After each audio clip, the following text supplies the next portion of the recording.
Today. Microphones will be set on mute to eliminate background noise, and members and witnesses, you need to unmute your microphone each time you wish to speak. Documents for the record should be sent to Megan Mullen at the email address that we've provided to the staff, and all documents will be entered into the record at the conclusion of the hearing. The chair now recognizes herself for 5 minutes for an opening statement.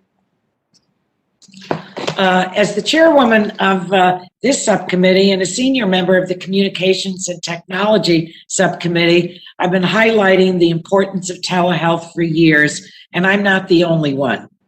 This has been a long-standing bipartisan issue for many members on this subcommittee, including Representatives Welch, Matsui, and Johnson, who are all leads on the Connect for Health Act, and Representative Kelly, who leads the Evaluating Disparities and Outcomes of Telehealth Act. I think it's time to make Medicare reimbursement for telehealth service permanent. Over the last several months, I've talked to many healthcare professionals and providers in my district, and I think the members of the subcommittee have as well, including Dr. Mahoney of Stanford Health, who I'm so pleased to have on our expert panel today. I've heard how the wide adoption of telehealth has been a bright spot during a very dark time in our country. One reason is that HHS waived many outdated rules and payment policies surrounding telehealth coverage in traditional Medicare during the public health emergency. A nonpartisan HHS report found that from mid-March through early July of last year, more than 10.1 million traditional Medicare beneficiaries used telehealth thanks to those waivers. It's also the first time we've had substantive data on the quality and the use of telehealth at scale. We're quickly learning how telehealth can be used to address specialty shortages. For example, 70% of U.S. counties do not have a child psychiatrist.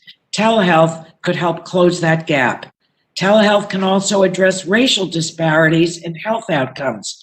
Our subcommittee has studied racial bias in doctors and how it impacts maternal mortality. A new landmark study by the University of Minnesota School of Public Health recently showed that the mortality rate for Black babies is cut in half when Black doctors care for them.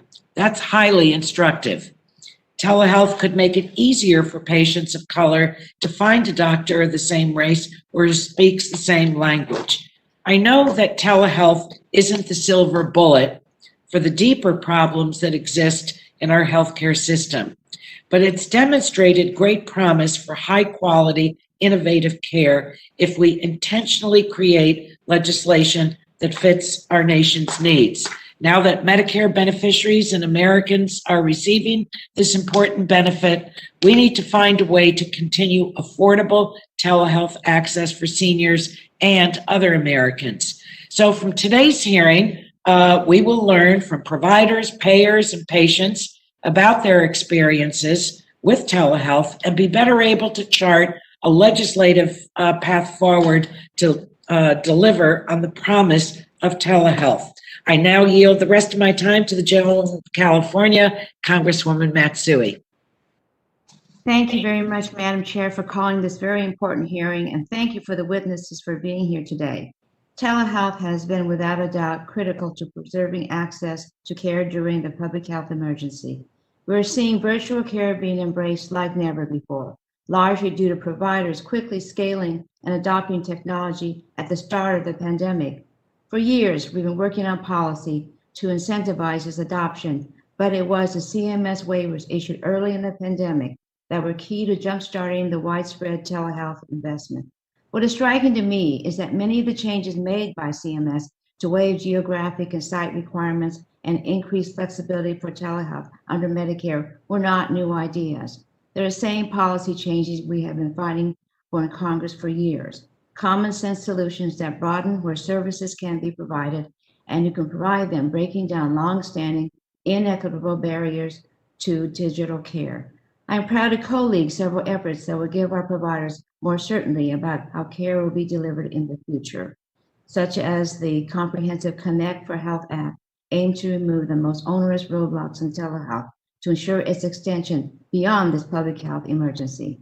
Modernizing telehealth policy to meet the moment is one of the most important responsibilities of this health subcommittee. I look forward to hearing from witnesses today and working with my colleagues on solutions that promote safe and equitable access to telehealth for years to come. Thank you very much, Madam Chair, and I yield back. Thank you, Congresswoman Matsui. The chair now recognizes Mr. Brett Guthrie, the ranking member of the subcommittee, for 5 minutes for his opening statement. And remember to unmute. Thank you, Madam Chair. I appreciate it. I'm sorry I was a few minutes late getting on. I was doing typos or something trying to get onto the website. So thank you for holding this important hearing. Almost a year ago today, the public health emergency began. All of our lives changed and we all had to adapt. Telehealth was rarely used prior to the public health emergency for many Americans, but has since increased substantially due to COVID-19. I've heard from mental health providers who have seen a huge growth in telehealth services. One mental health provider group has seen telehealth services grow from 5% to more than 80%. I've also heard from a Kentucky provider who expressed how helpful their telehealth has been. Over 600 telehealth visits has been to stay connected with medically fragile patients during COVID-19, especially pediatric patients. These patients are very vulnerable to infections and must limit any contact in order to prevent exposure to COVID-19. I am grateful for the providers who stepped up and worked hard to provide telehealth services to their patients. I was very pleased that the Centers for Medicare and Medicaid Services, CMS, the Trump administration, and Congress worked together to make sure telehealth was accessible and available during the public health emergency. Swift action last year provided flexibilities for telehealth usage to grow. More recently, in the December COVID-19 relief package, Congress allowed Medicare to permanently waive the originating site requirement for mental health services. I was very supportive of these measures that are key to adapting to a COVID-19 world. I've said before, the genie is out of the bottle concerning telehealth flexibilities and expansion, and I continue to believe this. We have seen good development and progress so far. However, not every medical condition is appropriate to receive medical care through telehealth, or some patients can't access telehealth due to their specific needs, such as disorders. Additionally, in my district, broadband continues to be a limiting factor. In 5 COVID-19 relief packages that were signed into law, Congress has worked to help resolve this issue, but our work is not done. I am committed to working with my colleagues on ways to address infrastructure limitations for telehealth access. Additionally, we must examine appropriate guardrails for telehealth services to combat bad actors who are taking advantage of this terrible circumstance. Criminals have gotten very creative with telehealth scams, including co-calling Medicare beneficiaries and using fraudulent overseas providers to bill for services, to name a few. I look forward to hearing from our witnesses and examining solutions today on ways to prevent fraud and abuse, as well as ensure Americans have access to valuable telehealth services. HHS is currently conducting reports on telehealth during the pandemic. They are focusing on the OIG are focusing on 3 key areas of telehealth, including quality of care and patient safety, verification of services and patient consent, and infrastructure. While more is to come from OIG's research, I believe we should fully examine these issues now and also revisit once OIG investigations are complete. We need to examine ways to continue to allow telehealth, but there are several factors we need to consider and improve on as we move forward. Telehealth can't replace all in-person visits, and we need to ensure quality of care is still given by the provider, no matter the setting. Additionally, we need to make sure telehealth isn't being used for fraud and abuse. I look forward to hearing from our witnesses and examining solutions today in order to ensure Americans have access to valuable telehealth services. I yield back. And I just want to add that we're all really delighted that that you are the ranking member of this subcommittee. I believe I don't remember what Congress it was, but colleagues, our ranking member was voted the nicest member of Congress. So we're blessed to have him aboard. The chair now recognizes Mr. Pallone, the chairman of the full committee, for his 5 minutes for opening statement. Good morning. Good morning. Thank you, Chairwoman Eshoo. Over the course of this pandemic, millions of Americans have used telehealth, some perhaps for the first time, to stay connected to their healthcare providers without increasing their risk of exposure to COVID-19. When the pandemic was beginning to take hold, we moved quickly to significantly expand access to telehealth for Medicare beneficiaries. And this was critically important because Medicare beneficiaries are some of the most vulnerable to COVID-19. And since then, Medicare has waived its originating site and rural requirements for the duration of the public health emergency. Medicare is also now covering an expanded list of telehealth services that beneficiaries across the country can access without ever leaving their homes. Most private insurers have also acted to expand coverage of telehealth benefits by allowing coverage of more services and reducing cost sharing for those telehealth services. Expanding access to this critical tool early on helps save lives and also help keep providers afloat during a time when patients are rightfully hesitant to receive health services in person. Early data shows that telehealth utilization has skyrocketed not only in the Medicare program, but also in Medicaid and private insurance plans. And unlike Medicare, private insurance plans and Medicaid did not have the same statutory restrictions on telehealth services, such as the rural and originating site requirements. And our committee has a long history of working to expand access to telehealth services in Medicare. For example, the Bipartisan Budget Act of 2018 expanded access to telestroke services and provided additional flexibility for accountable care organizations to expand telehealth. The Support Act expanded access to substance use disorder services delivered via telehealth. And most recently, the Consolidated Appropriations Act, the end of the year package, permanently expanded access to telemental health services in Medicare. In each of these examples, Congress expanded access after carefully looking at the evidence and weighing trade-offs with respect to quality of care, access, and value. And while I applaud the work that has been done so far to rapidly expand telehealth in Medicare and elsewhere during these times, I think it's important for the committee to carefully consider the impacts of the current waivers. We must also ensure that the data being collected today informs our decisions going forward. For example, there are several key areas for our committee to consider. The first is value. While the convenience of telehealth can help provide critical services to hard-to-reach populations, it can also lead to overutilization or low-value care. So it's important to consider how future policies can encourage the use of high-value care while at the same time discouraging potentially low-value care and overutilization in Medicare fee-for-service. Second, it's important to consider ways to strengthen program integrity and prevent potential bad actors from taking advantage of the system and consumers. In recent years, the Department of Health and Human Services Office of the Inspector General has warned of increased fraud connected to telehealth-related schemes. While there are significant benefits to telehealth, we should not ignore the potential for illegitimate uses of telehealth and scams that prey on consumers, especially seniors. And third, it's critical that we ensure equitable access to telehealth. Ideally, telehealth will help those areas that are already underserved and individuals who lack access to providers or individuals who are managing serious health conditions. Utilization data should be analyzed to ensure that we're effectively reaching these populations and to help identify any barriers in reaching them. We know that many Americans lack the digital literacy, technology, or internet access needed to use telehealth as effectively as others. These are all issues that Congress has to work to address. And in providing increased access through telehealth, we need to ensure that we're not further fragmenting care. And these are just some of the many issues that warrant further consideration. Though we have all seen various tangible benefits to telehealth, particularly during the pandemic, it's important for us to continue to investigate the impact of these changes on our healthcare system before enacting permanent policies. So I look forward to working with members of the committee to examine the data and ultimately provide certainty to patients and providers on future telehealth policy.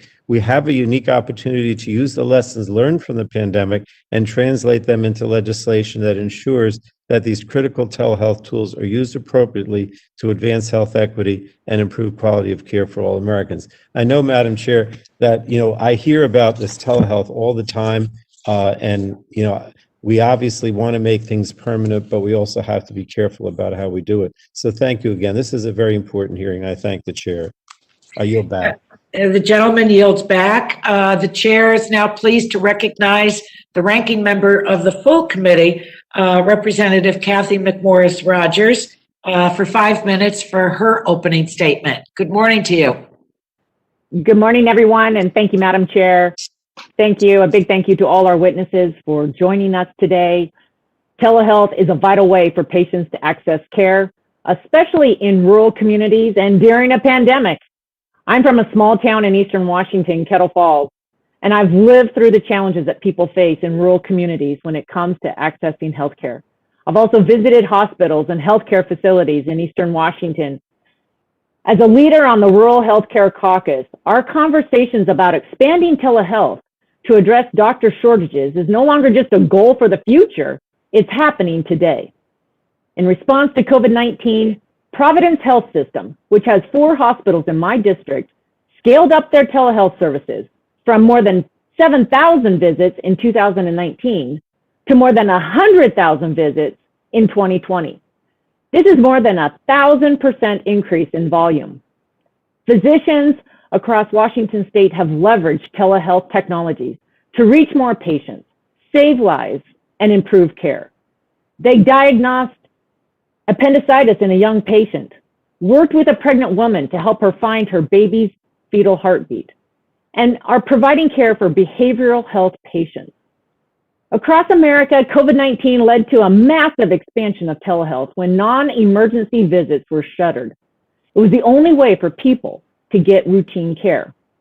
The Trump administration took bold and rapid action by waiving certain requirements so technology like FaceTime could be used for telehealth, requiring Medicare to pay for more services by telehealth, and reducing out-of-pocket for telehealth, removing any federal licensing requirements, and expanding the availability of telehealth services in long-term care facilities where people are especially vulnerable to COVID-19.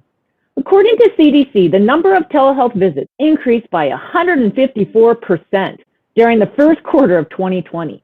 HHS reported that nearly half of all Medicare primary care visits were via telehealth in April, compared to less than 1% in February before the start of the COVID-19 pandemic.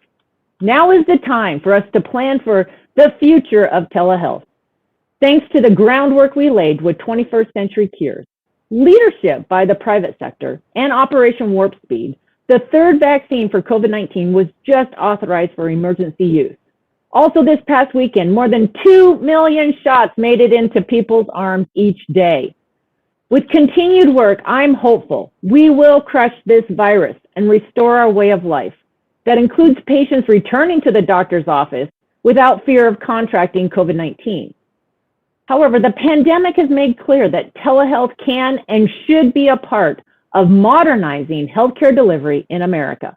It's up to Congress to make sure we understand how this dramatic expansion has helped patients get the care they need.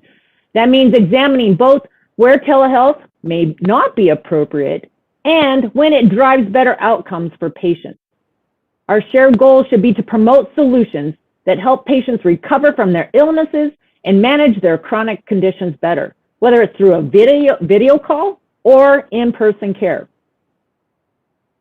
With the rise of anxiety and suicides, I am especially interested in the advantages of telehealth to reach people who are in need of mental health care. We have also seen a risk of waste, fraud, and abuse when it comes to the deployment of telehealth, and we need to take that into account. We need to be aware of the cost to the healthcare system of changes that we make permanent. The Medicare Hospital Trust Fund is projected to go bankrupt in 2024, less than 5 years from now. We need to make sure we expand telehealth and maintain our commitment to our nation's seniors to provide a top-notch level of care. I'm optimistic about telehealth and its ability to improve the health and wellness of Americans. It's bringing doctors right into the family's living room. And it's an example of how innovation can improve and save people's lives. This hearing today is just the beginning of a discussion, and we need to talk about the future of healthcare. And Madam Chair, I appreciate you bringing us together in a bipartisan way to review the experiences of the last year and where we can further unleash life-saving innovation and medical breakthroughs. Let's have a plan for America to lead the way on the best use of telehealth for the benefit of every patient. Thank you, and I yield back. The gentlewoman yields back. Thank you for your kind and timely comments. The chair would like to remind members that pursuant to committee rules, all members' written opening statements shall be made part of the record. I now would like to introduce our witnesses and thank them for being with us today. First, Dr. Megan Mahoney, Chief of Staff of Stanford Healthcare. I'm so pleased to welcome her. She is my constituent. She's dedicated her career to developing innovative, compassionate approaches to healthcare that empowers patients. Welcome to you and thank you. Dr. Atif Mehrotra, Associate Professor of Healthcare Policy at Harvard Medical School. Thank you and welcome, Doctor. Ms. Elizabeth Mitchell, President and CEO of the Purchaser Business Group on Health. Welcome to you and thank you. Dr. Jack Resnik, Jr., Board of Trustees of the American Medical Association. We welcome you back to the subcommittee to testify today. It's always great to see you. And Mr. Frederick Ricardi, President of the Medicare Rights Center. Welcome back to the committee to you, Mr. Ricardi, and thank you for being willing to testify. So Dr. Mahoney, you're recognized for 5 minutes, and please unmute. Thank you. Good morning, Chairwoman Eshoo, Ranking Member Guthrie, and members of the subcommittee. I'm Dr. Megan Mahoney, a family physician of over 20 years, Chief of Staff at Stanford Healthcare, and a clinical professor in the Department of Medicine at Stanford University. The COVID-19 pandemic accelerated broad adoption of telehealth, and healthcare systems across the nation had to make significant investments to rapidly develop virtual care capabilities. Stanford Medicine enabled telehealth for 2,000 providers and 300,000 patients since the beginning of the pandemic. We have had several learnings that I would like to share with you. We learned that virtual care is broadly adopted as a clinically effective tool, even after we return to offering in-person care across all specialties. In rheumatology, endocrinology, gastroenterology, and cancer care, well over 50% of our visits are now being conducted virtually. Across all Stanford clinics, we have stabilized at around 30 to 40% of visits being conducted virtually, and we believe this is our new normal. We learn virtual care is appropriate and broadly adopted by non-physician practitioners, such as physical therapists and speech pathologists. These vital team members are eligible to independently bill Medicare for in-person services, yet are statutorily excluded from offering those same services via telehealth under Section 1834M of the Social Security Act. We also found that we were able to offer unique and safe specialty care via telehealth across state lines. Patients from all 50 states sought care at Stanford Medicine for subspecialties not available in their state when interstate restrictions were waived. In many ways, telehealth harkens back to days when the doctor would make house calls. As a family physician, it is incredibly valuable for me to see my patient's home environment. I have found that a thorough medication review can be more easily and accurately done at home, where patients can access medicine bottles and supplements. There is a perception that telehealth may be overused and lead to increased healthcare costs, something I worry about as a value-based care champion at my institution. Fortunately, this has not been our experience. Telehealth is a tool in our toolkit that is largely substitutive, not additive to in-person care. Practically speaking, we find that the physician's time is still the rate limiting factor for visits per day. We learned a tremendous amount over the past 12 months, but large-scale studies in a post-pandemic environment still need to be conducted to determine telehealth's long-term quality and patient safety outcomes.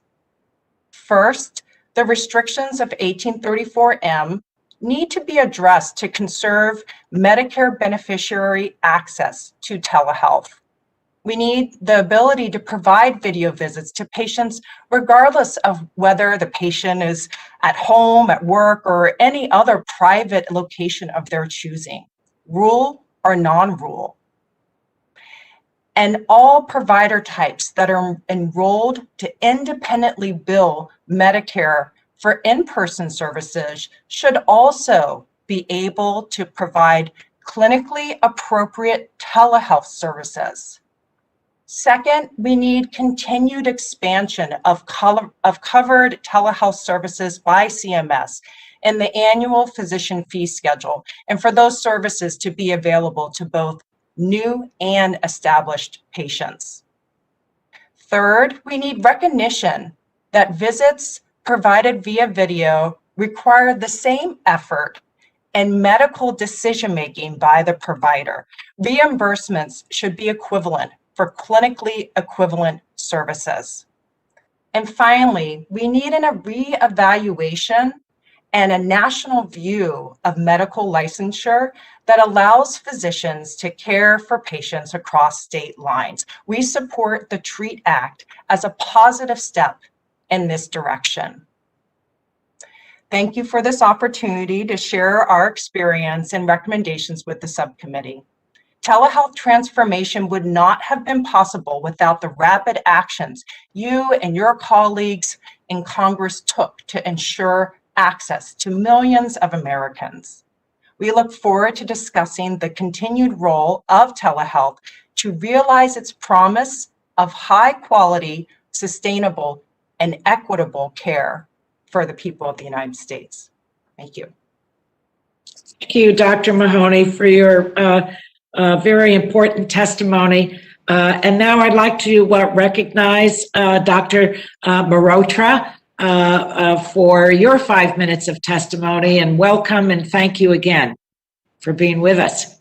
Well, thank you, Chairwoman Eshoo and Ranking Member Guthrie and the other distinguished members of the subcommittee. I'm really honored to speak before you on a topic of such importance for Americans and their health. My name is Mehrotra. I'm a physician and a practice at the Beth Israel Deaconess Medical Center. I'm an associate professor at Harvard Medical School, where my research focuses on telemedicine. Today, I was hoping to emphasize several points from my written testimony that the committee members might consider as they shape the future of telemedicine policy. I want to start with a key question is, why do we even need telemedicine specific policies? We don't have similar regulations or guardrails for in-person visits. And I think the key point here is that telemedicine's ability to make care more accessible, why it has so much enormous potential to improve the health of Americans, may also be its Achilles heel. It can be too convenient in some circumstances, and that convenience translates into more care and increased healthcare spending. And that puts private insurers and government payers in a very difficult situation. How do we build upon this enormous success that we've had during the pandemic in improving and maintaining access for Americans, but also not leading to unsustainable increases in healthcare spending? The likely path forward, I believe, is to compromise, to expand telemedicine coverage beyond what we had prior to the pandemic, but not maintain the full access that we currently have. How do we meet that compromise? How do we judge current policies? I've emphasized that the lens by which we should judge telemedicine policies is value. Value simply means how much improvement in outcomes or access is observed and at what cost. High value and low value are kind of abstract ideas. What does that really mean concretely when it comes to telemedicine? A high value use of telemedicine could be a patient in a rural community with poorly controlled depression who now can finally access a provider to help him with his depression.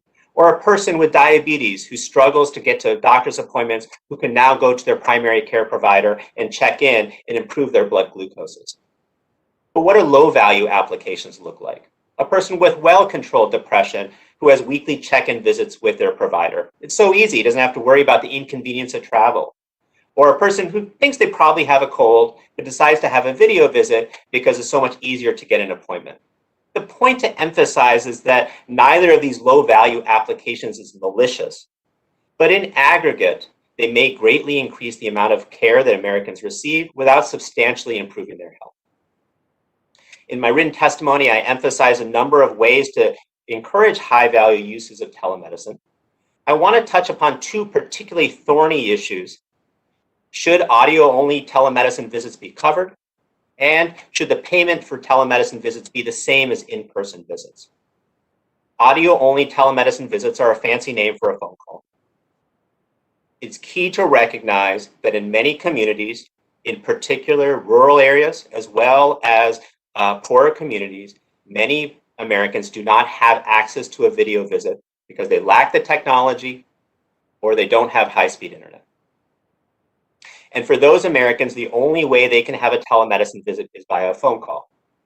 However, as emphasized before, there's concerns that a telephone call is insufficient to address many clinical issues and that phone calls are more prone to fraud and abuse. And I'm also concerned that we create a two-tiered system in the United States where the wealthy get video calls and the poor have phone calls.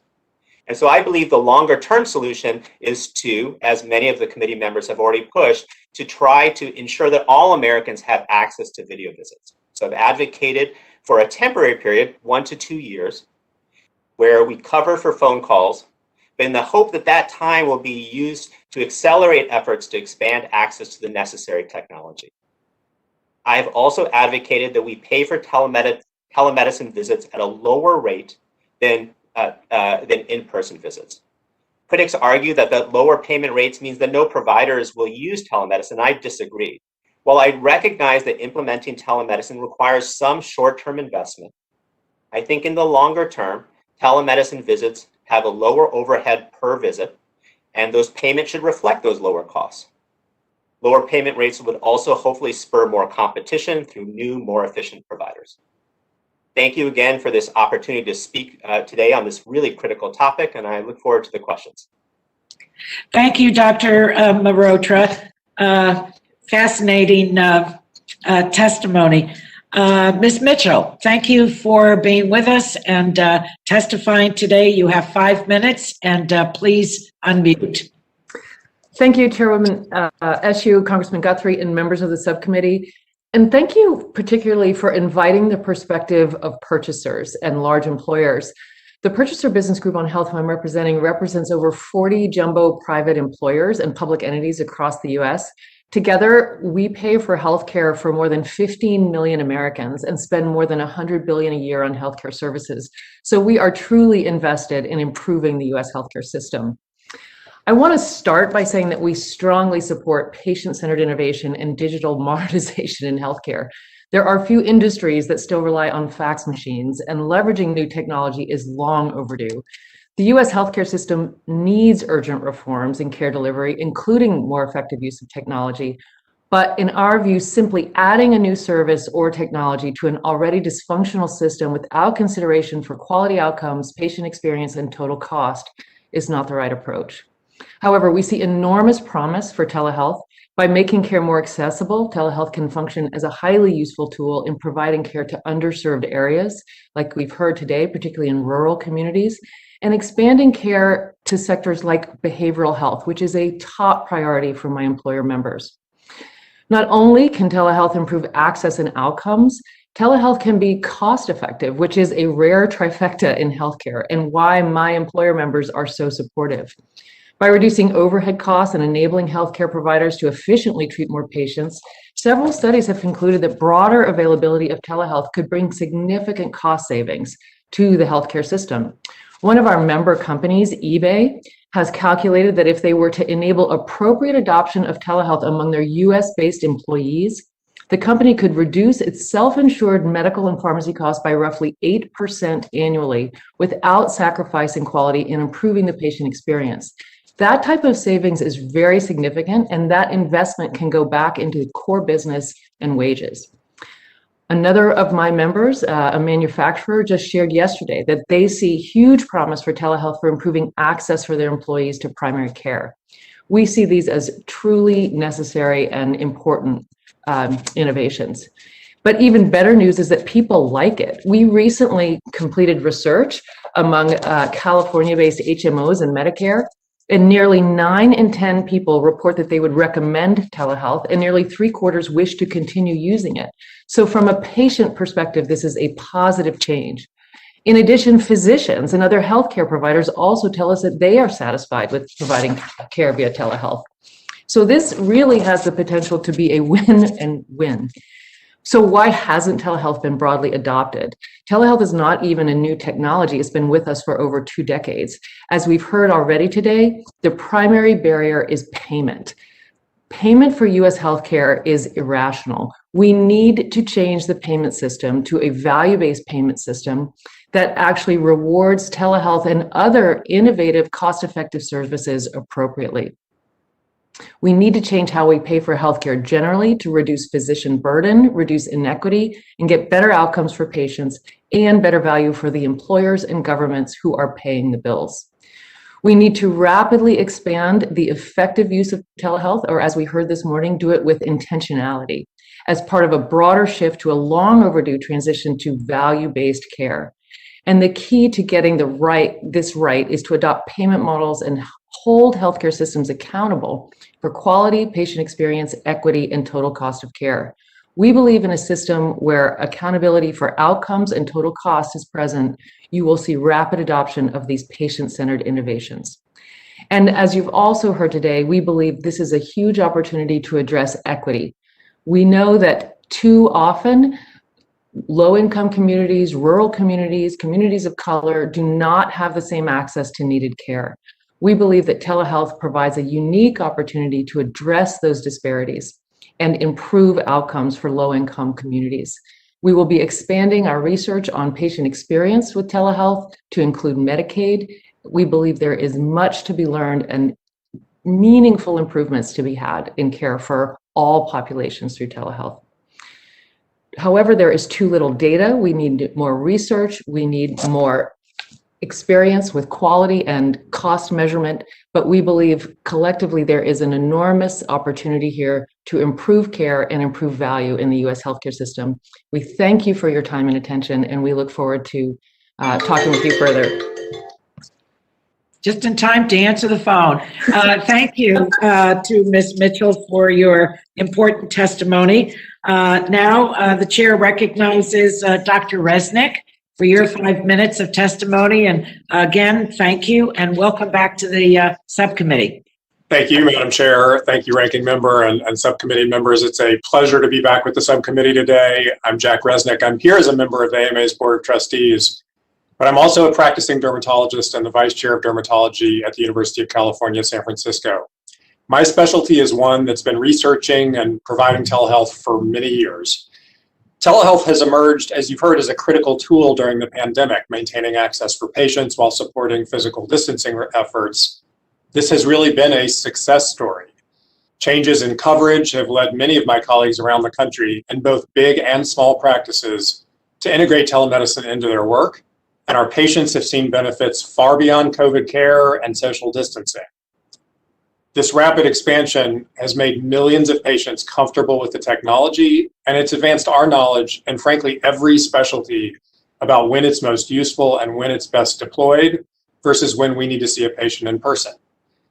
We've seen high quality telehealth increase access and convenience for patients, saving them transportation time, avoiding missed work, and avoiding childcare issues. It's helped underserved communities in rural and inner city areas where a lack of sufficient medical services has really contributed to health inequities over decades. It can give us new insights about an individual patient's social determinants of health. Patients on a video visit sometimes share more about their living environment or tell us about their food insecurity, information we can use to better coordinate their care and improve health outcomes. Integrated into existing healthcare practices and systems as one option to access care, telehealth has improved patient-physician communication and has built trust with our patients. Survey data show overwhelmingly positive patient and physician reactions to telehealth during the pandemic. You've heard some of it from other witnesses, but I'd like to share with you how it typically plays out in my own practice.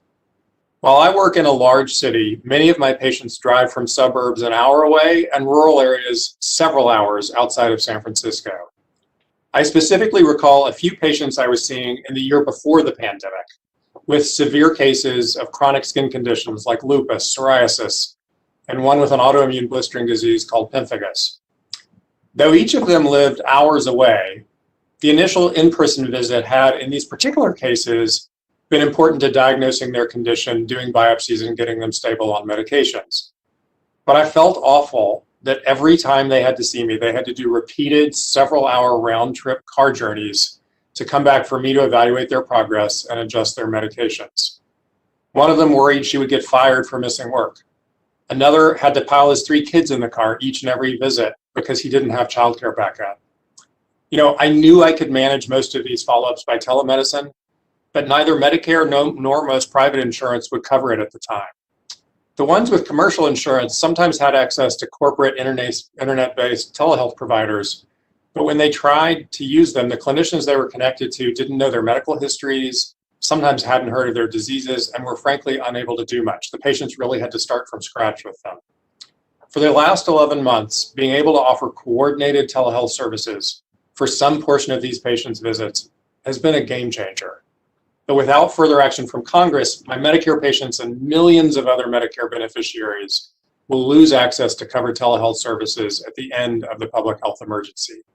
We would revert back to the old rules under which access to telehealth services was restricted only to those Medicare beneficiaries who live in designated rural areas. Old rules that only allowed those individuals to access care in specific authorized medical sites, not using their own personal devices in their own homes or wherever they may be located at the time. So I'm here to ask you to take 2 very clear steps this year.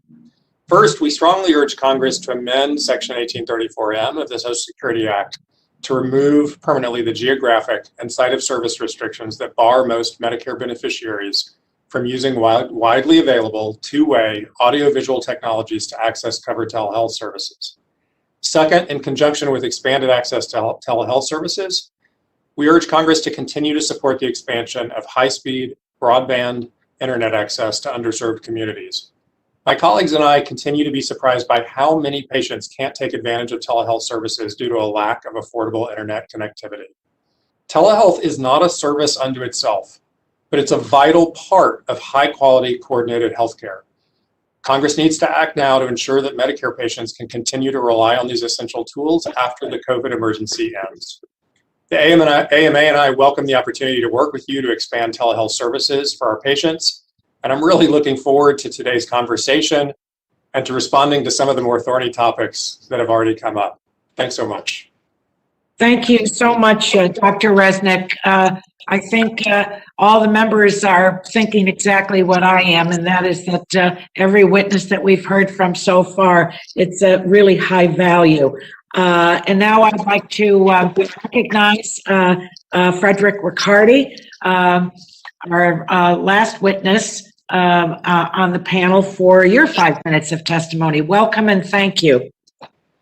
Good morning. Thank you, Chairwoman Eshoo, Ranking Member Guthrie, and members of the House Committee, Energy and Commerce Subcommittee and Health for the opportunity to speak with you today about Medicare telehealth. I am the president of the Medicare Rights Center. We are a national nonprofit organization that has worked for over 30 years to ensure access to affordable healthcare for older adults and people with disabilities through counseling and advocacy, educational programs, and public policy initiatives. We are the largest and most reliable independent source of Medicare information and assistance in the United States. While new information about the COVID-19 virus continues to emerge, it has long been clear that Medicare beneficiaries are at high risk of infection, serious illness, and death. We are grateful that Congress quickly recognized and responded to these threats, ensuring Medicare telehealth coverage could help beneficiaries safely obtain needed care during this pandemic, protecting patients, caregivers, providers, and communities. The idea of telehealth is only important to people in rural areas or only for a limited set of services has long been outdated. During the pandemic, Medicare is allowing more beneficiaries to receive more telehealth services using more types of technology from more providers and locations, importantly, their own homes. The uptake has been swift and dramatic. Before the pandemic, about 13,000 beneficiaries received telemedicine a week. By the end of April 2020, that number has skyrocketed to 1.7 million people. This represents the biggest shift in Medicare telehealth policy and utilization since the services were created nearly 25 years ago.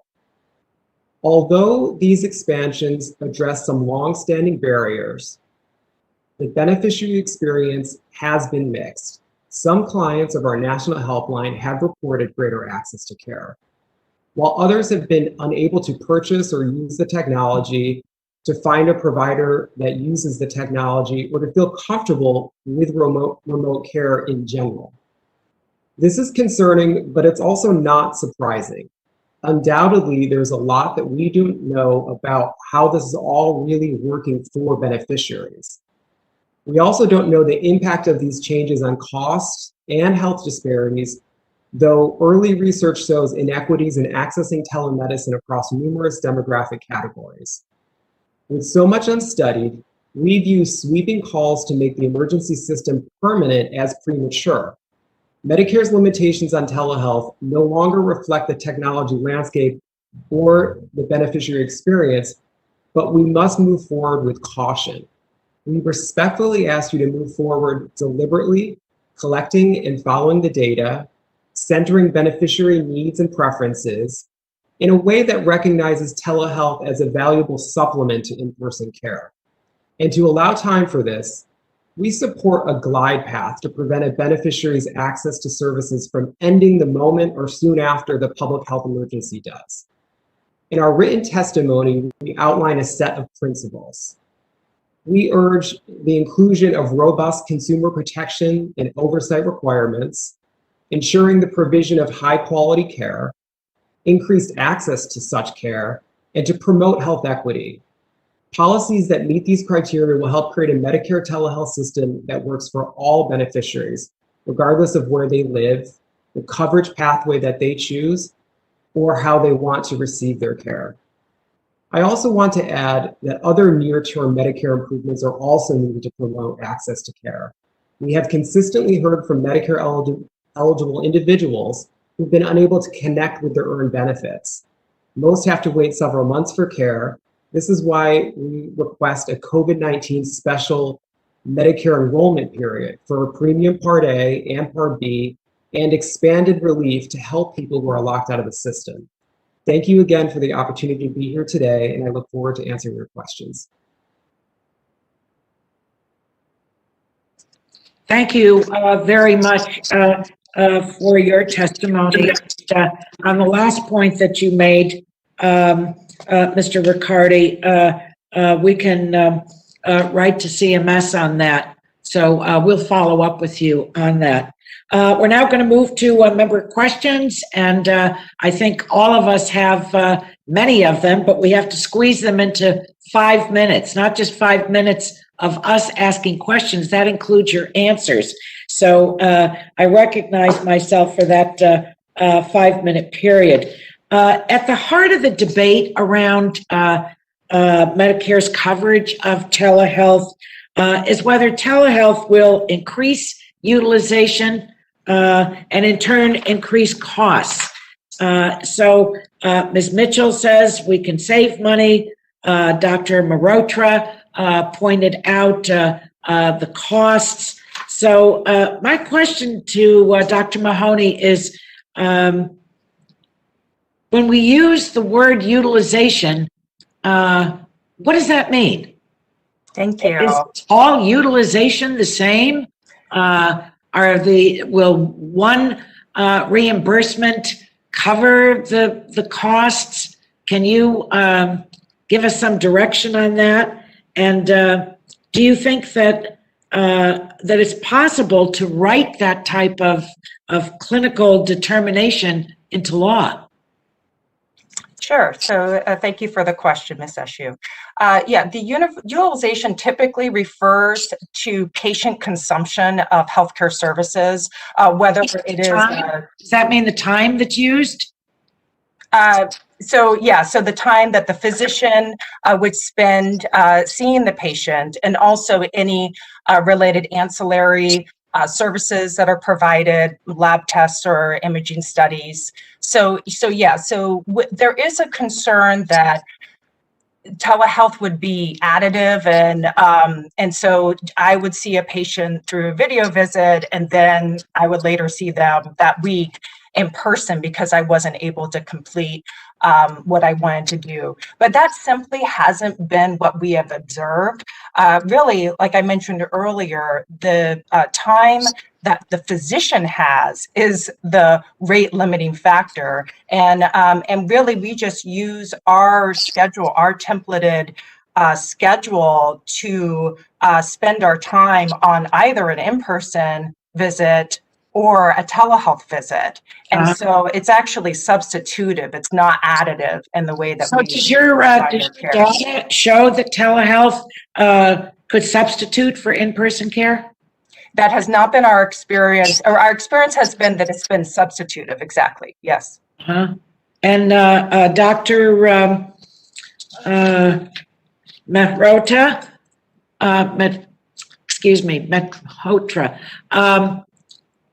when you gave your testimony, you were cautionary. Do you agree with Dr. Mahoney? Yeah, so I think during the pandemic, we haven't seen an increase in utilization, but I think it's hard to use the data from the pandemic, at least my patients, and I think many of us today are a little, it's a bit nervous right now to go to the provider. And so I think we need to look at the period prior to the pandemic to try to assess that. And there's honestly, right now, we don't have that much research on this particular topic. We did one study looking at one form of telemedicine, and we found that the vast majority was additive and it increased healthcare spending. I think that we need more data.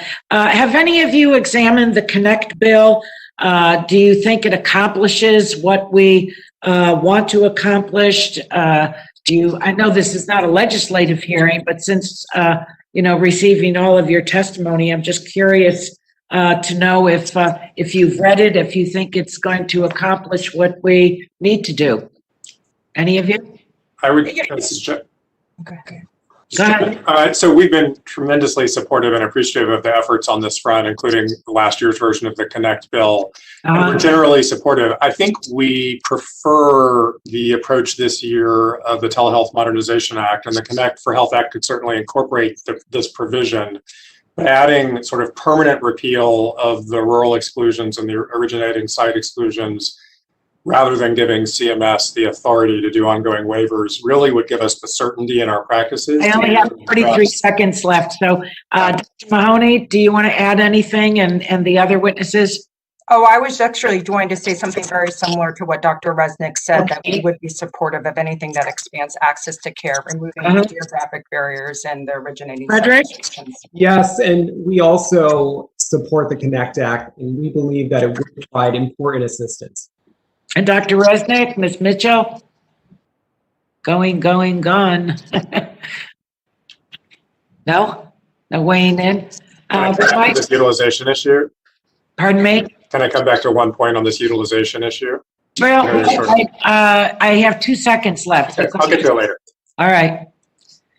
Okay, so now we will move to recognize Mr. Guthrie, the the ranking member of our subcommittee, for your 5 minutes of questions. Thank you to all the witnesses. Thank you, Madam Chair. And yes, thank you to all the witnesses. I would like to enter into the record a February 23rd technical assistance document from the Department of Health and Human Services Office of the Inspector General that I mentioned in my opening statement. The OIG highlights critical vulnerabilities that could exist within telehealth. As Congress thinks about expanding these very important benefits, we need to carefully weigh the potential vulnerabilities expressed in the documents. I'd like to know that in the record. And look at these vulnerabilities. First, Ms. Mitchell, you write in your testimony that there is relatively little academic research regarding the clinical appropriateness of telehealth as an alternative to traditional in-person care. I support the expansion of telehealth, but want to make sure we are balancing the needs of patients and doing our best to ensure their care is provided in the setting best suited for them.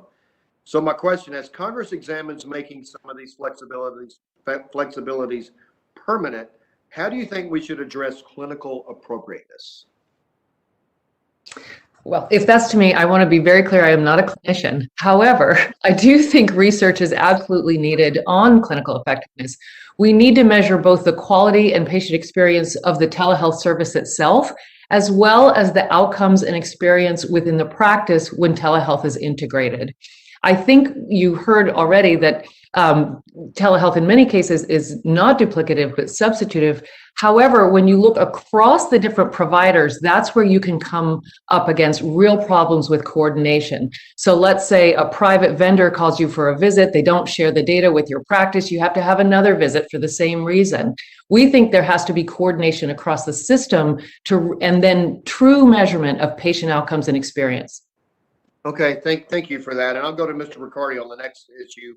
Some of the healthcare providers in my district would like to continue, because we have some of the broadband areas and some of the issues, using technology that has only been able to be used for telehealth during the pandemic due to enforcement discretion of HIPAA, such as FaceTime, Google Hangout that may not be HIPAA compliant.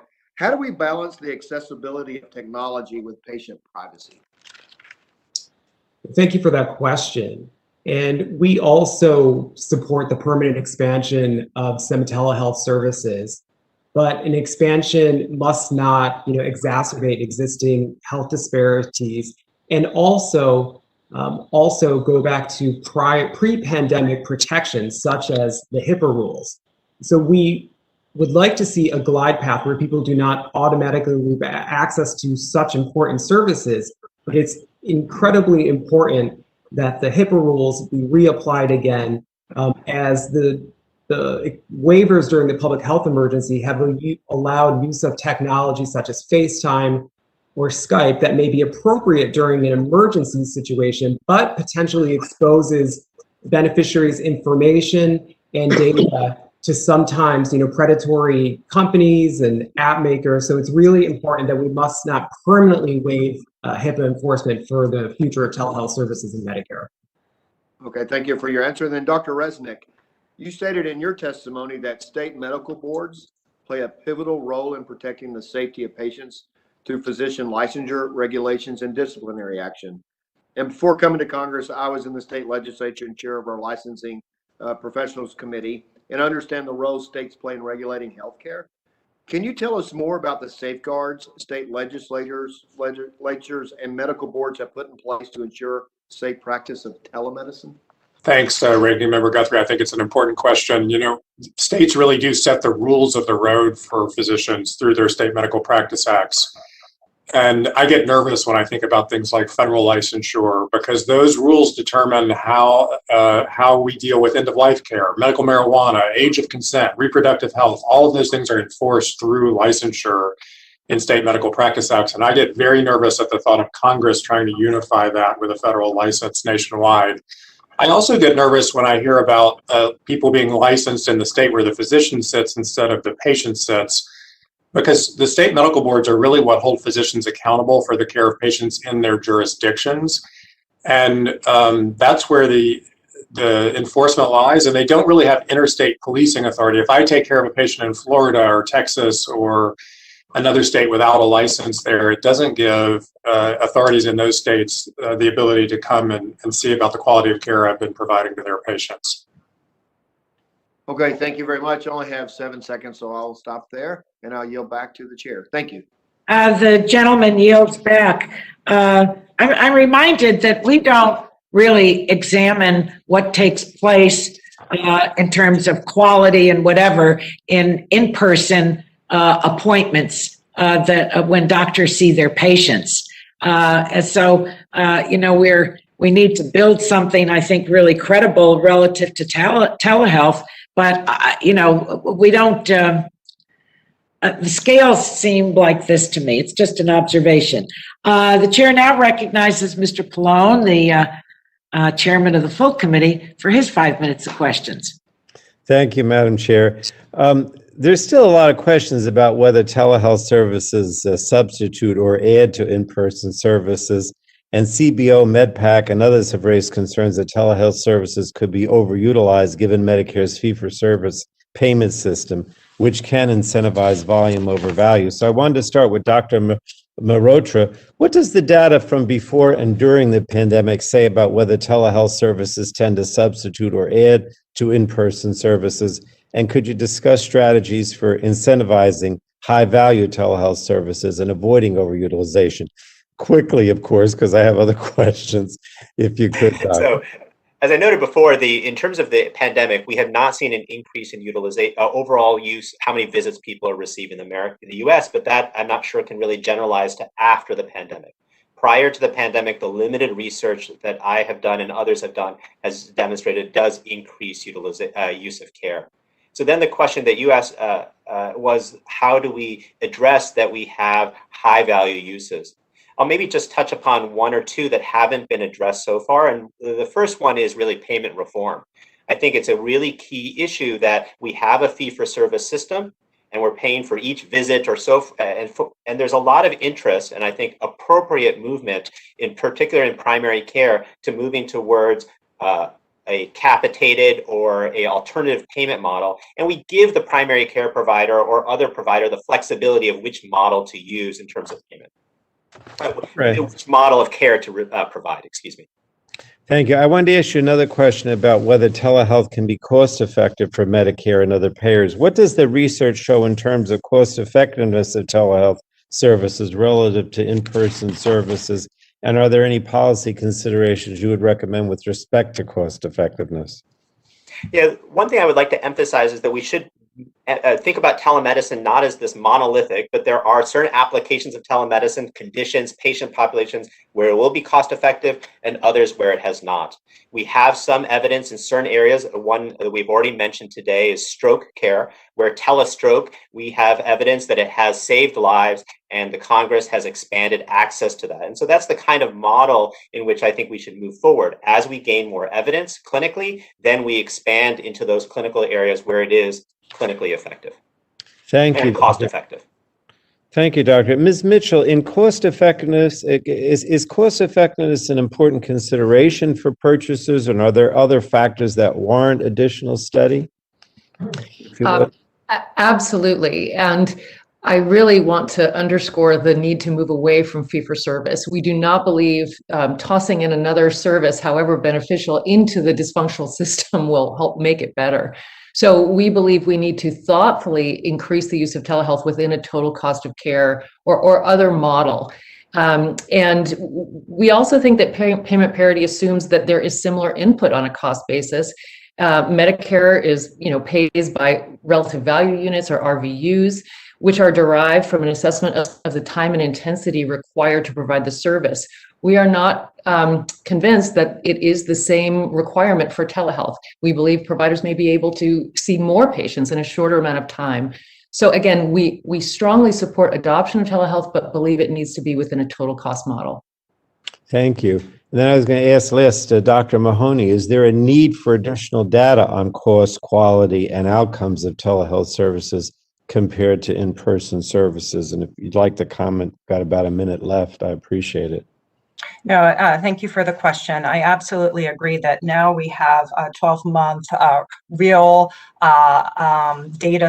world data set on the scaled telehealth implementation across the country. And we definitely have an opportunity to leverage the data to conduct large-scale analyses and determine conclusively what is the association between clinical outcomes and telehealth. I think that largely those questions are unanswered, but we need to have continued access to telehealth to be able to answer those questions, in addition to the questions that are related to health equity that have come up as well.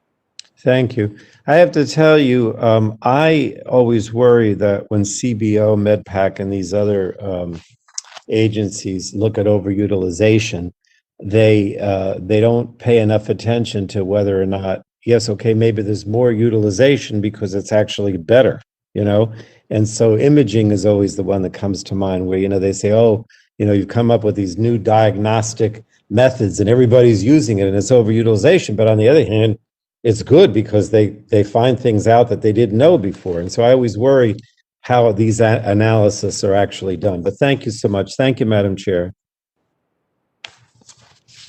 We thank the chairman. Well, the outfits that you just referred to, Mr. Chairman, are number crunchers only. So they don't take other things into consideration. We've learned that. It's a pleasure for the chair to recognize the ranking member of the full committee, Ms. Cathy McMorris Rodgers, for your 5 minutes of questions. Thank you, Madam Chair. Today is Teen Mental Wellness Day, and my heart is burdened over the crisis that our nation's children face, both before this pandemic, when we were seeing record deaths of despair, the suicides, addiction, opioids, substance abuse, and it's only been magnified because of COVID, where we're seeing the tragic headlines about the increases in suicide, mental health, anxiety. Just last night, I got a text from a friend. His beautiful teenage granddaughter, McKenna, had attempted to end her life. Unfortunately, because of COVID and the continued lockdowns and isolation, this is too common these days. I believe that one of the best ways to help our kids is to get them back in school. But I also believe that telehealth has great potential to help address behavioral and mental health challenges.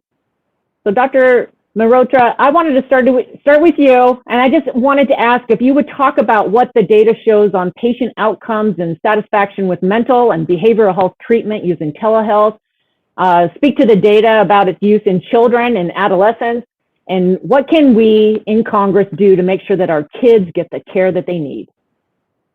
So I think that there's broad consensus that this is an area of great crisis in the United States and an application of telemedicine, which has great, obviously, potential. And that's reflected in the recent congressional action to permanently expand telemedicine for behavioral health services. I think the research is, in this particular area, pretty consistent, that when we look at patients who receive their care via telemedicine versus in-person care, the outcomes are generally the same and sometimes even better in the treatment of mental illness. And that's also true among our adolescents and children.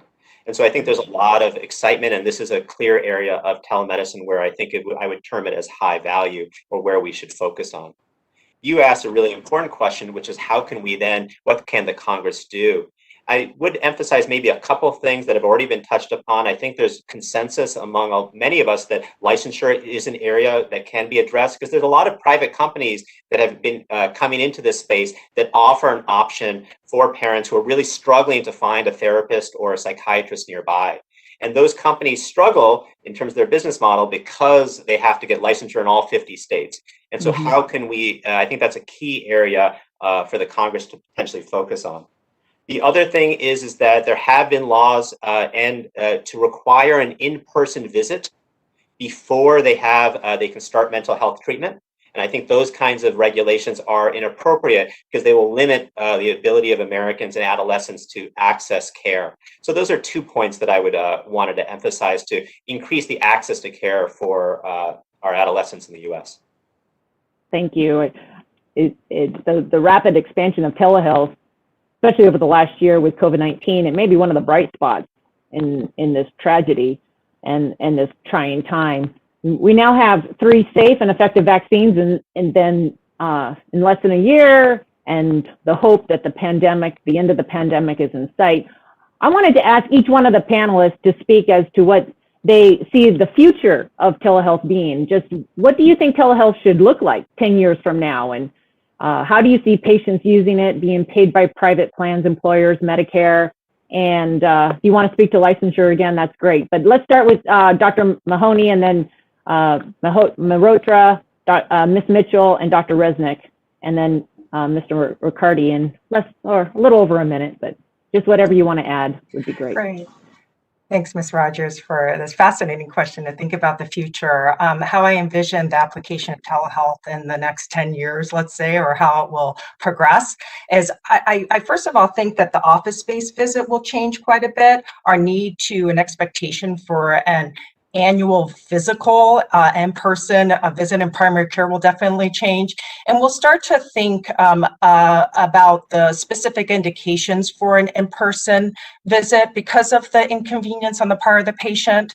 It's just proving to be much better for patients to receive all sorts of services through telehealth. So I think it will be part of our toolkit, like we mentioned earlier, we substitutive, and it will be used when it's most appropriate, taking into consideration the clinical conditions and then also the patient, the preference of the patient. And we're already seeing that come to light. I also would say that the application of remote patient monitoring will also be probably increasingly utilized, and home diagnostics. And so it's exciting to think about how all of these in combination with e-visits, e-consultations will be able to meet the needs of our patients and then also get that value that we're expecting out of telehealth. Thank you. And I ran out of time. I have to yield back, but just really want to continue to hear from others about the future. Thank you, Madam Chair. The Chairwoman yields back, and of course, every member can submit written questions to our witnesses as well. Now we will go to the gentleman from North Carolina, Mr. Butterfield, and I just want, I think it's worth stating the following, that members are called on based on seniority at gavel, arrival after the gavel, and wave-ons. So that's the way we do it. And so again, the gentleman from North Carolina, Mr. Butterfield, is recognized for his 5 minutes of questions. Where are you, Mr. Butterfield? All right. Going, gone. I will recognize the gentlewoman from California, Ms. Matsui, and thank her for her leadership on this issue. You're recognized for 5 minutes. Thank you, Madam Chair, and I really appreciate this hearing. It's been fascinating. The pandemic has brought on serious increases in anxiety, depression, and other mental health concerns that are likely to last long after we get the virus under control. In my district, WellSpace Health, our local FQAC, has found that conducting an initial assessment virtually has been critical to breaking down trust issues and building relationships with new patients. That's why I'm working on a comprehensive legislation to ensure access to telemental health when clinically appropriate without limiting access. This legislation will take a close look at the inequities of an in-person requirement for telemental health and address other outstanding access issues like maintaining coverage for a wide range of delivery platforms. Dr. Mahoney, from your practice experience, can you expand on how new patient visits by modality has changed over the course of the pandemic? What has been the primary driver of these changes?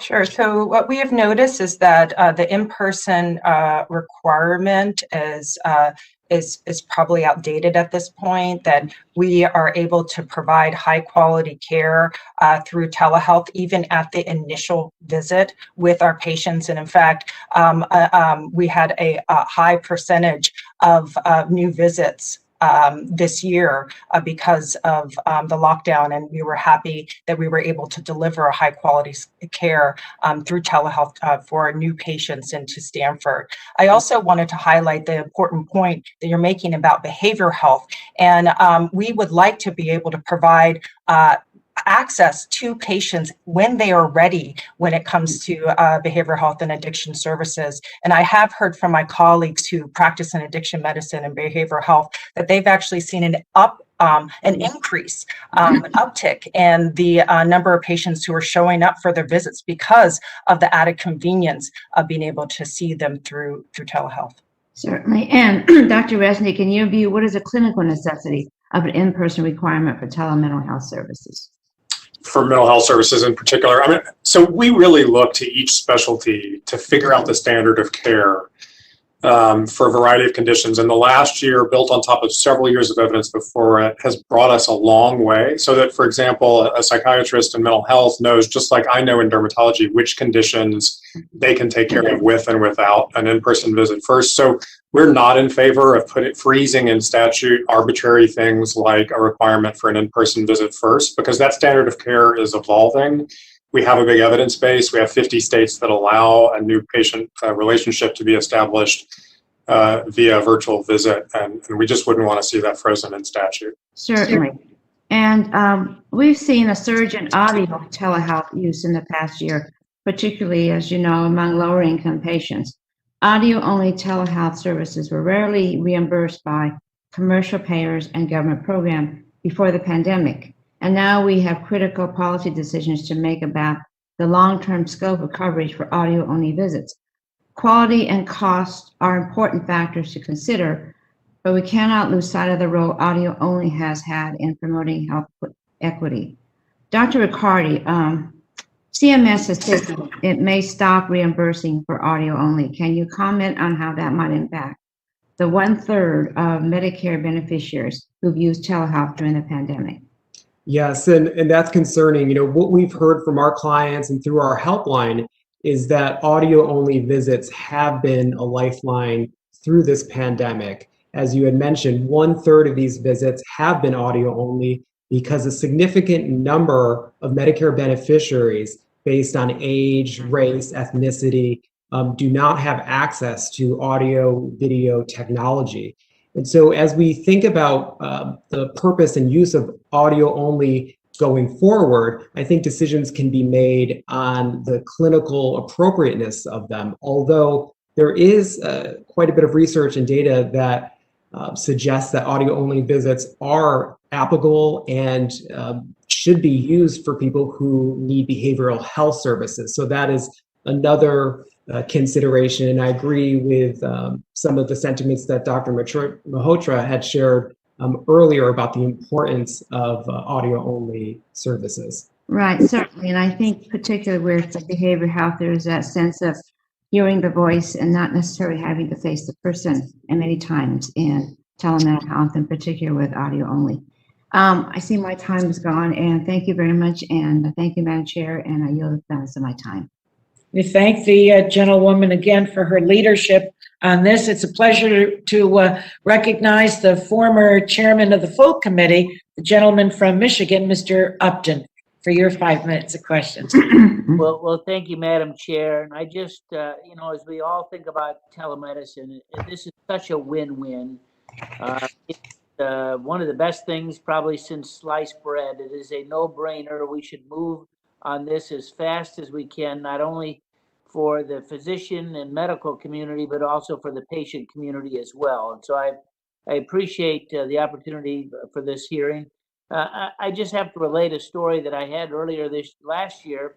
I spoke to the urologist nationwide, and one of the doctors said, she said, "I'm from the Bronx. We are at the very center of the COVID issue right now. I am so grateful that I can practice medicine and talk to and communicate with my patients because we are using the telemedicine. Don't take those tools away.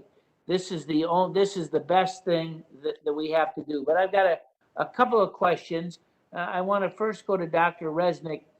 In your full testimony, you talked a lot about the concerns about fraud and abuse and the possibility of overutilization.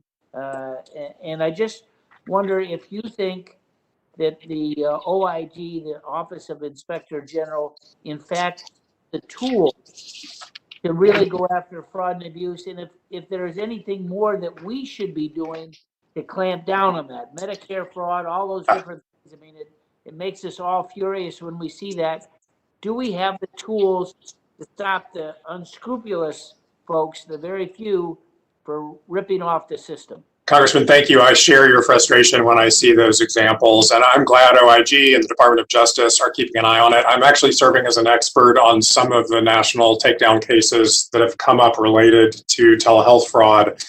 So I have some insight into this, and I feel pretty strongly that they have the tools they need and they're doing a good job. Most of what they're describing in terms of telefraud actually has nothing to do with telemedicine. It's unscrupulous marketing companies that are reaching out to patients saying, hey, do you want free durable medical equipment or free compounded medications or free genetic testing that you don't need? And then maybe in some of the subcases, they might document a telehealth visit, which is not even a real telehealth visit, just to justify their prescription, but they're not even billing for the telehealth visit. They're not using these new codes largely that Medicare has authorized. So this is a type of fraud that existed before Medicare's expansion during the pandemic. Frankly, when I look at the before and after, it feels to me like denying patients, Medicare patients, access to telehealth as a result of these few fraudsters doesn't solve the fraud problem and just harms our patients. And the waivers have really tipped the balance. We're seeing more and more patients following up, seeing physicians they know, as opposed to being tempted to go to corporate other telehealth providers or being ripe for fraud. So I think the tools are there for OIG and for DOJ. So you don't think you need harsher penalties for those that are actually convicted?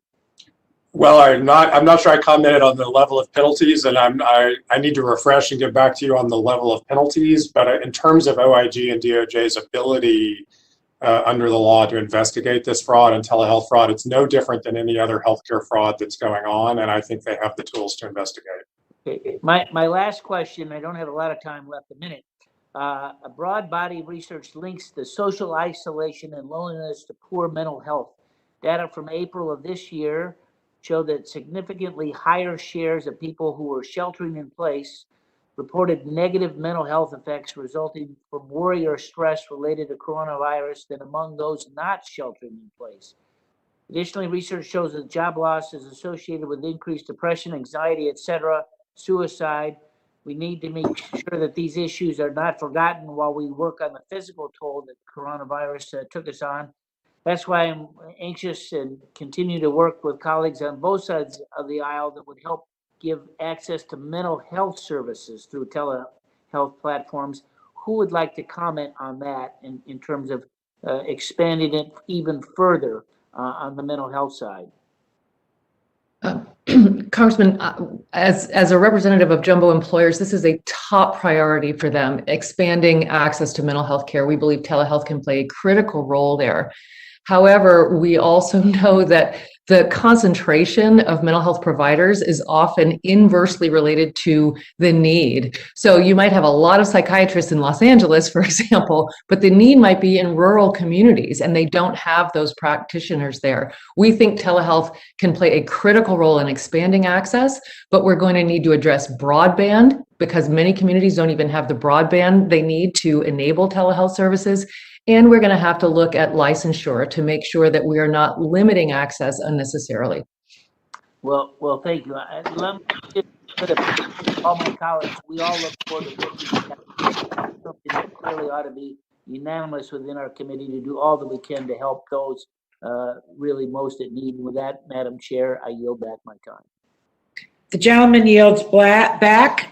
Pleasure to recognize gentlewoman from Florida, Ms. Castor, for your 5 minutes of questioning. Great to see you. Good morning, Chairwoman Eshoo, and thank you so much for calling this hearing on the future of telehealth. And you're right, our witnesses have been outstanding this morning. Thank you very much.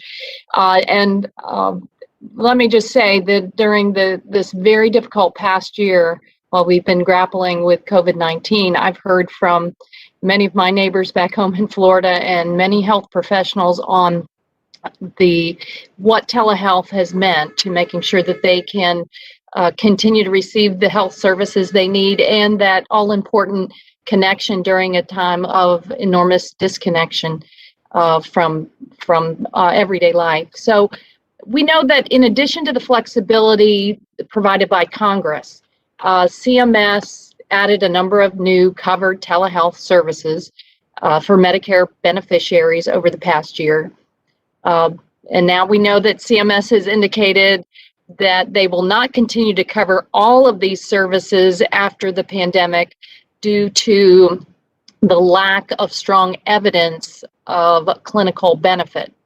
But what I've heard from a number of our witnesses today is that certain telehealth services simply have been studied more than others and have clear quality outcomes and all of that important data. So as the committee moves forward with telehealth legislation, we need to ensure that we are funding or supporting that research, and that so that we can balance the quality needs of the patient.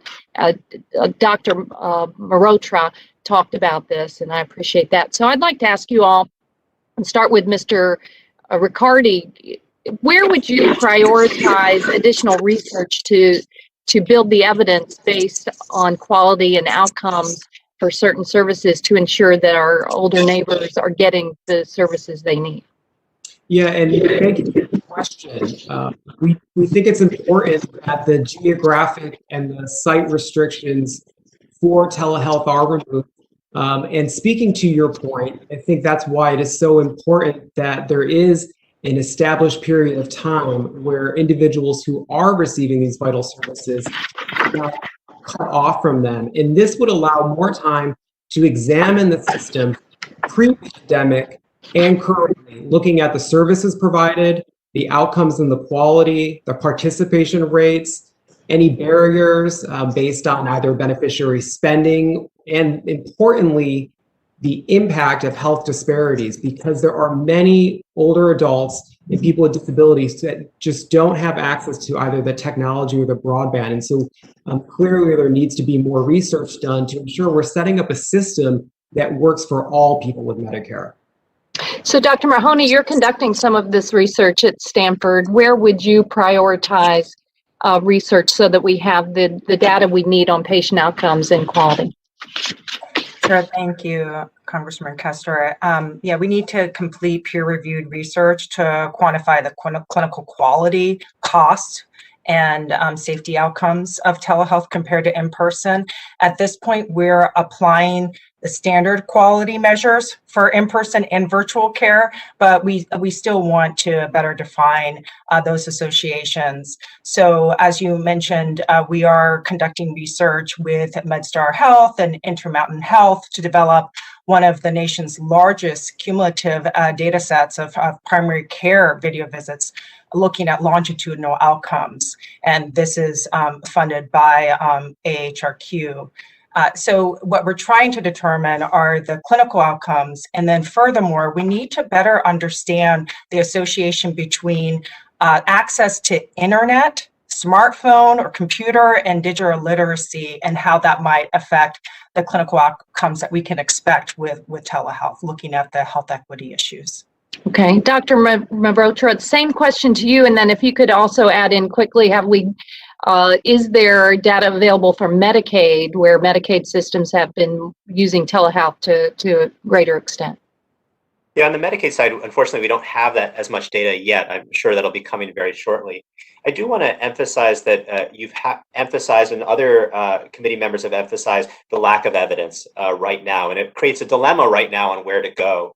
There are a number of states that have either proposed or have implemented trial periods after the end of the pandemic, 1-2 years, for broader coverage of telemedicine in the effort that would allow for an opportunity to study more and see where it's most effective. And that is something that the committee could also consider.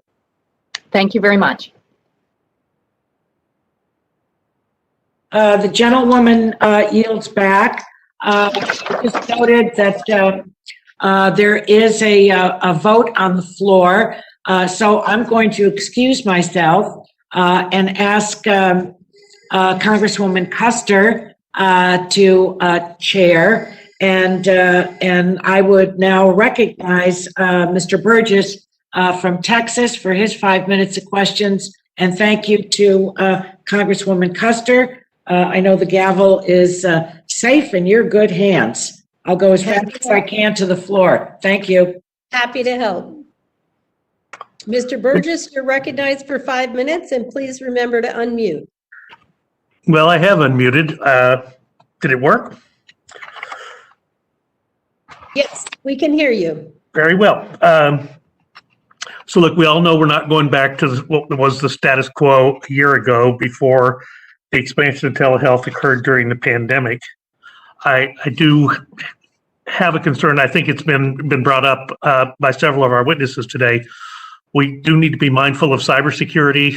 Yes, there are criminal elements who might seek to exploit the system, but there are also state actors, and the security of the network has been underscored several times with events in recent weeks, but this is another area where I believe we have significant vulnerability. Of course, it is the task of this committee to identify and prevent those vulnerabilities.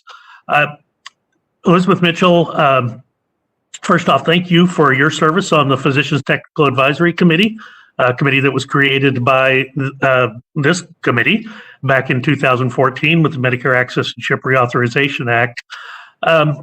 You've talked some about data collection and how we don't know exactly how much money we might save because we don't have the data. But is there any congressionally directed research that might be useful in assessing the cost effectiveness of telehealth? Thank you, Congressman. And yes, and thank you for recognizing PTAC. And one of the reasons that I am as confident as I am that telehealth can be used to expand access meaningfully is because so many of the PTAC models envisioned alternative sites of care, like hospital at home. We need to be able to reach patients where they are, where they live, and we can improve access, affordability, and patient experience. I would say that more research is definitely needed. We need to evaluate and increase the use of patient-reported outcome measures. Are patients able to resume their activities of daily living? Are they pain-free? Are they able to go back to work? These measures have existed for decades, but they have not been adequately used. So we want to increase that, and we need to measure total cost of care, the impact of telehealth and other innovations on the use of on total cost of care. So we believe that that is an important area of research. We have also conducted significant research on patient experience. We have the largest data set of patient experience in the country, of those are 40,000 patients a year, and we are seeing significant opportunity for improved patient experience with telehealth. Very good. You mentioned in your testimony how this moment for telehealth is not unlike the rollout of electronic health records now. I was mindful that last Saturday morning at 2:30 a.m. we were passing a big stimulus bill, and it was actually the stimulus bill of 2009 that brought electronic health records into the world of the practicing physician. And I do have an article I want to make available for the record, how health experts misjudge EHR clinician burnout at HITECH Act passage. So we do need to be mindful of the potential negative effects. But at the same time, is there anything that Congress can do on the front end to ensure that telehealth does not become overly burdensome to further silo health records or health data? Well, I think that we need to ensure that data is effectively shared. Again, this isn't about me, but I had a telehealth visit with my health plan provider, and they did not share the information with my primary care provider. That just makes the primary care provider's job even harder to get the information they need to duplicative service. We've got to ensure data is meaningfully shared in a way that is easy for physicians to use. Well, and Dr. Resnik, I so appreciate your testimony on this panel. You may remember it was this committee that, in the world of dermatology, it was this committee that worked very hard on allowing the use of a camera that might help in the detection of melanoma. And you could just imagine now extrapolating that to the telehealth world. But are there any services that you provided via telehealth in the past year where you felt limited in treating the patient because of the virtual nature of the visit? Thank you, Dr. Congressman Burgess. I appreciate the question. Yes, and that's part of the evolving evidence base. So I know that when a patient reaches out to me who's had 5 skin cancers and needs a full body check, to tell them, you know what, you need to come in person and see me because I need to look you over from head to toe, and telehealth's not perfect for that. When a primary care colleague refers me a patient with a new rash that needs to be seen urgently, and I have the whole wonderful history from the primary care physician, I can take a look on video. Perfect. So yes, we have learned over the last few years what things work well, what things don't. We actually have a pretty large evidence base in most specialties now about what things work well, and that really is built into the standard of care for each of us. Again, wouldn't want to see that in statute because it does evolve over time, and those coverage decisions can be made by Medicare and by commercial insurers. Yeah, but there's so much that depends upon the type of patient you have in your practice, how comfortable you are in accepting their assessment of things, and we can't forget that as we go forward with policy. There are going to be significant differences between practice types, and I hope we're mindful of that. Thank you, Madam Chair. I'll yield back. Thank you. The gentleman yields back, and the chair now recognizes Representative Peter Welch for 5 minutes of questions. And thank you very much. First of all, I want to thank Chairwoman Eshoo for giving this hearing to all of us who are really committed to expanding telehealth. Thank you. And I want to thank many of my colleagues, but particularly the ones I've been working with on legislation, Congresswoman Matsui, and of course, Congressman Johnson and Congressman Curtis. But I know all of us on this committee have a real interest. I want to start with a preliminary observation. In listening to the witnesses, it appears that telehealth works. It works for patients and it works for providers. And that has certainly been the experience that we've had in Vermont. And many of my colleagues have raised similar instances of it really working. And it's not just in rural areas, it's in urban areas as well. The concerns that were raised, Mr. Pallone did a good job of raising some of those concerns, where will this result in overutilization? Will it result in effective care? Will it result in fraud? I want to make a point, and then I'll go to our panelists for reactions. But those concerns that are raised about fraud, about overutilization, about efficacy, they apply to every procedure, to every item that is delivered in the healthcare system. So it seems to me that if we're going to address those concerns, as we should always be addressing those concerns, we don't cherry pick telehealth and bring down those concerns as a reason not to expand it and integrate it into the delivery of care. And I want to go back to something that Ms. Mitchell mentioned, and that was about the cost of care. We have a crisis in this country on healthcare, in my view, that neither the Republicans or the Democrats have effectively addressed. It costs too much. In 1970, the US spent 66% of its GDP on healthcare. The European countries that are our near competitors spent 5%.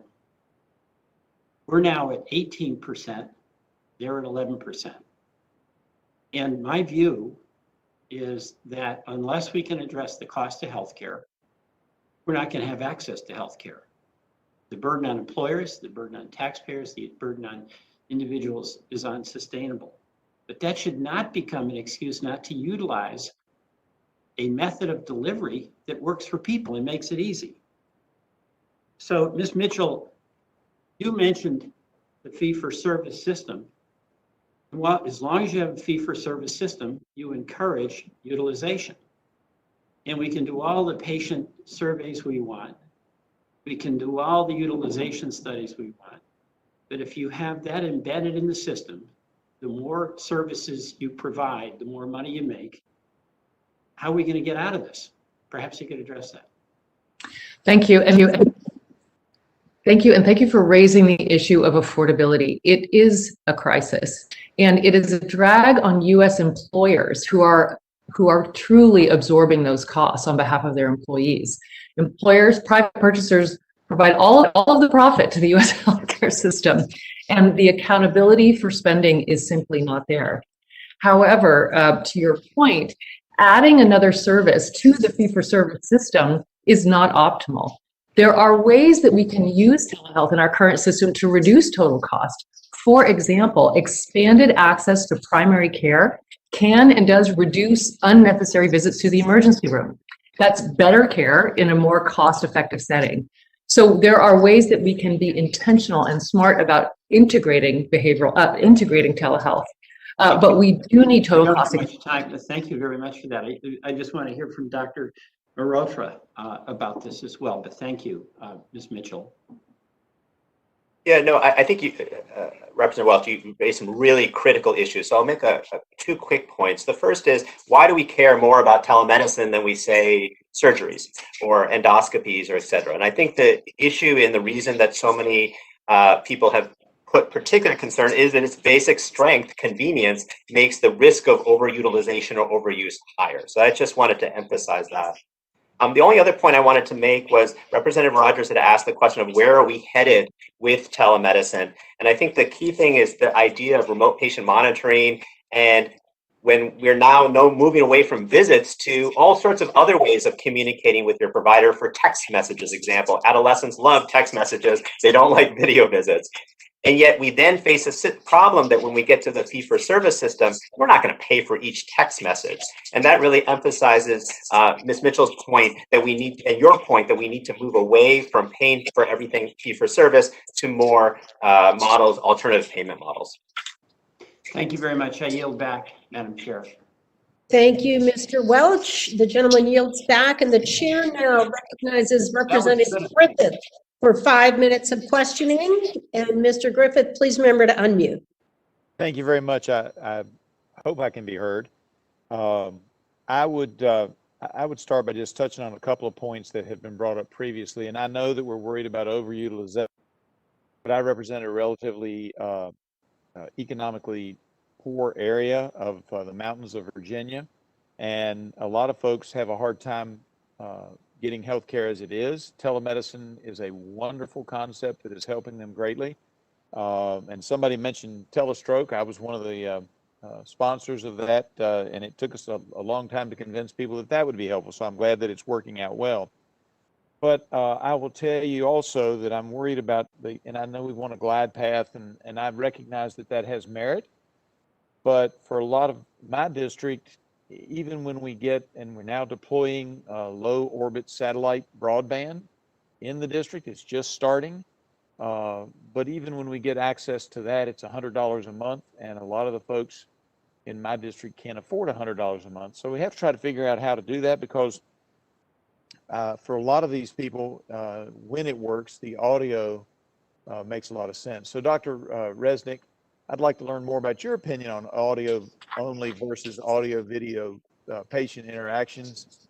CMS estimates about 30% of telehealth visits to be audio only, and a recent JAMA study of California-based FQHCs found that audio only visits accounted for nearly half of all telehealth visits. When is it appropriate to use audio only? Thanks, Congressman. I would say it's interesting. It's typically not our first choice, but it has been a lifeline for patients in rural areas and disadvantaged patients, as you've heard from some of my colleagues today. I'm surprised at how many of my patients don't have broadband access, even in a technologically advanced Bay Area like where I live, and I know it's true in rural areas as well. Sometimes it's just an emergency backup. A patient will be with you on a video visit and something will go wrong with their technology. You know, who among us today has not had a Zoom or Microsoft Teams meeting go awry, where we end up using the phone as a backup, and being able to have that be a covered service is important. We have entire Native American reservations in the United States where there's no broadband access. We have Black and Brown communities who particularly have less broadband access. So I think while we wouldn't want to go to it as a first choice for any particular patient population, any arbitrary end to it as a backup option would particularly harm disadvantaged patients. And that would leave me worried for the future and our work on disparities for those patients.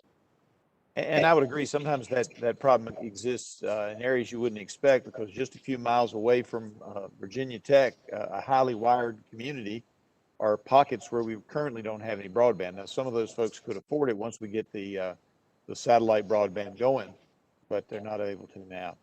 And I do appreciate that. So do you believe it's appropriate for providers to receive a lower reimbursement rate for audio-only visits compared to the audio-video visits? I don't. That was in effect in the past and hasn't been true during the pandemic, but a lot of the patients I end up taking care of via audio only are just as sick as the person I saw before via video. The care is congruent.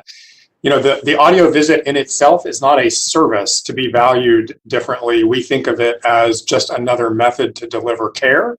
And the value of that service should depend on how long it takes me and how sick the patient is, just like any other service.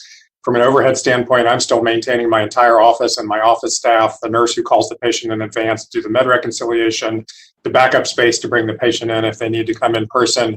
So unlike remote patient monitoring and other things where it's not equivalent to an in-person service, it's a totally newly defined different thing that needs to be valued. I see it as equivalent. Let me get one more question, and I appreciate that. I hate to cut you off, but I'm running out of time. Many devices that we use in telemedicine are able to operate entirely on 2G cellular networks, and this helps for a lot of folks in areas that don't have better service. These devices can remotely monitor things like blood pressure, etc. Do any of you, and this will be for anybody, do any of you know of any capabilities that are lacking among 2G capable devices? I'll open it up to any of the witnesses, but I only have 26 seconds. Does that mean that everything you know of applies to 2G, or you just don't have the knowledge base to answer? Which is fine. I mean, we can't know everything. You have a bunch of dumb docs here. We don't know about 2G. I think is the key point. Happy to get back to you on that one. I appreciate that. And look, I understand that's why I'm asking the question. I don't know the answer either, but appreciate you all being here today. And thank you very much, Madam Chair, and I yield back. Thank you. The gentleman yields back, and the chair now recognizes Representative Schrader for 5 minutes of questions. And Kurt, you're already unmuted, so you're good to go. Thank you, Madam Chair. You look pretty good up there, if I may say so. Good to see you again. This is a great hearing. Nice hearing. It's nice to see that telehealth has more from do it or do we not, but yes, we're going to do it, and how do we do it best? And I think that's a much better spot to be in. It's been a lifeline for folks in my rural district, for veterans with comorbidities have a tough time getting into the office. I had some personal interactions with a physician and a veteran, both very leery of telehealth, only to find out that, geez, they really like that as the pandemic curtailed their in-person visits. More accessible, more opportunity going forward. And so to that end, I guess, Dr. Mahoney, talk a little bit about your experience with the relatively flat utilization. You haven't seen a big increase in overutilization. Do you have any cost data you can share with us on maybe the savings the system is seeing as a result of telehealth? I mean, quite frankly, I've always been convinced that if you get to these people early on, make it easy and accessible, you can prevent a lot of much more costly problems later on. Yeah, thank you for the question, Congresswoman Schrader. I agree with you. I like that story about the veteran who initially thought that he would not be interested in doing a video visit. I've seen that across many of my patients who, traditionally I would have just thought that they would have been resistant, but then they're the biggest fans because they gave it a try and maybe had a caregiver help them get on. So I appreciate that comment. Telehealth has the potential to reduce total cost of care across populations because it's providing more timely access to care by by ensuring the right level of care by the right provider at the right place and time. And we heard about the association between timely care and the prevention of emergency room use. And so, we don't have any cost savings data at this point, but at Stanford Healthcare, we are committed to analyzing our cost data and providing that as soon as it's available.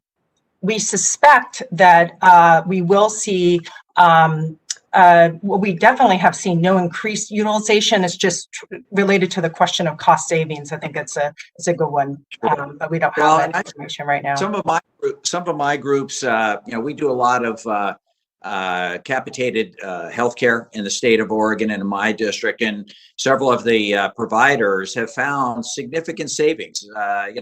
Not tremendous, but 15%, 20%. That's great. That's great. It's good for the system. Allows more flexibility. You can redirect, frankly, some of the payments to those that really need it, and I think that's important. I think one thing I'm hearing, I guess I go to Dr. Mehrotra now, about alternative payment models. With fee-for-service, I think it's a little constraining, to be very honest with you. I would suggest in human medicine, it's an older school, somewhat outdated way of providing healthcare. It's unavoidable in some areas. I do get that. But to coordinate the best healthcare for that individual, I think bundling healthcare payments with groups that are grown up locally and regionally based and know what their constituents, their clients need at the end of the day, their patients need, is really important. So what needs to be done from a policy perspective to help facilitate that transition from fee-for-service to alternative payment models and make sense out of because if there's some savings, maybe there are some rate changes that could go into play for different types of visits, telehealth versus in person. I'd love your opinion on that.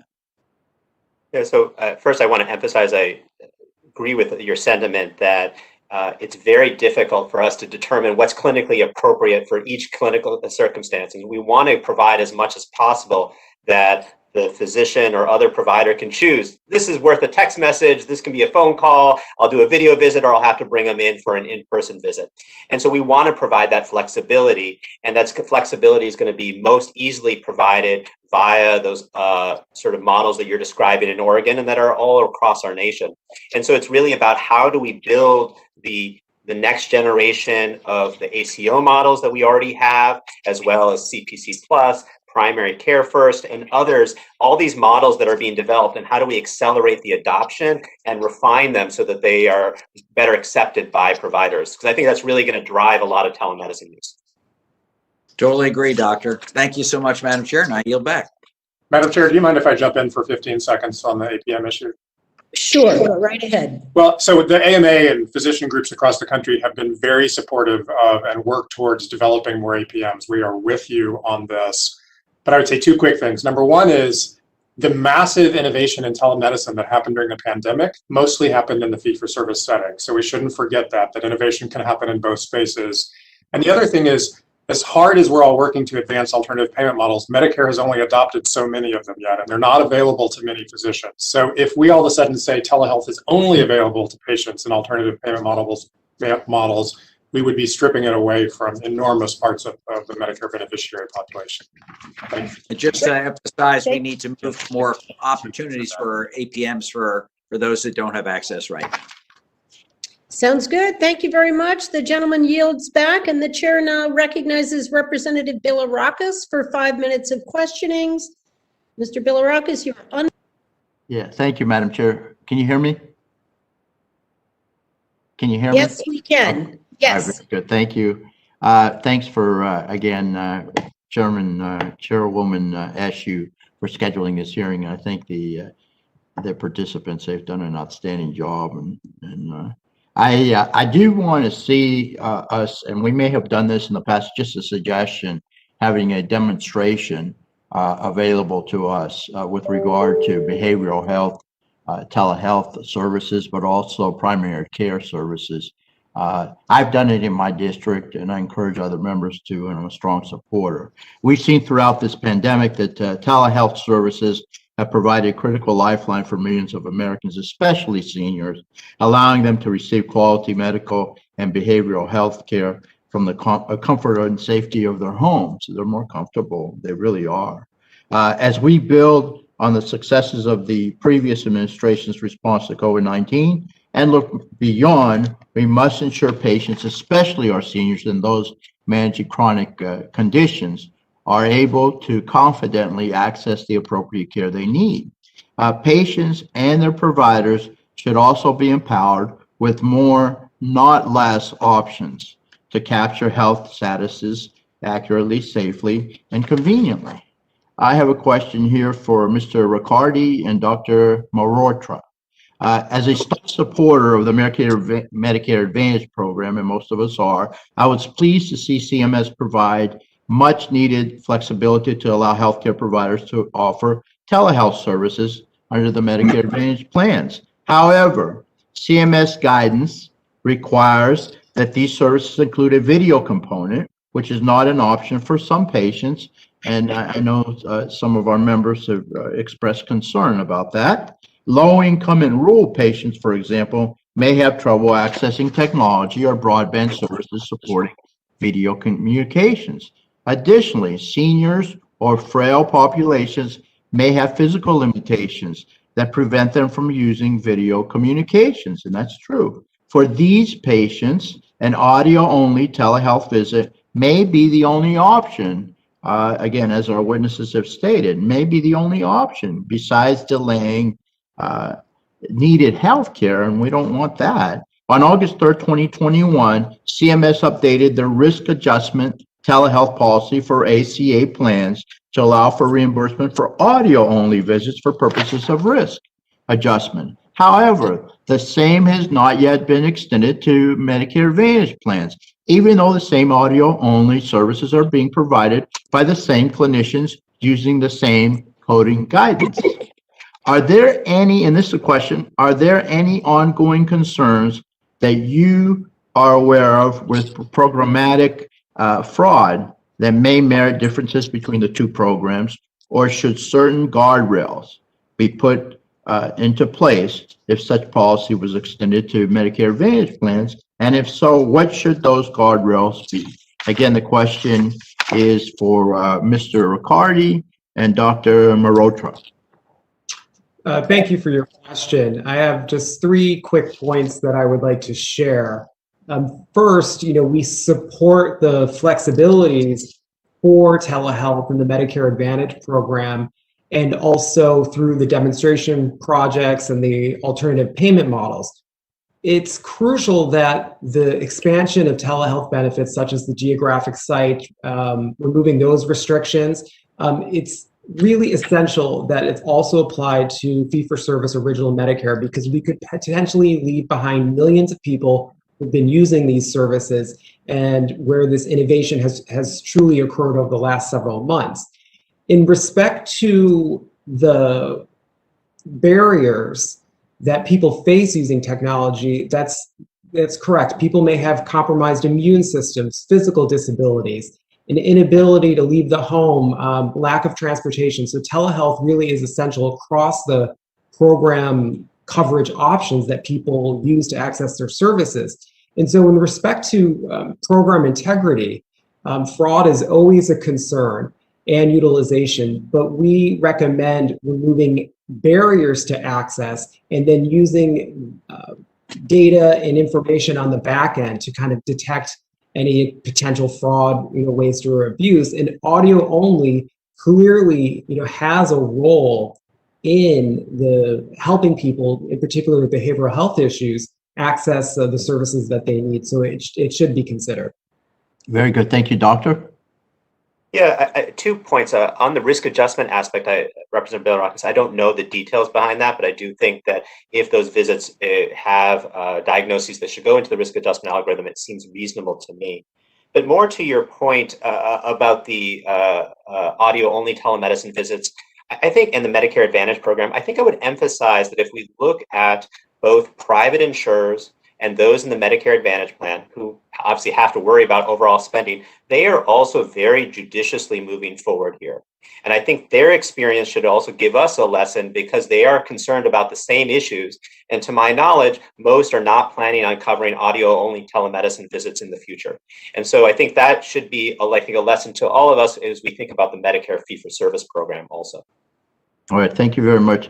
Madam Chair, for inclusion, I provide this committee with a copy of a letter of support for a bipartisan bill I plan to soon reintroduce, called the Ensuring Parity and Medicare Advantage for Audio-Only Telehealth Act, which includes guardrails to prevent potential Medicare fraud and abuse by ensuring patients have an established provider or practice relationship where audio-only diagnosis is being utilized, and that diagnosis were previously documented in person. I think it's so important. So I'd like to admit this into the record, please. Did you just read the letter to us? Yes. So ordered. Thank you so much. Make it part of the record. Yeah, I've got a couple more questions, but I'm not going to go into them. But I will tell you this, and I've got 30 seconds. I remember years ago, we did one of these field hearings in Pennsylvania, rural Pennsylvania, and I was really impressed because the patient actually came to the hospital and was treated, or maybe it was a clinic, was treated for primary care. However, a specialist was needed, and then the telemedicine, the telehealth was done from Philadelphia, I believe, and the specialist was able to speak with the primary care physician and the patient, and I thought that was a great idea. So I think that that's being done quite a bit. But anyway, my time has expired, and I appreciate it very much. Thank you. Thank you, Mr. Bilirakis. I remember many years ago bringing the FCC chairman to Stanford Hospital, actually Lucille Packard Children's Hospital. He wanted to know why he was going there. I said, "You see when you get there," but I wanted him to see the surgery that was taking place on a baby and an entire wall of equipment relative to broadband.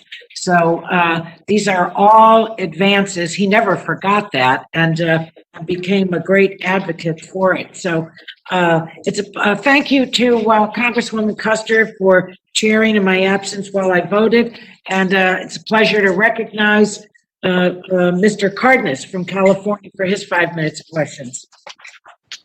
Thank you, Madam Chairwoman, and I'd like to thank you and the ranking member for Guthrie for having this important hearing, and you are the two of the nicest members of Congress, even though it seems they only give one award a year. But anyway, since the beginning of the pandemic, we've seen the disproportionate impact of COVID-19 on communities of color and low-income communities. Telehealth has the potential to improve health equity by increasing access to care for rural and underserved communities across America. Some studies indicate that those same communities are having trouble accessing telehealth. It is critical that we make sure that populations who can benefit the most from telehealth can access it, so that telehealth in the long term does not contribute to health inequities that are so prevalent in our country. Mr. Ricardi, what are some of the potential barriers to accessing telehealth that exist today, and what can be done to break down those barriers? Yeah, thank you for your question. I think this is an opportunity to invest in telehealth to improve health outcomes and not exacerbate existing health disparities. Crucially, research shows approximately 1/3 of older adults age 65 and over do not use the internet, and half lack broadband. And it's even worse for Black older adults. Almost 70% don't have broadband access at home. And this is for a variety of reasons. And so this is why it's incredibly important that there are investments in the infrastructure of broadband and technology in general. People lack broadband coverage where they can't afford the technology. They just generally may be uncomfortable with telehealth. And so it's important that the investments are also made into digital and technological training to improve health literacy. And many individuals are also challenged because they may have cognitive impairment, physical limitations, or disabilities. And so telehealth really can be a supplement to in-person care, but follow-up care may be needed after a telehealth visit. So I think it's really important that we envision this as an opportunity to eliminate these disparities. Okay, thank you, Mr. Ricardi. And there are many, many factors that limit people with low income in this country. And when I say low income, I want to point out two things that is derogatory, in my opinion, in too many minds of Americans. When Americans think of low income, far too often they've been convinced that the low income person is lazy, they don't work, they don't want to work, and they're just sucking out the system. Well, with all due respect, we have the working poor in America, which are millions and millions of adults and children, and they deserve, they're hardworking, they're probably minimum wage workers, they deserve the opportunity to get the same health care that anybody else in our great country deserves.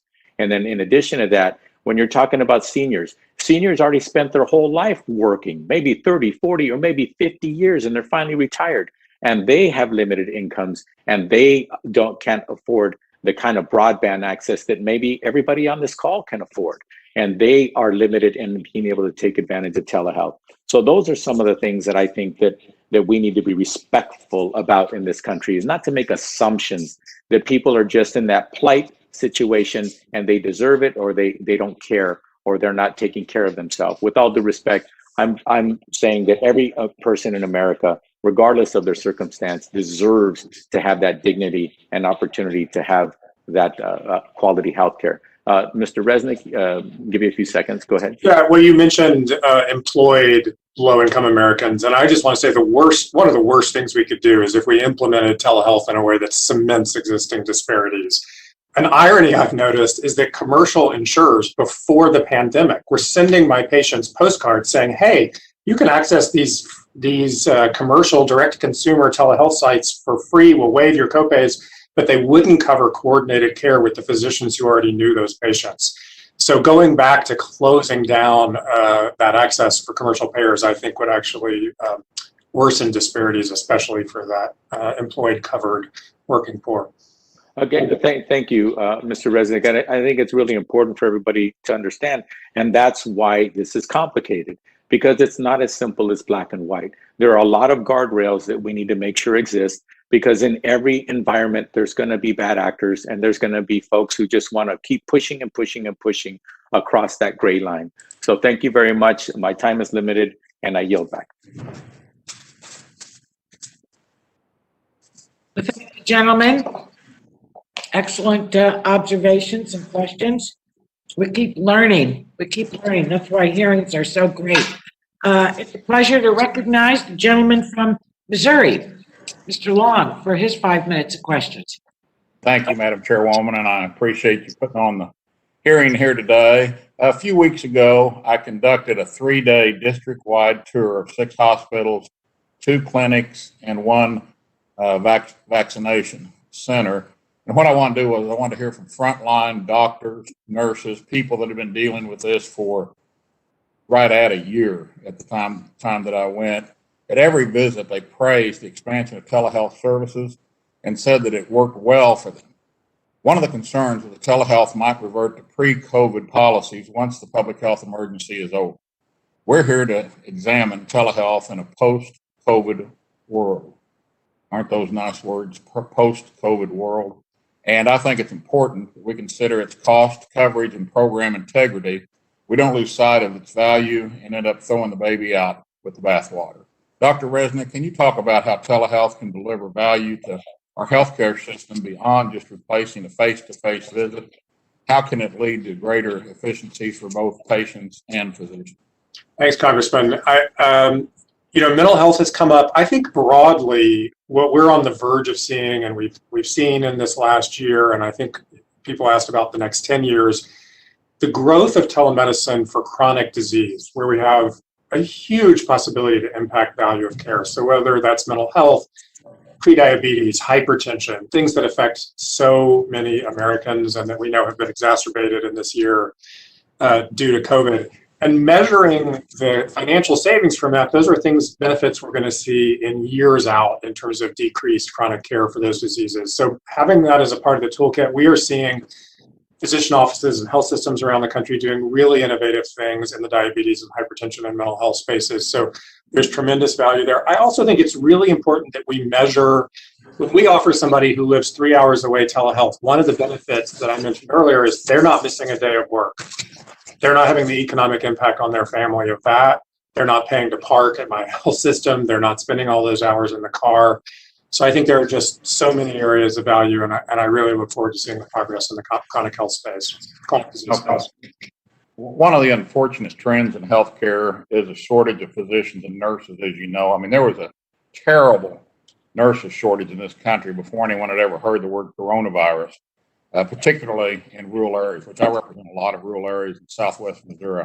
Over the years, I focused on closing the gap in the rural healthcare workforce. How can telehealth help overcome clinician shortages, and especially in rural areas and for our underserved population? Well, thanks to Congress for the GME, for the down payment on improving GME funding in the last couple of months. That was a huge thing. Thank you. Telehealth in particular, it's not a magic sort of panacea for workforce issues, because at the end of the day, we don't have doctors and nurses twiddling their thumbs. They're busy everywhere.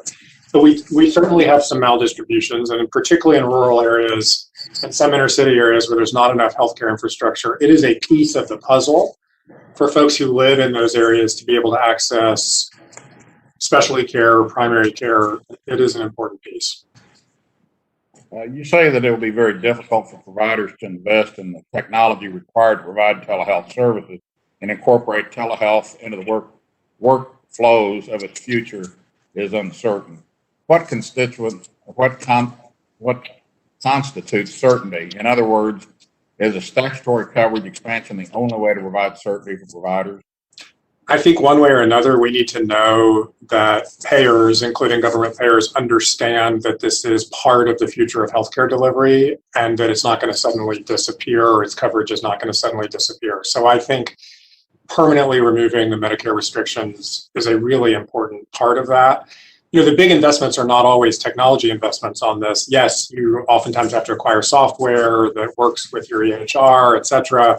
But it's really about retooling your entire office to be able to try and figure out in advance which patients need to come in person, which don't, how to coordinate all that care. So there is a real expense there. There's a concern that expanded telehealth could lead to greater fraud and abuse or duplication of services. You say that these concerns are misplaced. Why? So I think that OIG and DOJ already has the tools. I am involved in some of these cases of telehealth fraud that really have little to do with telemedicine and are really about using almost sham telemedicine that they're not even billing for to try to provide prescriptions and unneeded genetic testing and other things. It's interesting, the statement that came out 3 or 4 days ago from the deputy IG, Mr. Graham, on telehealth really corroborated that and said that the telefraud cases that they're seeing and investigating right now are mostly related to telefraud, not telemedicine fraud. Again, where these unscrupulous marketing firms are convincing patients to sign up for things they don't need, but they're not actually using telehealth or any of these codes that we're contemplating or the Medicare broadened coverage that we're talking about. Okay, thank you. Madam Chairwoman, I have no time to yield back, but if I did, I sure would. Thank you, gentlemen. Wonderful, straightforward questions and wonderful, straightforward answers from our witnesses. It's a pleasure to recognize the gentleman from California, Dr. Ruiz, for your 5 minutes of questions. Thank you very much for holding this hearing today on this important subject. The expansion of telehealth has played a critical role in the access to care during the COVID-19 pandemic. And we have seen on a large scale how beneficial it can be for both the patients and their providers. So as we move forward past the current health crisis, it is important that we take a hard look at what the future of healthcare delivery looks like and strategically adopt policies that will move us in that direction with a key eye on equity. We must reimagine and redesign healthcare. Home and community-based care is the future of healthcare delivery in this country. It's already moving there organically.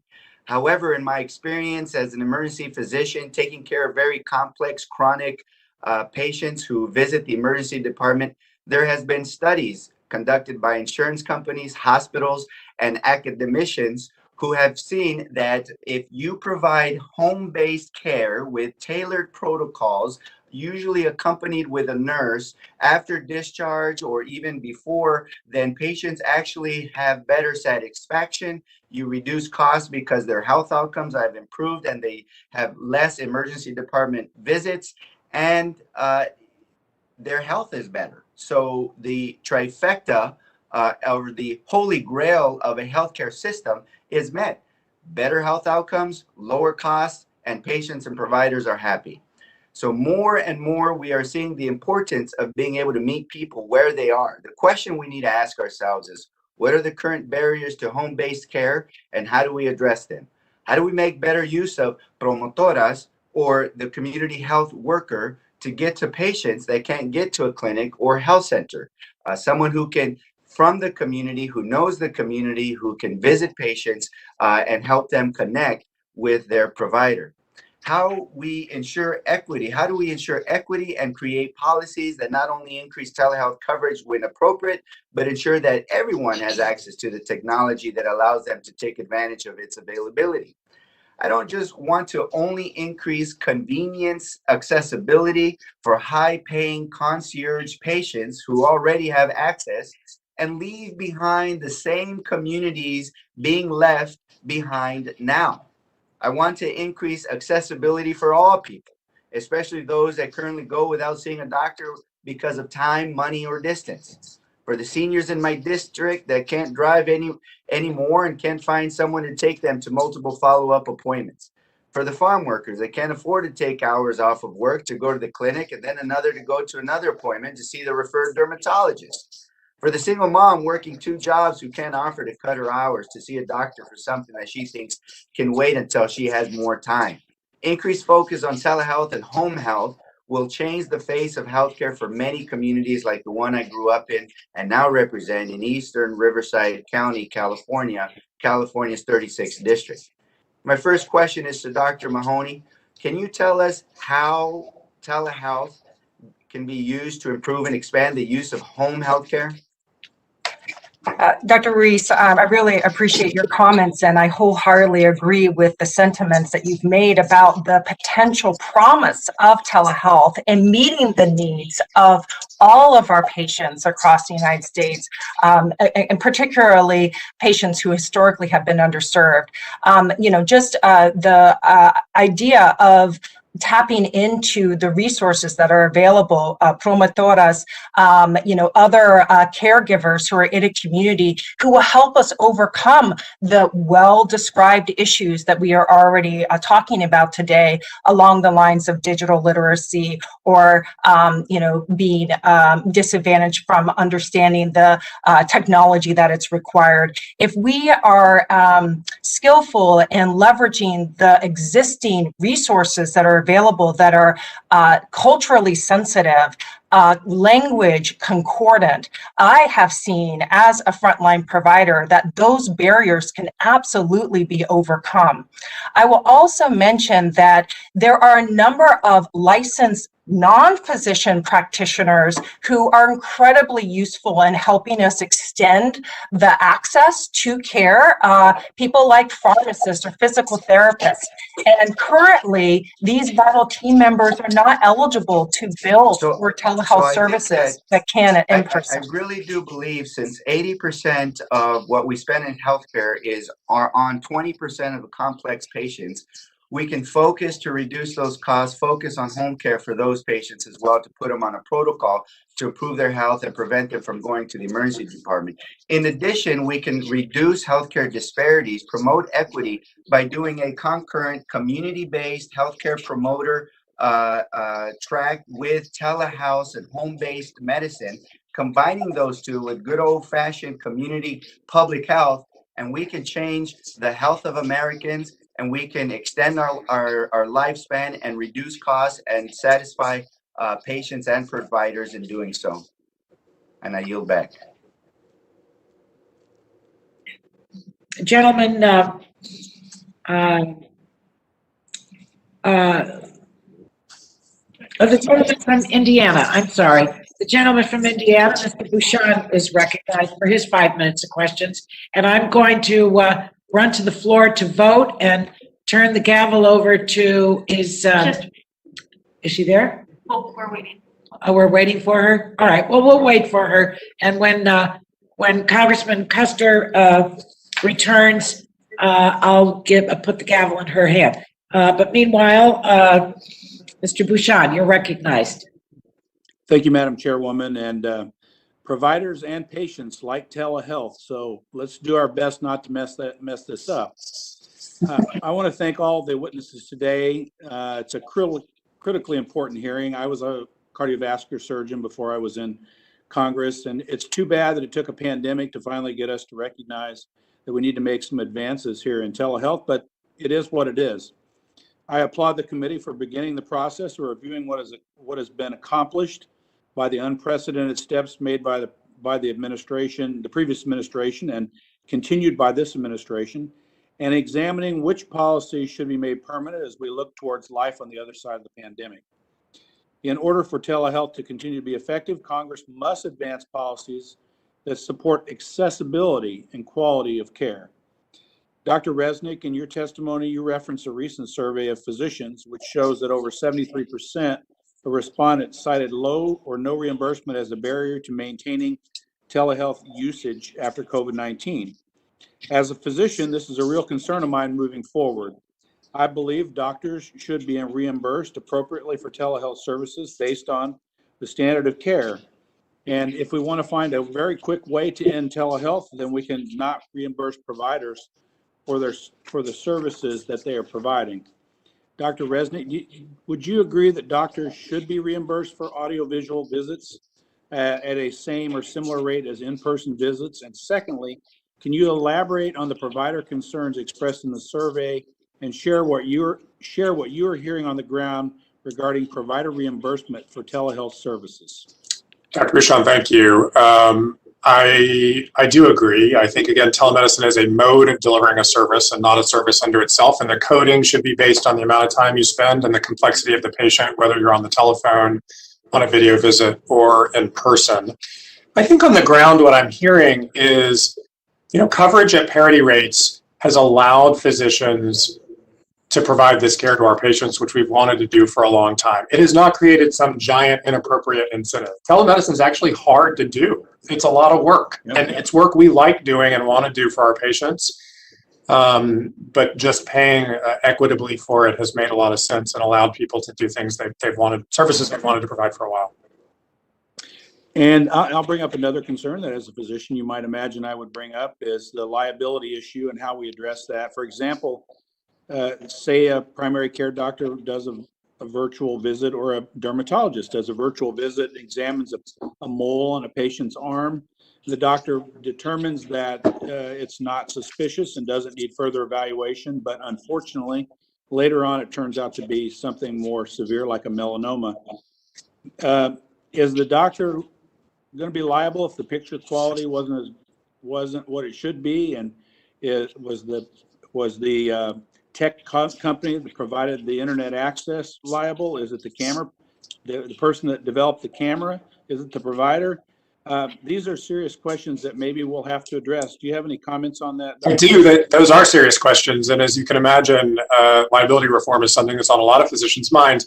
I think, you want to be surprised that this happens. I sometimes get very blurry photos. I sometimes get a patient thinking they're photographing their skin and I see the dog on the grass in the background, right? Absolutely. So on the one hand, I can't be held accountable, nor can my colleagues, for what we weren't shown or can't see. And that would be really frustrating if we were. On the other hand, what I would say is we hold ethically physicians to the same standard of care, no matter how they're providing that care. So if you see somebody, if I see a patient with a mole and I think that's a mole that I would need to look at under a dermatoscope in person, it's my responsibility to tell that patient, you know what, you've got to come in person. Or if a pediatrician feels like they really need to look in someone's ear, that standard of care should still apply when they're doing telehealth. And if it's something where what you see is adequate to make a diagnosis and a treatment plan, then you should go ahead and do it via telehealth. But that standard of care should really be the same. Yeah, I would agree. Standard of care should be the same. I think there can be technical challenges, and I would also agree that it's not the patient's responsibility to do the right thing. I mean, if you can't get adequate evaluation of the patient by telehealth, then you have to see them in person. Yeah. I do think, though, that this will become an issue. I think it'll become an issue for the technology space, for the internet providers and others, because we all know how that goes in healthcare when this comes down. So we'll have to think about all those things. Dr. Bouchon, that reminds me, this is another reason we support physicians being licensed in the state where the patient receives the service, because if the standard isn't met by the technology company, by the doctor, the physician, or the technology company, the patient can pursue that in their own state. I'm in agreement with you. I think a national licensing is not the way to go. I'm out of time. So with that, I yield back. Thank you. The gentleman yields back. I think what I'm learning is that there are many common sense practices right now that just really need to be retained. The answer is already there when I listen to the answers of the witnesses, but it's good to have an exchange between two doctors. Pleasure to recognize the gentlewoman from Michigan, Ms. Dingle, for her 5 minutes of questions. Thank you, Chairwoman Eshoo and Ranking Member Guthrie, for this important and very timely hearing to discuss telehealth. This subject really matters, and I think that telemedicine is here to stay. We've seen a dramatic increase in its use during the pandemic, but we need to thoughtfully explore reforms that build on what works while coming together in a bipartisan way to address challenges in implementation moving forward, some that were just discussed in the last questions. Dr. Mehrotra, in 2018, Congress allowed clinicians working with the U.S. veterans with the VA health system to practice both in-person and telehealth across state lines, as long as they were licensed in good standing in their home states. At the time, veterans were experiencing long wait times for care, which required action, and Congress responded. Congress did the same thing for DHS providers last spring in the CARES Act. Given the extraordinary public health crisis we're now facing, what is your view on a temporary time-limited licensing I can't even talk today, proposal to address the current public health emergency like that in the TREAT Act, which my colleagues, Rep. Lada and I've introduced? No, first, I really appreciate the question. I think there's broad consensus. I think everyone here that we need to address licensure reform and how do we facilitate interstate practice of medicine. I was in a recent piece, we were just describing how we've created this very silly situation where you have a patient crossing the state line, driving a mile down the street so they can have a telemedicine visit with their primary care doctor because the primary care doctor is not licensed in the state they live in. So they're now having a telemedicine visit in their car. That's silly. I think in terms of how we make that reform, I think the TREAT Act is a great, and I'm very supportive of of creating a licensure reform so that there's reciprocity across states. And I've argued actually that we should do something that's more also go further and make something that's permanent, because I do think we need to address that artificial barrier of licensure. I mean, it's very real. The University of Michigan treats many patients in Ohio, Indiana. It's facing real problems in treating its patients during COVID on this. So, and there are other hospitals downtown. Many hospitals are experiencing that. So thank you. I look forward to continuing the work on this issue, and I'd like to hear your ideas for making it more permanent. However, I also want to make sure that we're taking steps to protect the Medicare program integrity, given the dramatic changes we're seeing in telehealth adoption and uptake. And while we all recognize the many legitimate benefits of telehealth and how impactful the expansion has been during the pandemic, we shouldn't ignore the potential for new sophisticated schemes that could leave our nation's seniors at risk of fraud. I have already met with seniors that are experiencing this. For example, cold calling beneficiaries will get personal information from a senior and then bill Medicare for services or equipment the beneficiary did not request, and in one case didn't even receive. Mr. Ricardi, do you have any suggestions for how we can strengthen Medicare program integrity to, for example, prevent cold calling or billing for unnecessary services? Thank you for your question. And I think that, as we consider moving forward with telehealth, that we can draw upon, previous experiences with fraud, waste, or abuse, and also the privacy concerns that that many older adults have, with the advent of an expansion of telehealth during this pandemic. And just stepping back, it's just important to remember that as we consider any measures for combating, fraud and scams, that we don't arbitrarily impose barriers onto people who need access to that care. I think that there are sophisticated technologies that can be used to analyze the data that's available as it is connected to telehealth. But also, as we move forward, we have to consider other protections that are related to Medicare law, like HIPAA, considering whether we should include additional entities that should be covered by HIPAA, and investing in the infrastructure of the technology, ensuring that the protections are there in place to prevent seniors from these types of scams. And lastly, to draw upon not only the healthcare system, but also on supporting the community-based organizations that serve Medicare beneficiaries to help them combat fraud and scams. Thank you. I'm out of time.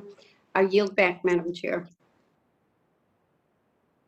Yields back. The chair will recognize Mr. Mullen from Oklahoma for his 5 minutes, but I'm going to hand the gavel over to Congresswoman Custer because I'm going to go to the floor to vote. So I shall return. Thank you, Chairwoman Eshun. Appreciate you. And I know you asked earlier about my son, except the irony of that is I was actually doing a telehealth with my with a neurologist. And so while you asked me, I was actually on the phone with on the telehealth with a neurologist speaking, because my son's had traumatic brain injury, and I'll say this real quick: my son's doing great, but his specialist we meet through telehealth. There's several specialists that we haven't even had an in-person meeting with, because he's case study number one for accidents for pediatric neurology care and what he's going through. He's actually experimental, and so UNLV or UCLA, I'm sorry, has taken on his case. Then there's a specialist out of Beverly Hills that's overseeing it. And then we have another specialist in Illinois, while we're in Oklahoma, rural Oklahoma. Telemedicine and telehealth is something that has opened up an opportunity for all of us, no matter where we live, to have those specialties come into our home, come into our communities, and allow us to have the same adequate care as we would if we were living in California, or we're living in Houston, or we're living in Chicago, or Washington, D.C. And why the pandemic has been horrific, it has also advanced the technology that we knew was here, but we wasn't, as Congress, we wasn't ready to look at it. We wasn't ready to embrace it because we didn't know how to reimburse doctors. We didn't understand how to regulate it. We didn't understand how the doctor visits would work. But because of technology, we're here. And I have a good friend of mine that's an orthopedic surgeon that he does surgeries robotic. And while he has to be in the same room, he actually never has to lay his hands on the patient other than to comfort the patient. But he stands 3 foot away and replaces hips, or does surgery on the shoulder, or does surgeries on the knee. And by the way, he came to us through our Army because he was He was in the service and performed surgeries even at Walter Reed. And our government is the one that taught him this technology. And it's capable now for us to bring home to our rural hospitals where it's hard for us to get specialists to be there.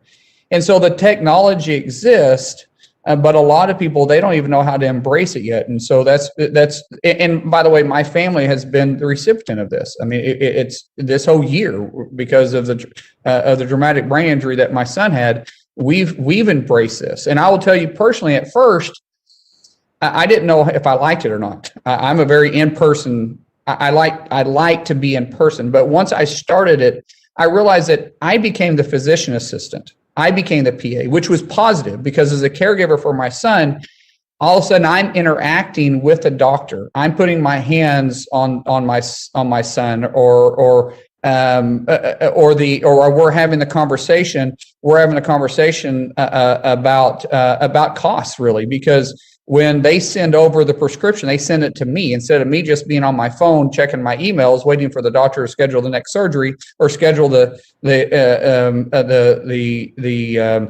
imaging or lab work.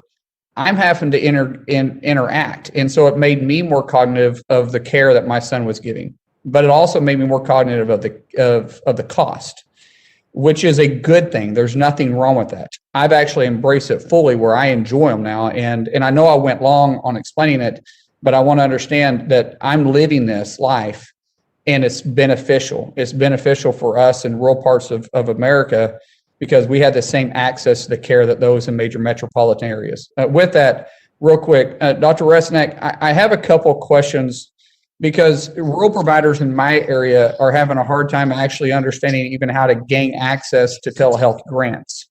Do you feel like there's more that can be done to provide this information to the providers? I know the AMA and specialty societies have just in the last several months rolled out a lot of additional information about some of the grants to help with implementation. CMS has actually been very cooperative and supportive in terms over the last year in terms of helping us when we've needed to reach out to improve that process. So, but definitely put your colleagues in touch with me and happy to see what we can do to help. Do you think it'd be helpful to maybe have a one-stop shop for funding opportunities for telehealth? I don't see any harm in that and could be helpful. Okay, maybe we can work with you on doing something like that too. And my office has been working on a bill with Chairman Eshu's office to ensure federal government creates a national telehealth strategy that streamlines and coordinates these things. Would it be beneficial for maybe there to be an elevated presence within HHS to coordinate these telehealth investments and policies across our government?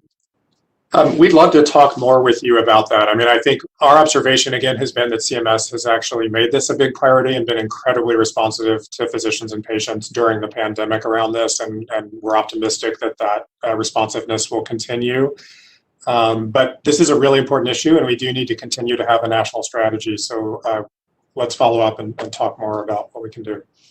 Absolutely, because this is a great opportunity for rural America to have adequate and quality health care like all others. And I think this is a great starting point. I'm so glad to hear your son is doing better. And I know this has been a really hard year for you and your family.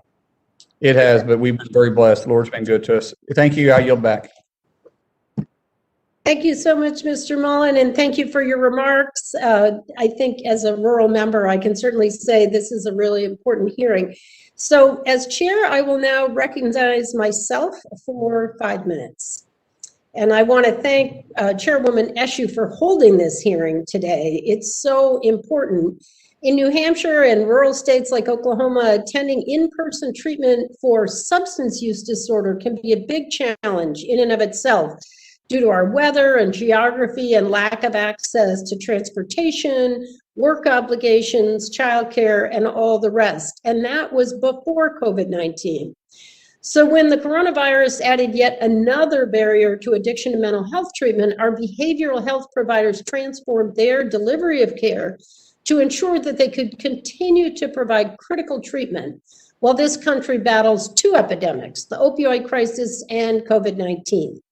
This was made possible by flexibilities during the pandemic, and I'm so grateful for this discussion to highlight these measures and provide a framework as we look ahead to expanding access to care through telehealth post-COVID-19. I've heard from treatment providers, addiction treatment providers, who emphasize how telehealth has in many ways resulted in greater appointment attendance, fewer cancellations, and more patients arriving on time. Dr. Mehrotra, you and your colleagues at RAND recently released a study examining transitioning to telemedicine for opioid use disorder treatment, outlining how buprenorphine prescribers quickly transitioned to provide telemedicine visits. Could you please describe how the current flexibilities around prescribing medication-assisted treatment has actually improved access to care? Yeah, Representative Custer, thank you for the question. And the study that we did was looking within the pandemic for treatment of opioid use disorder. And I think that's a real success story and a feel-good story that in the context of the pandemic, patients who were in treatment were able to use telemedicine to access care, stay on their medications, and get the appropriate care and not go back to, unfortunately, using opioids again. So that's a real success story from the work we've done. And through the Support Act, post the pandemic, that's going to be accessible to folks. I think there has been some frustration with the changes that have been asked for the Ryan-Haight Act to allow all providers to prescribe Suboxone and other medications for opioid use disorder and have that flexibility so it can be done via telemedicine. And I think that's a key area for us to provide that flexibility so we can provide that treatment in New Hampshire and the rest of the nation. Well, I think it's so important. Now, you've mentioned that several of the participants were hesitant to see new patients, and that's concerning. What can be done to encourage greater uptake among providers who might be hesitant for using some of these new flexibilities, and especially for new patients? No, I think we have been surveying and talking to a lot of opioid use disorder providers, and there's a wide variation in how comfortable they feel. One thing that we've called for is, this is more not on the congressional side, but on the clinical side, to create guidelines among the treatment community so that people feel more comfortable that this is a reasonable way to treat opioid use disorder. And I think that's going to be the key to convincing providers to move in that direction. Okay, great. Thank you. Thank you so much. I wanted to question you about flexibilities allowed for opioid use disorder treatment providers in providing telehealth across state lines. So New Hampshire is a small state with a lot of state lines: Vermont, Massachusetts, Maine. And I'd love to get your thoughts on delivering telehealth across state lines to some of our most vulnerable, including addiction and mental health patients. Right. So in New Hampshire, we're very close by, obviously, where I am, and it is difficult in many of those communities to find an opioid use disorder to get treatment, and providing that flexibility across the nation. And we do see a number of private companies that are providing very innovative new models to expand the use of telemedicine, and they can work across all 50 states so people can have that access. And as I articulated before, the keys to providing that in New Hampshire and the rest of the nation are licensure reform, so that we can make that easier for those providers to do so, as well as I think all of you know, and is a really key aspect of this committee, which is broadband expansion. It's very frustrating in 2021 that so many Americans don't have access to that necessary technology. Well, absolutely, and you've read my closing remarks, which are about exactly that. In places like northern New Hampshire, my district, Coos County, broadband is very limited in the western part of our state, and the successes of telehealth is only as great as the access to the digital infrastructure. And so lastly, I just want to submit for the record a recent report from Dartmouth-Hitchcock on telehealth as a tool for rural health equity. And with that, I will yield back. And as chair, I will now recognize Representative Dunn for 5 minutes of questioning. Representative Dunn. Thank you very much, Chairwoman. Appreciate that. Let me say I'm enjoying this discussion about the future of telehealth, and I appreciate hearing all of the thoughtful views of our panel of witnesses. Among the myriad ways which COVID-19 pushed the limits of our health system, telehealth expansion was a bright spot in that mess. Obviously, it means treating our patients and meeting our patients where they are. And I too have a large rural district, Florida 2, and telehealth expansion during the public health emergency enormously facilitated access to care for some of my most vulnerable constituents. Telehealth is helping Americans stay in touch with their healthcare while so many other aspects of life have been put on hold. I do think audio-only telehealth has to remain a backup option.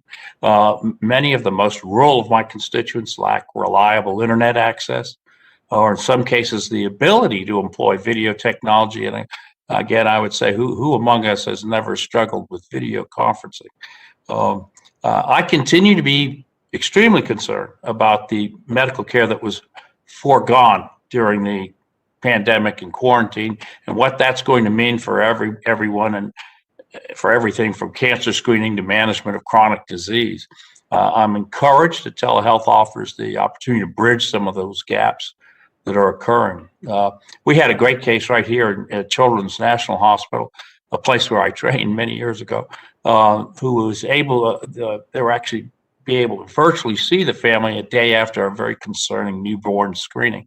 And a family didn't have a car, no care for their other children. And instead of having to wait for answers, they saw a physician the very next day and started to build a care plan, virtually saw a physician. And the physician even had a Spanish translator on the call. So that's a model for timely care and coordination that we absolutely want to continue in the post-COVID world. I want to focus my questions and also offer my support for exploring ways to expand the use of remote patient monitoring technologies. We've made some mention of that during this discussion. Remote patient monitoring can offer physicians improved abilities in post-operative management, chronic disease management, a lot of tertiary benefits there. And even if it just triggers a phone call, because something, the monitoring technology indicates that, or it's not sending anything in. So in that vein, Ms. Mitchell, I'd like to start with you. Remote patient monitoring, I think, can help these issues of no-shows, missed appointments. I think it can ultimately decrease the cost of chronic disease for managing that for patients, reduces frequent flyer ER visits, and it's an almost office-style care without exposure to communicable diseases. I know there are decrements in the physical examination and testing remotely. Technology continues to get better. But is there data now to determine the degree to which remote patient monitoring can generate savings, and how should we be thinking about accounting for the cost and the savings in regard to remote patient monitoring? Well, thank you for the question. I completely agree. This telehealth will enable much more innovative and patient-friendly models of care in the home, in the community. But we do need to remove the payment barriers to that. I wanted to add, in our research, we survey over 40,000 patients a year on their patient experience in California. And to your point about audio versus audiovisual, the satisfaction across both methods was the same. People do appreciate both, and we can share those results with you if you're interested. We don't have any data that I'm aware of that quantifies the savings from telehealth at this point. Again, we do believe if it is deployed correctly, and again, used to avoid unnecessary hospital visits or ED visits, we believe there are significant savings. We ran a federally funded program in California with small practices for several years, and we found that by working with those practices, utilizing telehealth, utilizing new methods of monitoring patients, we saw significant total cost reductions and better outcomes.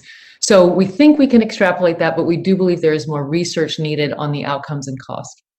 So we're running out of time, but I do think this is a terrific aid to practice. I think it can it's a leverage for more access to more patients. I'm going to be submitting some questions in writing since we're out of time here. And with that, Madam Chair, I yield back. Gentleman yields back. Pleasure to recognize the gentlewoman from Illinois, Ms. Kelly, for her 5 minutes of questions. Thank you, Madam Chair. Thank the committee for bringing us together to discuss the future of telehealth, and I thank the witnesses for being here today.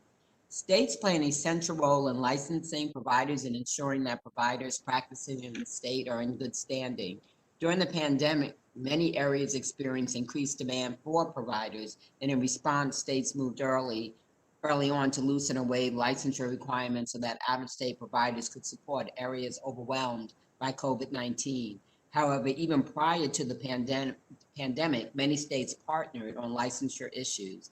Dr. Resnik, can you discuss what states have done before and during the pandemic to increase care across state lines? And also, should states improve Medicare plans can contribute to creating an unequal system in healthcare delivery?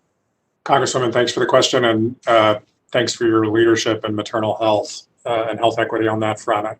We look forward to continuing to work together on that.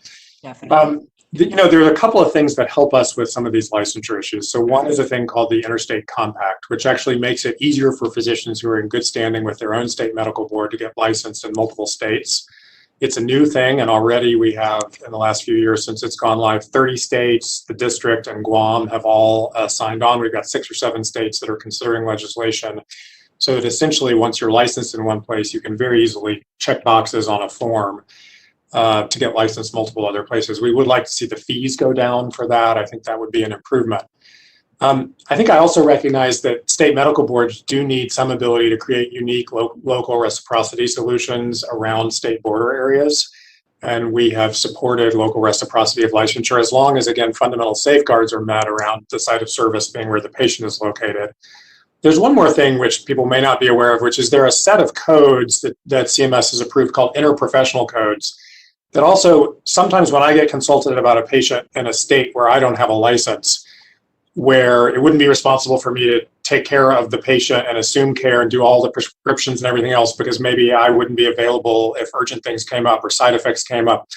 I do what's called an interprofessional consult. So there are codes that actually recognize my doing the consult with them and their primary care doctor or them and their specialist, where I give advice and thought and consult on the case, but the responsibility for the daily care remains local. And so that's another opportunity we have to work on the interstate issue. And let me just ask my question again. Can you expound on how our already unequal system is made worse by the way these virtual services are provided? And how can we address and remedy these inequities in virtual services provided through Medicare? So sorry I missed that. The broader issue of disparities. I mean, I think the last year has actually ameliorated some of that. So we've talked about broadband issues today. That definitely affects patients of color, low-income patients more than others, and that still needs a substantial amount of work. But in the old world before, we had this irony where it was largely wealthier patients who were able to use the convenience of telehealth, where many of our minority and other disadvantaged patients weren't. And so by fixing this Medicare issue, I think we'll go a long way towards helping us work on health equity. Was that what you were asking about? Or okay. And I look forward to continuing to work with you. Thanks for all of your partnership. We really appreciate it. And with that, I yield back with an extra minute. I hope we can get the MAMA Act passed. Yes. The mortality issue. Absolutely. The gentlewoman yields back. It's a pleasure to recognize the gentleman from Utah, Mr. Curtis, for your 5 minutes of questions. Thank you, Madam Chairman, and what a very interesting hearing. As I've listened, it's clear to me that there's broad consensus that we have something very important here. I like that it's bipartisan. I've been impressed with the depth of knowledge from the members who participated in this community, everything from personal experience, Representative Mullen, to our constituents. It seems to impact every single one of us. And many of us have talked about the impact on rural parts of our district. We've been fortunate in the sense that we've had this opportunity as we've gone through the pandemic to try things we might not have otherwise tried. And it occurs to me that most of us can see intuitively a lot of good things, but there's also a strong sense, as I've listened to the members, for more data, for more information, for worry about abuse, worry about fraud. And I've introduced a piece of legislation that Dr. Mehrotra, I'd like to ask you about. It's called the COVID-19 Emergency Telehealth Impact Reporting Act. I'm really pleased that it has some really good, strong bipartisan support from members of this committee. In essence, it would require the federal government to collect and analyze telehealth data from the pandemic. And Doctor, it seems like almost so obvious that it would be a rhetorical question, but I want to ask it particularly in light of other options, which is, how important is it for the U.S. Department of Health and Human Services to work with Congress to obtain better telehealth data, and maybe contrast that to academia or the industry that would be also looking for data? But what's the role here for us here in Congress? Representative Curtis, as a researcher who studies telemedicine and does exactly what you're describing, this is obviously of great interest and I think of really critically important. And in terms of, I would definitely agree that we need more data, both on what's happening during the pandemic. Myself and many others are studying that right now, but also in that post-pandemic period, hopefully very soon, where we can start to see how things get into more of a steady state. One thing that I might emphasize where I see a real weakness and that Health and Human Services could act is in Medicaid. It's a real area where it's such a critical aspect of the US healthcare system, yet we don't have as much data right now that people are looking at in terms of what's been the impact of telemedicine in that among that patient population. So that's great. I'd also like to kind of get your thoughts on the metrics. What metrics should we be using to determine if we make a lot of these things permanent? What, in your community, what metrics would you like to have available to you that would help us make better decisions? I think the key here is obviously, and the thing that we are all hopeful of, is that telemedicine will improve health. And so I think that'd be the metric that I'd love to look at. In a paper we just looked at yesterday, published yesterday, we found that roughly a third of US hospitals have now introduced telestroke, and that's leading to decreased mortality. And that's the kind of work that we really want to demonstrate across many areas of telemedicine. The only other, but similar measures of patient satisfaction and whether physicians and other clinicians are following those guidelines is also a really key aspect as we assess the impact of telemedicine across these different areas. Could you weigh in on just a little bit of time that we have left on not only this, but behavioral telehealth and telemedication assisted treatment, and how do we, capture this opportunity for cost savings? Yeah, no, I think in the area of, say, opioid use disorder or other substance use, how long patients are in treatment is going to be the key aspect of that. And then in terms of looking at, the hope would be, is that if we can address the people's substance use disorder better, they won't end up in the emergency department or will have further complications. And those are the types of metrics that we can look at. Excellent. Thank you. I've got just a moment left and didn't want to ignore some of the other witnesses. I don't know if you have any comments. If not, I'll yield my time back. But any of the other witnesses want to comment on those questions? Hi, I just wanted to let you know that we will have early data on patient experience using telehealth for a Medicaid population this spring. We're happy to share that with you. Thank you. That's awesome. Madam Chair, I yield the balance of my time. The gentleman yields back. It's a pleasure to recognize the gentlewoman from California, Ms. Paragon. Thank you, Madam Chairwoman, for this very important hearing. It's been really great to hear all the conversation about telehealth. This is something I'm quite new to, and I represent a district that's majority minority, very working class, and frankly hadn't heard a lot about telehealth. And when COVID hit, my own mother had to have a telehealth visit. Now, the problem was, number one, my mom doesn't have any technology that has video. She has a flip phone and can hardly answer that phone.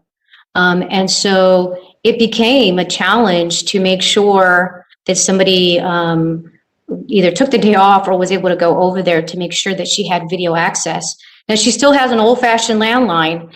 And so for me, this was happening in my backyard with my own mom. I thought to myself, how often is this happening to constituents of mine who don't have that similar access, or older Americans who are having the same kind of access? And so I know that community health centers have also moved to telehealth to make sure that they're providing a safe access to care for constituents, and something that in my district, community health centers are so very key.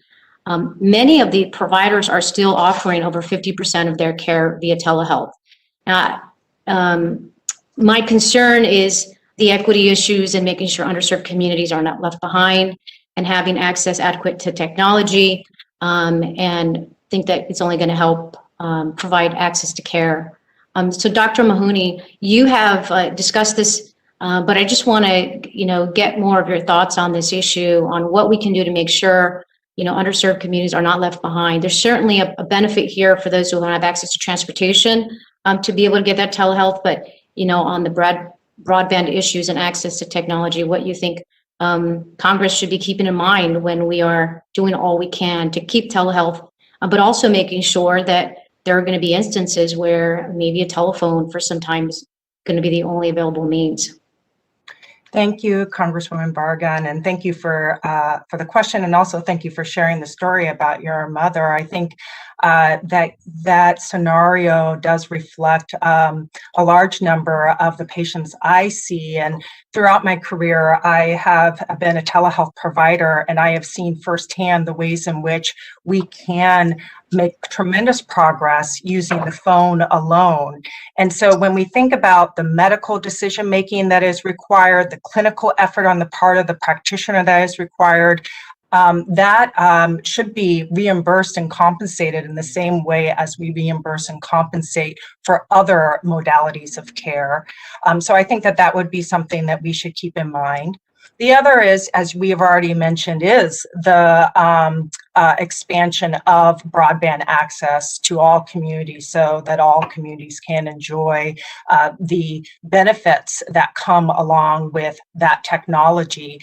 So in the circumstances where video is feasible, maybe going to that first, but having the phone as a vital backup so that we can ensure access to care. I think we've already have heard from many of our panelists, and I share this sentiment as well, that tremendous high quality care can be provided by audio only means, and it should be reimbursed accordingly.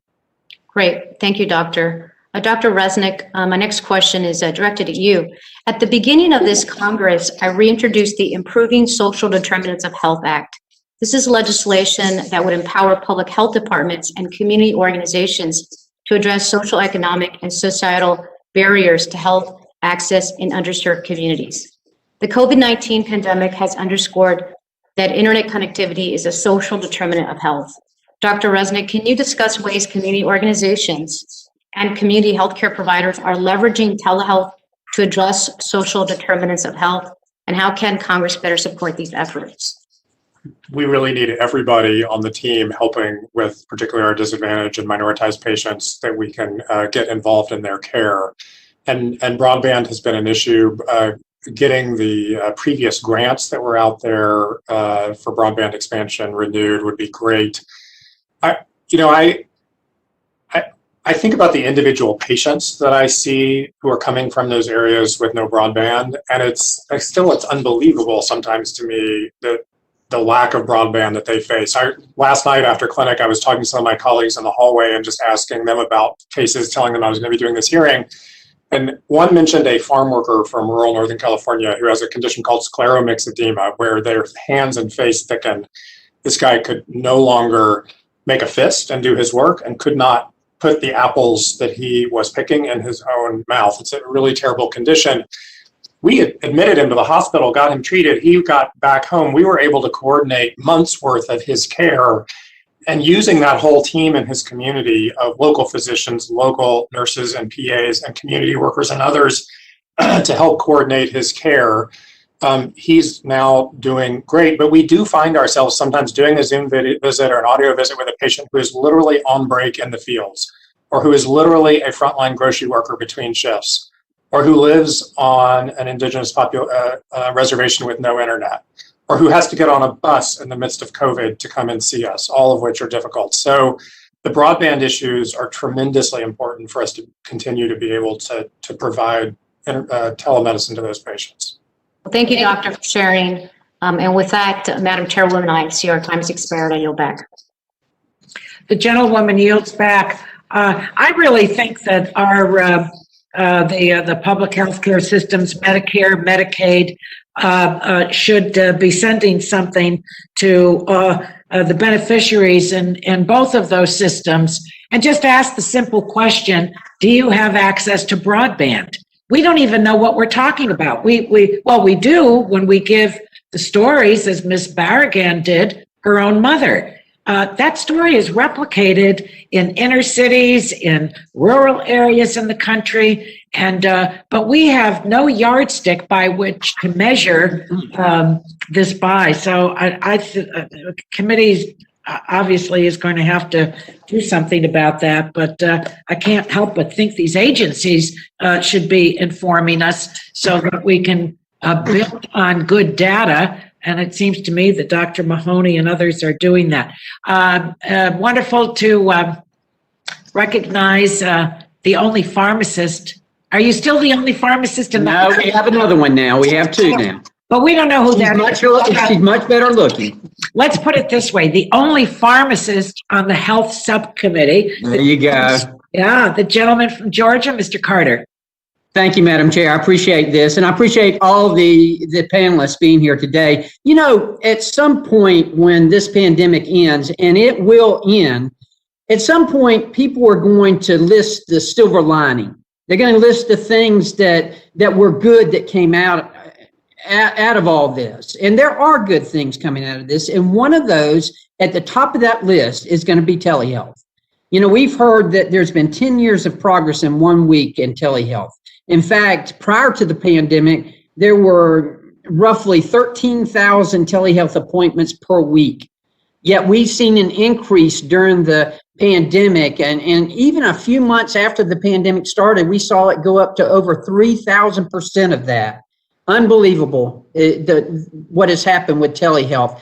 We knew it was there, and I had been looking at it for years. But this was the opportunity for us to really see it flourish. And I think it's been great, and I think it's going to be even better and an important part of our healthcare delivery system. The benefits are endless. There's no questions about it. Patients with comorbidities were able to continue to get care without having to be physically present with the physicians. And we've seen it, and I've seen it work. I saw it work even before that, but we've all seen it work now during this pandemic, and it truly has been a part of the silver lining again that we've noticed. Dr. Resnik, I wanted to ask you, in your testimony, you discussed that Congress should make the telehealth flexibilities from the pandemic permanent. But I hear others say, well, we need more data, we need more research. Yet we've got a year's worth of data collection and tens of millions of telehealth visits that provide us the data to review the success of expanded telehealth services. In your opinion, is that enough? What we've experienced thus far? Yeah, these are not new services we're providing, and the data have accumulated exponentially in the last year, thanks to Atif and other colleagues on this panel. So I think we have data to move ahead with making the expansion for visits permanent. I am all for continuing to study all of the sub areas of telehealth, because we as physicians are going to learn from that and continue to learn what things are best done by telehealth and what things we need to see a patient in person for. But that's really at the standard of care level and not the coverage level. So I think we've got a lot of data and we're ready to move forward. Would you agree that it has increased access to care as well, particularly in minority communities even? And I represent South Georgia, which, you know, we struggle a lot with rural broadband, and that's certainly something that we're addressing in this committee as well, and certainly something that needs to be addressed. And there's no better example, obviously, than our educational system, but also with our healthcare system with telehealth. But it does, and it also decreases costs. So would you agree that it increases access as well as decreases costs? Clearly it does increase access. There will be instances where it is cost effective and removes cost. There are instances. When I see a patient who comes to see me from a rural area and they have something that I know I'm going to need, it's going to be chronic and I'm going to be taken care of with them in partnership for quite a while, I feel really bad when I tell them they're going to need to sit in traffic and miss work and do all those things to come back and see me. So whether it's your constituents in South Georgia and their physicians, or my folks in rural California, just having the option to know that it's covered for me to be able to pick which visits are most appropriate to see them via telehealth is a huge improvement to their access. And not only that, but just as you're pointing out, it decreases health inequities because it increases access. It helps people who are at a disadvantage because of various reasons, but some that you just stated right there. We were in this very ironic situation pre-pandemic where there was a big growth in telehealth, but again, it was mostly the fastest growth were in these direct consumer providers, which were for people who had spare money and could go online and just pay for it out of pocket. They got access.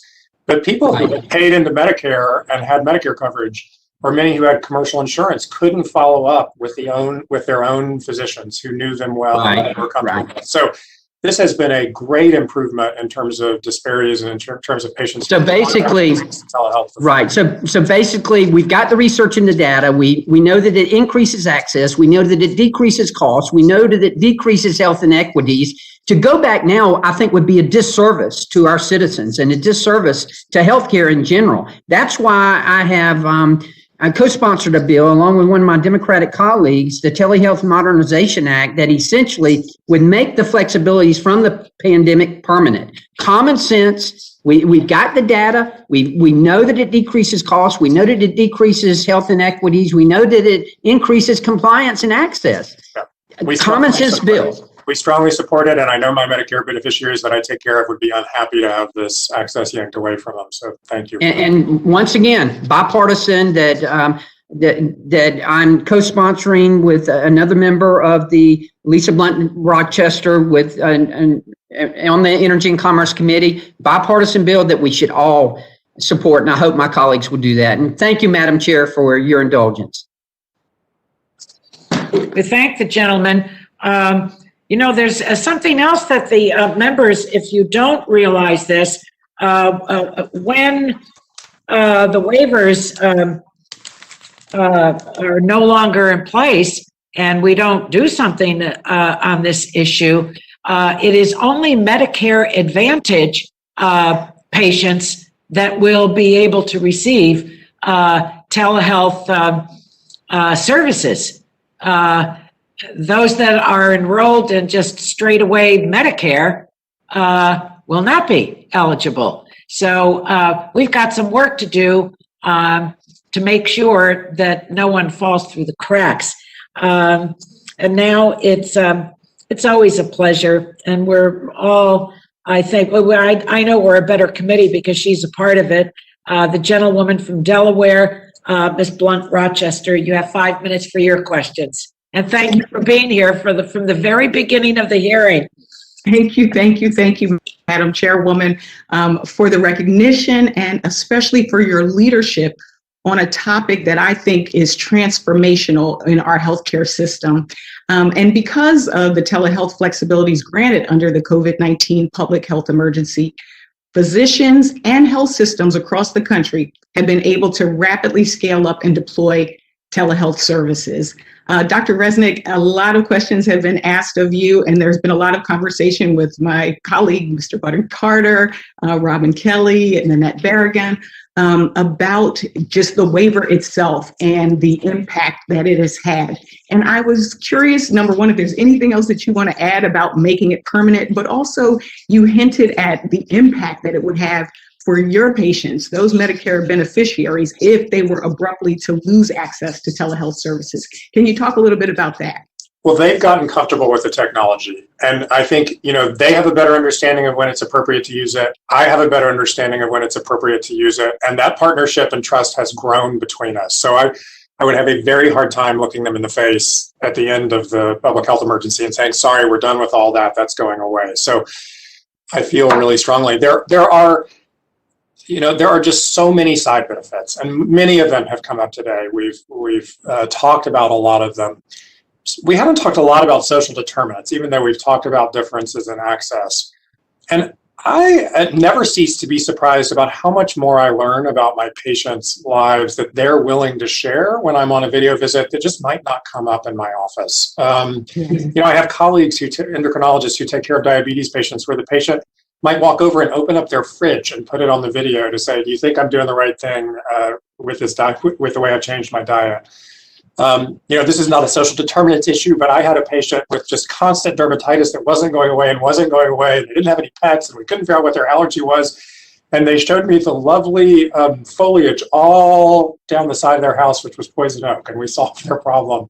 So there are just so many things you don't expect for a new technology like this to be helpful with that you discover as you go.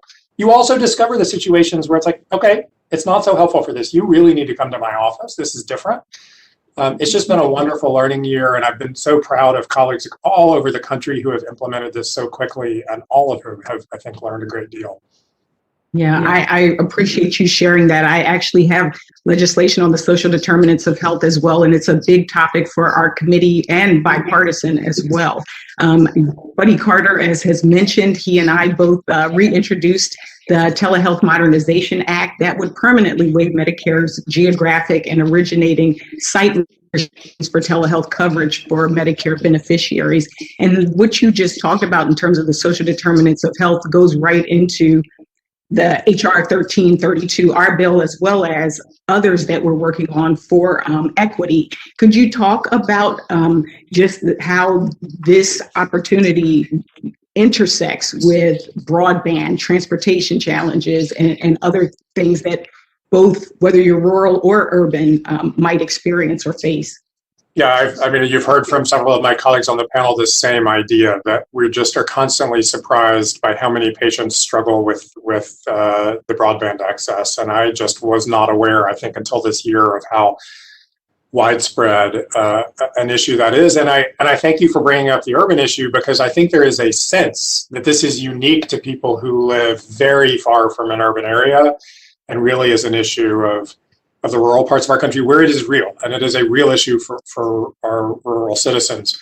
But I have plenty of urban patients who simply can't afford broadband access or the devices that they need. And so again, it's another reason for having backup audio only for them, and working to improve affordability for broadband access for those patients. I was happy to hear a mention about Medicaid, even though it's a slightly switching gears, but we know that close to 40 million children are enrolled in Medicare. And in my state of Delaware alone, 39% of children are in Medicaid or the CHIP program. And so Congressman Burgess and I reintroduced the Telehealth Improvement for Kids Act, Essential Services Act, which is TIKES, HR 1397. And I would love to follow up in writing and ask the entire panel about how Congress can best support state Medicaid programs in their efforts to expand telehealth. And are there supports, incentives, and learnings? And I think it was Ms. Mitchell who talked about a report that's coming out. So we would look forward to hearing about that report as well, and we'll follow up in writing. And I yield back 1 minute of my time. Thank you, Madam Chairwoman. Well done. My goodness. The gentlewoman yields back. I now would like to recognize the gentleman from Texas for his 5 minutes of questioning, Mr. Crenshaw. Thank you, Madam Chairwoman, and thank you to all of our witnesses for being here. If I'm going, it means you're near the end. So great. This is a great conversation. There's a lot of consensus of the benefits of telehealth. And so the question is, how do we properly regulate it? I think this body tends to try to answer every question with regulation, whether that's through mandates, incentives, or punishments or restrictions. And maybe there's a tendency sometimes to have 1,000 of them, right? To make sure that we've thought of everything. I tend to think that the opposite is true. I tend to think that simple rules for complex problems are the best approach.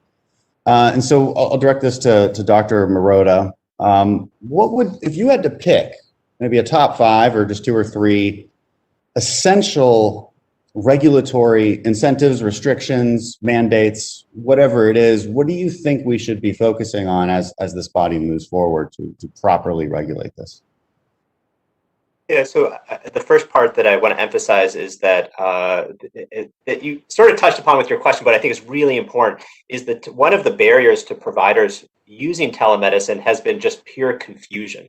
It's a very complicated landscape to try to navigate both Medicare, Medicaid, private insurers, state medical boards in 5 different states that you're providing care for, and that becomes a real impediment to providing telemedicine care. And it becomes, at least when our conversations with providers, a real deterrent. I just can't bother. It's just so confusing. How the heck am I going to do this and pay for it? We've seen a lot of change in the last year, but I still think that that's a major issue and something that I hope Medicare will kind of simplify a bit to make sure that it's easier for providers to bill. But you asked the question about in terms of regulations and so forth. I mean, I think it's a real balancing act that we don't want too many different regulations. And so I've argued that we should try to limit, when we're making limitations on telemedicine, to try to only focus on one dimension. I've focused on the aspects of different diagnoses and conditions where there's cost effectiveness data to support it, but I think that'd be the place that I would focus. Okay, no, and I appreciate that answer. That's helpful as we all go forward, right? There's always a balance of how much risk do you accept in the regulatory world. Some of us are more risk tolerant than others. I'd love to dive down that rabbit hole for about an hour. I'll move to Ms. Mitchell. I want to ask you a question because you mentioned a large employer is projecting 8% cost savings using telehealth. And if that's just one employer, any idea across all of your large members how much we would save in telehealth? And then the second part of the question would be, what are some of the best practices that you might suggest small and medium-sized businesses could use to incorporate telehealth, and more importantly, pass these savings on to patients? Well, thank you for the question. We haven't measured across our other employers, but again, we don't think 8 to 10% is unreasonable. And when they're collectively spending $100 billion a year, that's not an insignificant amount. I will remind you that our members are mostly self-insured, so those savings go back to them fairly immediately, and they are looking for ways to reduce the cost of healthcare for employees, waiving cost sharing or lowering premiums, ideally. But again, the barriers that we're currently facing are in the payment model, and we have not seen commercial health insurance companies actually change payment that would enable more flexible use of resources, particularly for physicians. So we think that there is enormous potential here. We've heard it supported by physicians, patients, and employers. So we would like to move this forward as quickly as possible, and we need both CMS and commercial health plans to enable that. Can you expand on that and on the payment models? Do you mean moving away from fee for service? Is that what you're referring to? Yes, and again, more flexible prospective payments, particularly for primary care. We work directly with small primary care practices. They need to figure out how to enable teams to do this work or to connect with some of the community health workers. Current payment systems create barriers to doing that. They create barriers to giving optimal care. But right now, most health plans will only pay fee for service. So we really need to move past that. I'm a big fan of direct primary care. I've introduced legislation to promote direct primary care, and I think direct primary care is deeply intertwined with telehealth. Agreed. As well, and I think it's a perfect model for this. Again, I could go down a rabbit hole for an hour, but I only have 5 seconds left, so I yield back my 3 seconds. Thank you, Madam Chairwoman. Great job, Mr. Crenshaw. I'm not so sure what the average reimbursement is for an appointment online, but I don't. This is not, I don't believe, an expensive part of healthcare. I mean, surgeons are not operating on people while they're talking to them, so I don't think that's. I don't think that's something to be really concerned about. There has to be a reimbursement, of course, but I don't think we need to make a bigger deal out of it than need be. At least that's my view. New member to the committee, wonderful addition, the gentlewoman from Minnesota, Ms. Craig. You're recognized for 5 minutes. Are you there? After I said all those wonderful things about you, I guess you're not there. All right. Another new member to our committee, real everyone is, each member is value added. It's Dr. Kim Schreier, recognized for 5 minutes for her questions.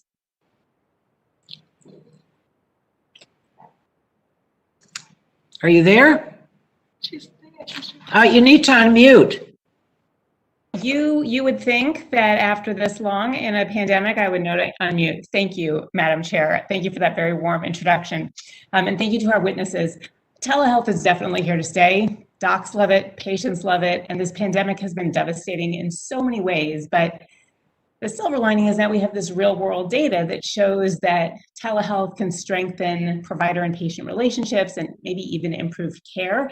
Certainly in my family, my parents are 78 and 82 years old, and telehealth over the last couple months has allowed me to join their medical visits, remember the things that they don't, ask the questions that they might not think of, clarify things, and then I even send them an email summarizing the visit and then giving the plans afterwards. And this has been an absolute godsend. Then myself as a patient with type 1 diabetes, access to telehealth has been great. My doctor also has type 1 diabetes, so it reduces risk for both of us and keeps my health in good shape.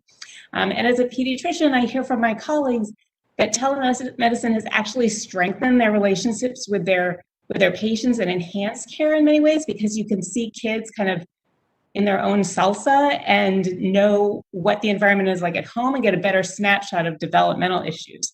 But there's a lot that you can't do remotely. So I have a couple questions. One, and my first one is for Dr. Mahoney. Just as a doc, I would send my patients to specialists. They would come back to see me. I'd also get a note from the specialist. And oftentimes, the two stories did not match up. And now that I'm going through these health issues with my parents, I'm just curious about whether you could take telehealth even a step further and have, say, the primary doc and the neurologist and the neurosurgeon and the interventional radiologist sort of all in the room together, making a decision and coming up with a plan so everybody hears the same information. And so I was wondering if you could briefly comment on how that might improve medicine. Yeah, thank you, Dr. Schreier, for the question. And as a fellow primary care provider, I really do resonate with your stories of the benefits of talking to caregivers who are doing heroic work for our senior population, taking into account work schedule, childcare responsibilities. And then also as a family physician, I do have the benefit of seeing children and watching their developmental milestones and observing those within their home environment, which is a lot more helpful. So, can you repeat the question again? I'm sorry, I lost. I guess just, do you see that as a possibility where you could have multiple layers of specialists in the room, all hearing the same story? Like, would that improve a care coordination if you had everybody there at the same time? Absolutely. So there are models out there, and we've experimented with that in the inpatient setting and also in the outpatient setting, where we have video conference multiple consultants, family members, also the patient. We do this in the inpatient setting when we want to have a family conference, if it's an end of life discussion in particular. So that's been successful. The barrier is the coordination of scheduling of all these very busy individuals. And what is also helpful is asynchronous communication through the electronic health record. So that's also been incredibly helpful. Also being able. I can ask one more question. I wanted to. This one is for Dr. Mehrotra about pediatric care. You note in your work for the Commonwealth Fund, there's been a 24% decrease in visits. There's been about a 30% decrease in vaccinations. You can do some things really great in pediatric care with telemedicine, but other things are going to fall through the cracks. And so I was just wondering if you could talk about kind of the good, bad, and the ugly with pediatric care specifically.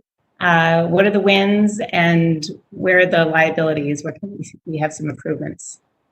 Yeah, one of the things that we, while there's been a big resurgence in visits in the United States and back to baseline, one big area that we haven't seen that is in pediatrics. And I think that's a combination of both good things and bad things. The good part and the silver lining is kids are less exposed to illnesses. And so we're seeing a dramatic drop in acute respiratory illnesses, colds, gastroenteritis, eye infections. And so that's the positive part. But as you highlighted, Dr. Schreier, there's a real concern that there has been a real deficit in immunizations and preventive health visits. And so that's a key place that as we come out of the pandemic, how do we make sure we catch up with those kids? Yeah. And telemedicine could play a role there. Thank you. I'm going to add one more thing from experience. When Microsoft patients had to pay a copay to come see the doctor, they stopped coming in the first time their child sneezed. And so as we talk about overutilization, sometimes just a little copay makes a big difference. Thank you. I yield back. I think money is always involved in just about everything in life. The gentleman from Pennsylvania, Mr. Joyce, is recognized for his 5 minutes of questioning. Thank you, Madam Chair Eshoo and Ranking Member Guthrie. This is an important hearing, a topic of telemedicine. As a physician myself, I understand the increased telehealth services during COVID-19 has spurred substantial changes, positive changes in the delivery of healthcare. Last year, when in Congress we acted to provide the Secretary of HHS with additional flexibilities surrounding telehealth, I don't think any of us envisioned the full impact that this would have. The pivot to telehealth has raised many new questions surrounding patient care, access, rural availability, specifically in broadband, and even privacy and security issues. I want to thank the witnesses for appearing today and for answering our questions. Dr. Resnik, as another board-certified dermatologist in this conversation, you and I realize that derm is a very visual field of medicine, and visual access to patients is sometimes all that's necessary for an evaluation, diagnosis, and treatment. But this isn't always the case with all subspecialties. Specifically surgical subspecialties, which our Chair Eshoo talked about, that surgeons aren't going to be doing these procedures via telemedicine, but also in obstetrics. Do you see any long-term consequences for these fields, given the shift that we all know is occurring to telemedicine? Thank you, Dr. Congressman Joyce. So I think every specialty has found its places where telemedicine can be useful. So you mentioned surgeons. I have surgical colleagues who their patient gets discharged from the hospital, lives a couple hours away, and maybe they do a post-op visit via telehealth. So, every specialty is figuring out this, okay, this is where telehealth does not work for me, and this is where it does. You and I are both dermatologists. Sometimes a still image can be way more useful than a blurry video for us. So I'm grateful that we have a variety of codes to use, including the e-visit codes, where a patient can upload really high quality photos into my EHR portal for me to look at. So I think having a variety of tools at our fingertips, the continuation of every specialty figuring out where this is useful and isn't, is going to bring us to a place of ongoing progress here. I certainly enjoyed hearing about your treatment of the patient with scleromyx edema, knowing how complex with the cardiac and pulmonary that you required ultimately that patient be brought in hospital for ultimate care. But your ability to keep that patient working is significant. I also wanted to address another issue that I think is important, and that is the training of residents and medical students in telehealth. And I'll ask the physicians on the table at this conference. Dr. Mahoney, do you think that should be integrated as part of training both to medical students and to residents? Thank you, Congressman Joyce. This is an excellent question. I wholeheartedly endorse and am enthusiastic about integrating telehealth and more modern modalities of care into the training of medical students and our residents. We really do need to prepare for the next generation of providers, and we need to ensure that they're empowered with all of the knowledge to do so effectively.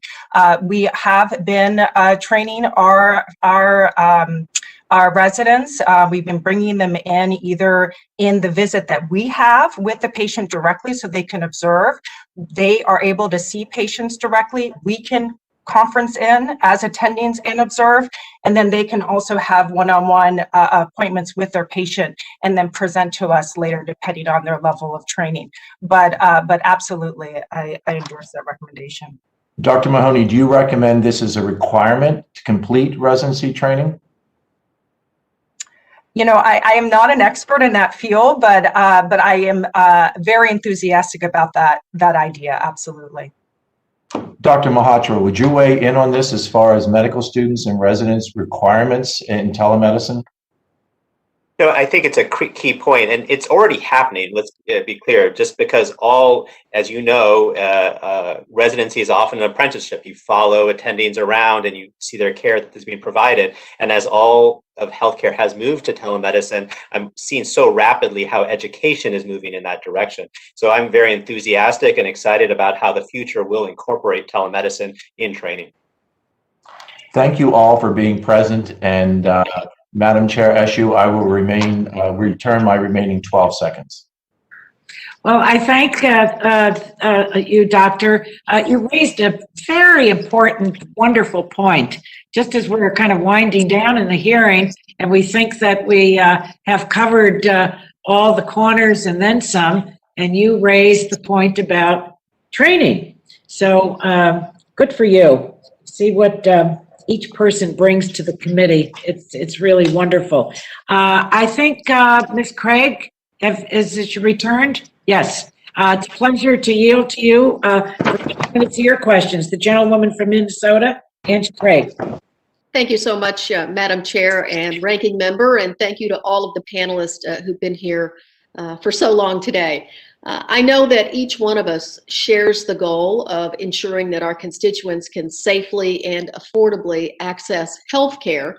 And of course, virtual care, telehealth has been just a critical piece of this during the COVID-19 pandemic. I'm particularly encouraged by the potential for telehealth and virtual healthcare to expand access to mental health services in rural parts of my congressional district, and to help alleviate a provider shortage for so many communities, including my own. In 2017, rural areas in Minnesota had only one licensed mental health provider for every 1,960 residents, while my metro areas had one mental health provider for every 340 residents. As others have noted, one of the silver linings of the past year has been the adoption of telehealth, virtual healthcare for mental and behavioral healthcare. One telehealth vendor in our state saw an over 300% increase in visits to their behavioral health platform last year. Telehealth for mental health care has also shown great promise for especially our Medicare beneficiary population, who might otherwise feel stigmatized or had other limitations preventing them from seeking out care in person. I want to start with Dr. Mehrotra. You've highlighted that telehealth could lead to the potential for overuse of care. HRSA has designated the majority of the U.S. as health professional shortage areas for both primary care and mental health. And the same, of course, is true in my district. In your view, how do we best expand the reach of our existing healthcare workforce, especially for services like mental health, behavioral health care, and at the same time balance the appropriate use of care and guard against overuse? So I think that first, Representative Craig, I just want to highlight, I think what many of you know, that if we were to look at rural areas of the United States versus urban areas, and we look at how much care patients are getting, it's much lower often in rural areas, in particular for specialty care. And that's why there has been so much of a focus on telemedicine to increase access there. One other point that we haven't really addressed here that I thought might be important is that states are also under a quandary of how do we address this balance of increasing access but addressing this overuse. And so a number of states have said, you know what, we don't have enough data from the pandemic. It's such an unusual time in our lives, and that they will extend temporarily telemedicine expansion for 1 to 2 years afterwards and use that as a period of time to try to understand what the impact is and whether this overuse concern is valid. So I wanted to highlight that point. It's an incredibly important point, and I think you're exactly right. As we look at this, we're going to need an additional level of research on what is appropriate and for how long for each particular healthcare action. My next question is for Mr. Ricardi. You discussed the digital divide in your testimony, and many of our districts, including mine, lack full access to broadband. A recent study published in Health Affairs found that telemedicine use and overall outpatient access during COVID-19, of course, were lower in rural than urban areas. The authors theorized the difference could potentially be attributed to limited broadband availability in rural areas. I could tell them that's probably true. In expanding access to telehealth, what additional policy tools do you think Congress should consider to address this digital divide and ensure that health services reach these underserved communities? Yes, thanks for this question. I am concerned about the regional variation. We still only have early 2020 Medicare claims data, and that information has not been publicly released, and physicians still have additional months to submit that data. But early, we know that about 30% of beneficiaries who received telehealth services were located in urban areas, and 22% of beneficiaries were in rural areas. So there is that discrepancy there. Earlier, you had mentioned concerns around affordability. As we think about expanding Medicare telehealth going forward, it's also important to consider the types of facilities that people can receive care from, including community-based clinics is particularly important.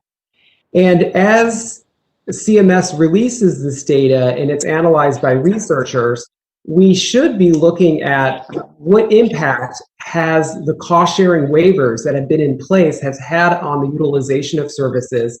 And we recommend that there is standard cost sharing applied both to telehealth services and in-person services to create parity, to avoid incentivizing one form of care over another. And then as we consider finances, we should look towards CMS's current telehealth payment schedule for the starting point to determine what is the appropriate payment for telehealth versus in-person care, not only looking at the emergency waivers. Thank you so much. And there's about 1 million questions for follow-up that calls for, but sadly, I'm way over my time. So, Madam Chair, I'll yield back. The gentlewoman yields back. Now, I would like to move to members that are waving onto the subcommittee, to the witnesses. These are members of the full Energy and Commerce Committee, and we always extend the legislative courtesy to any of our members that would like to join our subcommittee for questioning. The only thing is that they have to wait, and be taken toward the end of the hearing. Nonetheless, they all count, and the chair is pleased to recognize the gentleman from Ohio, Mr. Latta, for 5 minutes of questions. Well, I thank the chair, my friend, for holding this very important hearing today and for allowing me to wave on to the subcommittee. You know, we're approaching 1 year since the way Americans live, work, and learn, and all changed due to the outbreak of COVID-19 global pandemic. We have seen how quickly the virus has spread through our communities. In response to the pandemic, swift action was taken by the Trump administration. Thanks to the leadership of the president, telehealth services were greatly expanded to provide care and assistance to the most vulnerable at a distance. Even with these efforts, I've had numerous constituents contact me with concerns regarding the lack of access to telehealth services, whether it's related to issues with broadband connectivity, electronic appliances, or lack of available care. It is clear that more needs to be done. Early in the pandemic, students in my district who were receiving higher education were abruptly notified that they would be required to return home, even if it meant traveling long distance in and out of state. This severed relationship with campus-based mental health providers during a stressful time. In addition, people fighting cancer and other rare conditions were unable to travel safely for care due to lockdown protocols. Because of the concerns, I introduced the TREAT Act along with my good friend and colleague, the gentlelady from Michigan, Mrs. Dingell. This bill would establish temporary reciprocity at the state level for a provider in good standing to virtually see patients during the COVID pandemic. With nearly 200 supporting groups representing patients, physicians, universities, health systems, employers, and many others, this bill would alleviate the overall healthcare professional shortage we are facing and provide immediate relief to providers and patients. If I address my first question to you, Dr. Mahoney, in light of the immense stress and pressure that has been placed on our hospitals, mental health providers, and addictions counselors, do you believe that temporarily waiving state licensure requirements would help ensure that patients can receive the quality care they need?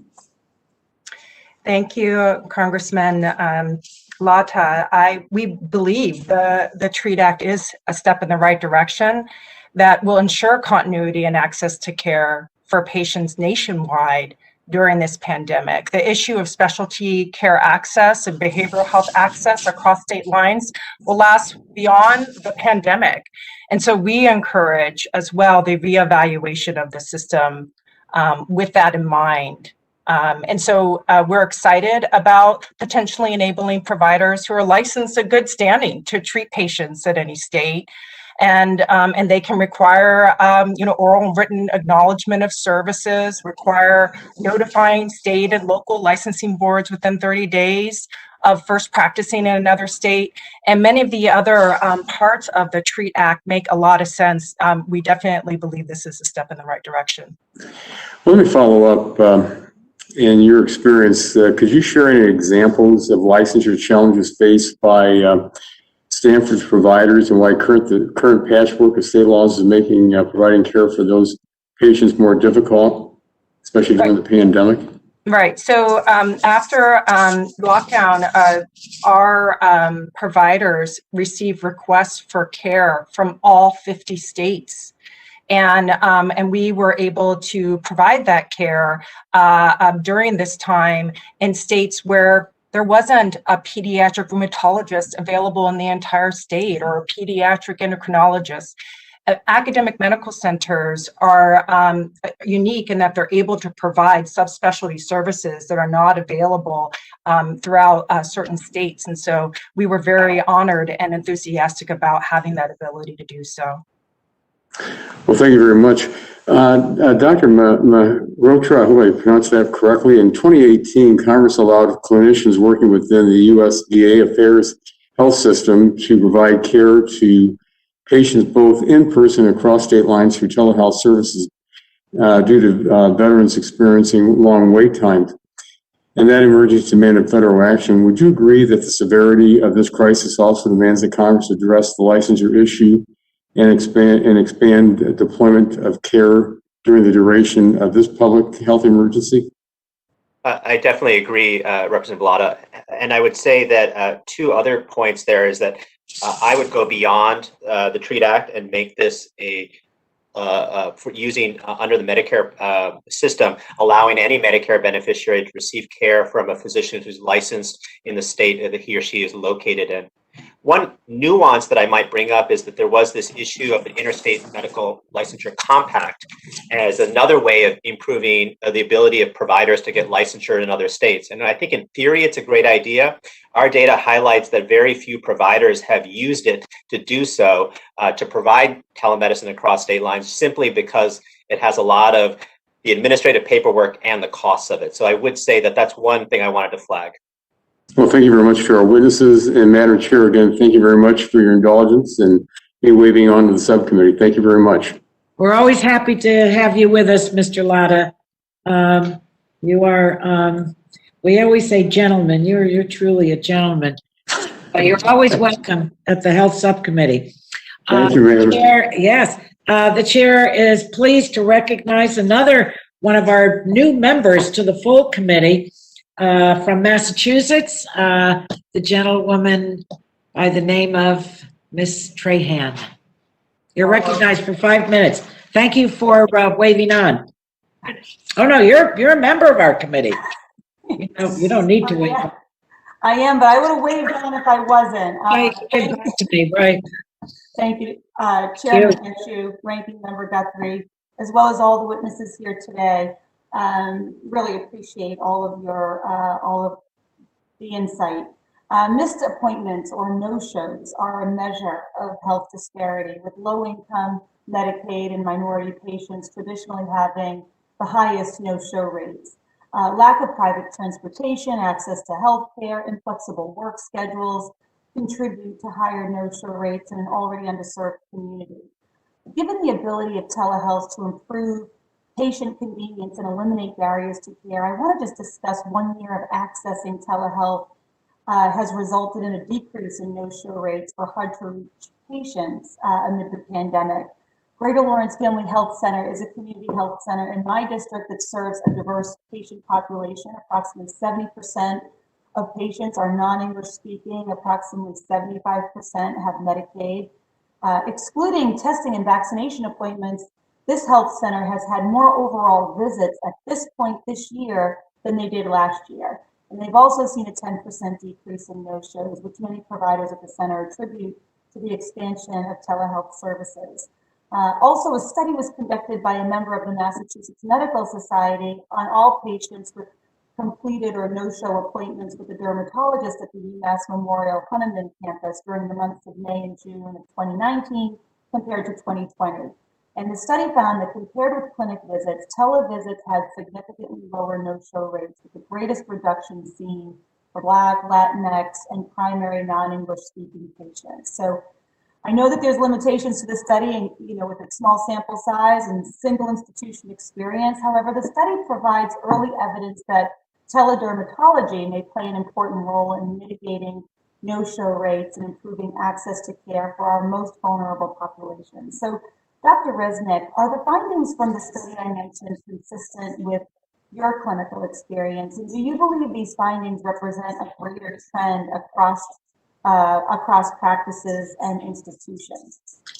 Congresswoman, those findings do not surprise me. This is what I am hearing from my colleagues around the country and experiencing myself. As you sort of highlighted, traditionally, at least in my practice and colleagues who work around me, some of the highest no-show rates are in patients who already suffer from health disparities.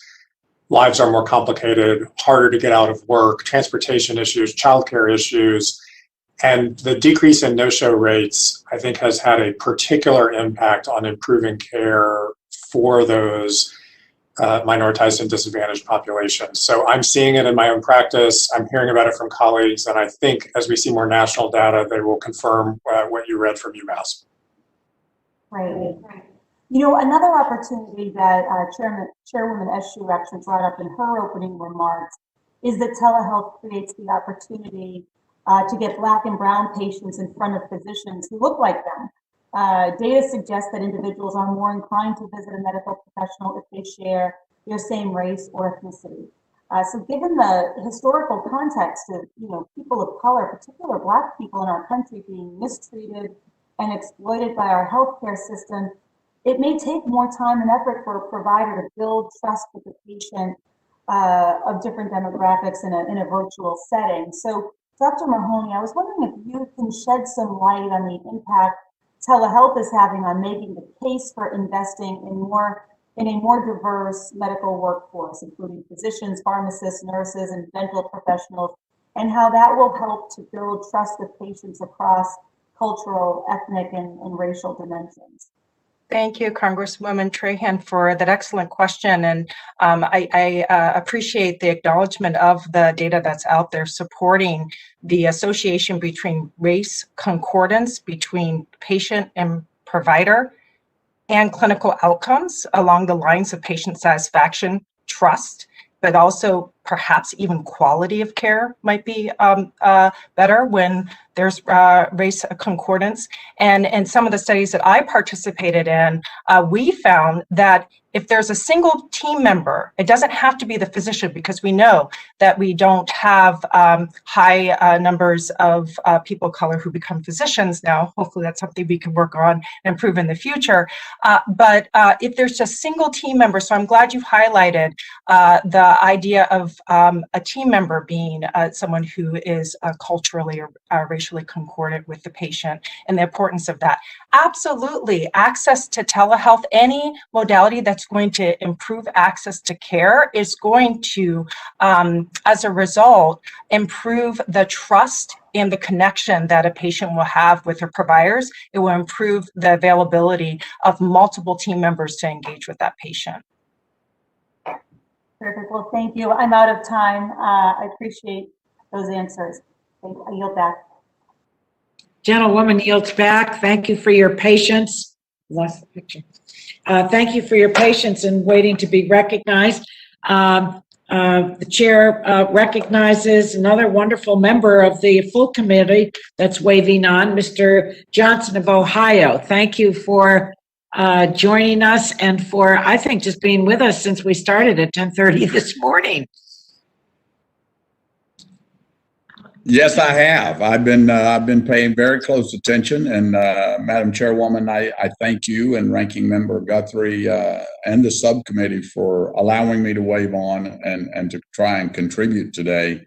As co-chair of the House Telehealth Caucus, along with my colleague Ms. Matsui, I'm delighted that we're taking a close look at this. I represent a very rural district, as you know, and telehealth plays such an important part of healthcare delivery in rural parts of our country. In fact, you know, it was about this time last year, as COVID began to spread and the shutdowns took hold, that telehealth began playing such a key role in protecting vulnerable patients and helping to slow a run on our overburdened medical system. I was proud to fight for the emergency telehealth waivers that gave providers additional tools to make sure millions of Americans still received and are receiving today the health care they needed.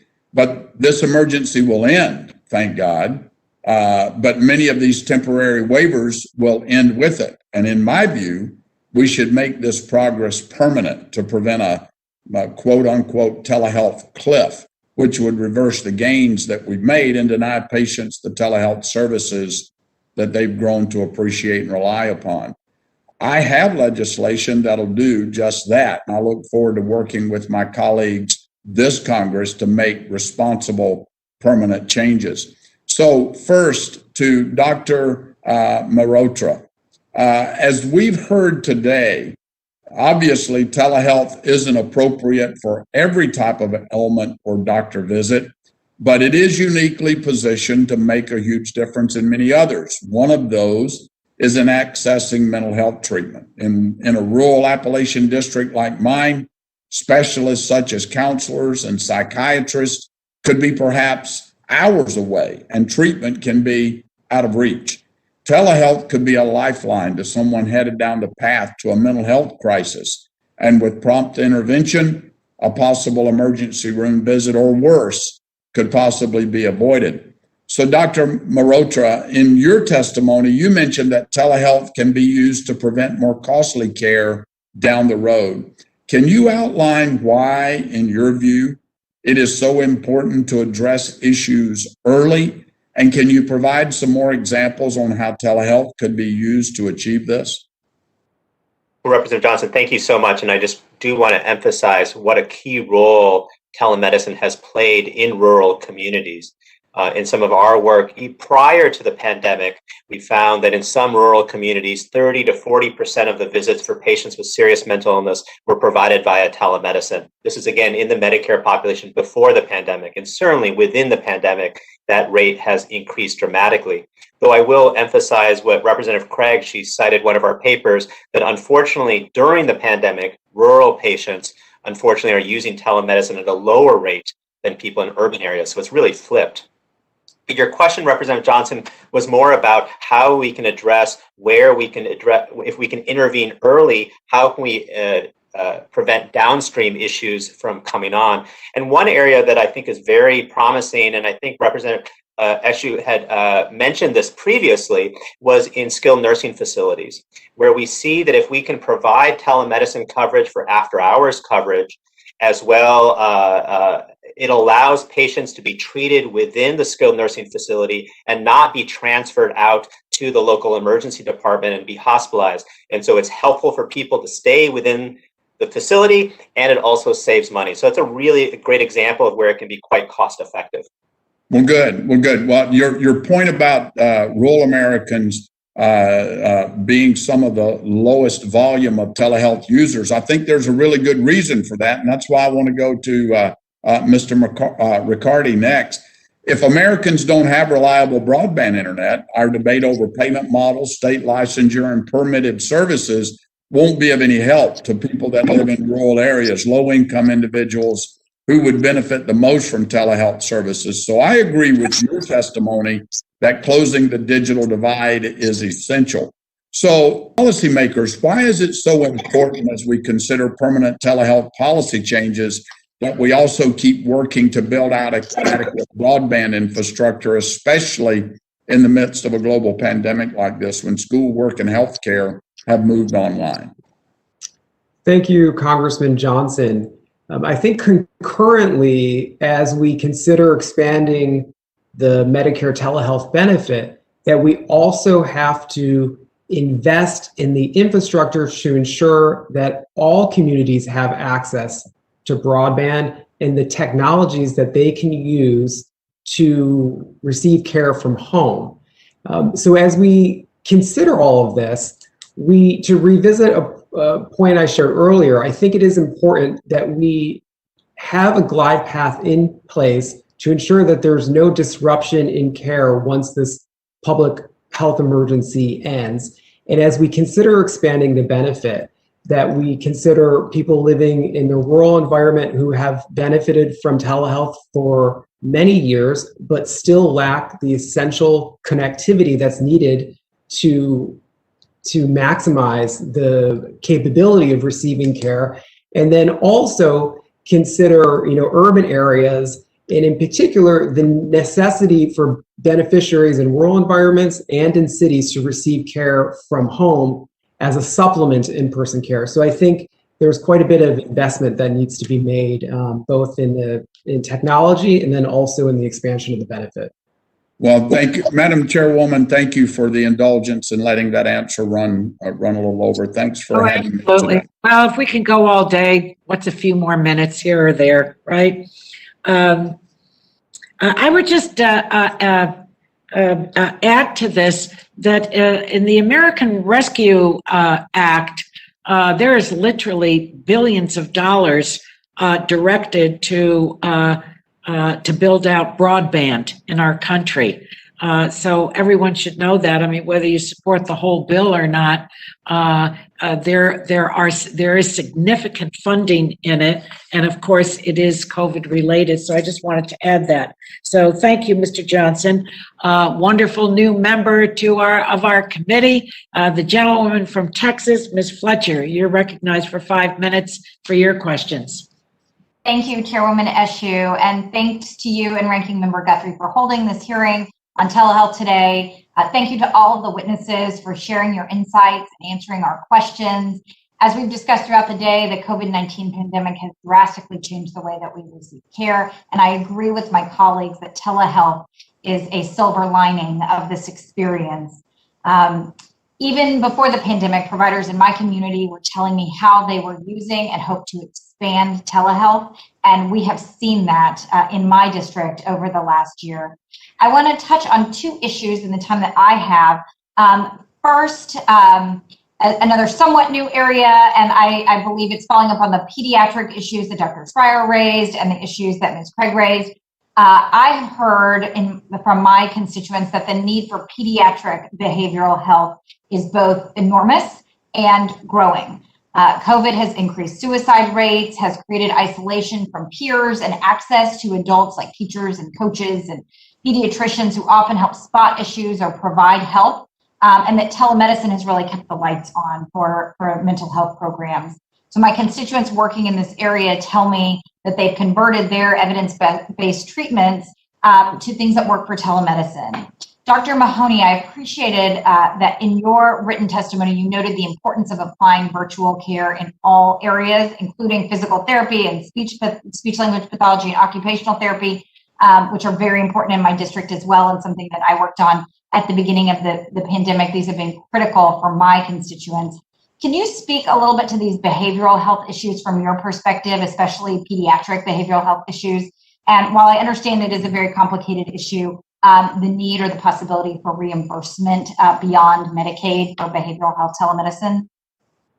Great. Well, thank you, Congressman Fletcher, for the excellent question and the attention to this important issue, particularly during this pandemic when children are experiencing more isolation and often are overlooked and aren't able to get the most evidence-based treatments for their conditions. And so what I would say related to reimbursement, this is primarily a question about Medicaid law and sort of outside of my expertise, and I'm happy to follow up in writing with a response. But in general, what I will say is that having the interstate restrictions waived has been beneficial in providing access to subspecialty services across state lines in order to address this demand for behavioral health services among our pediatric patients.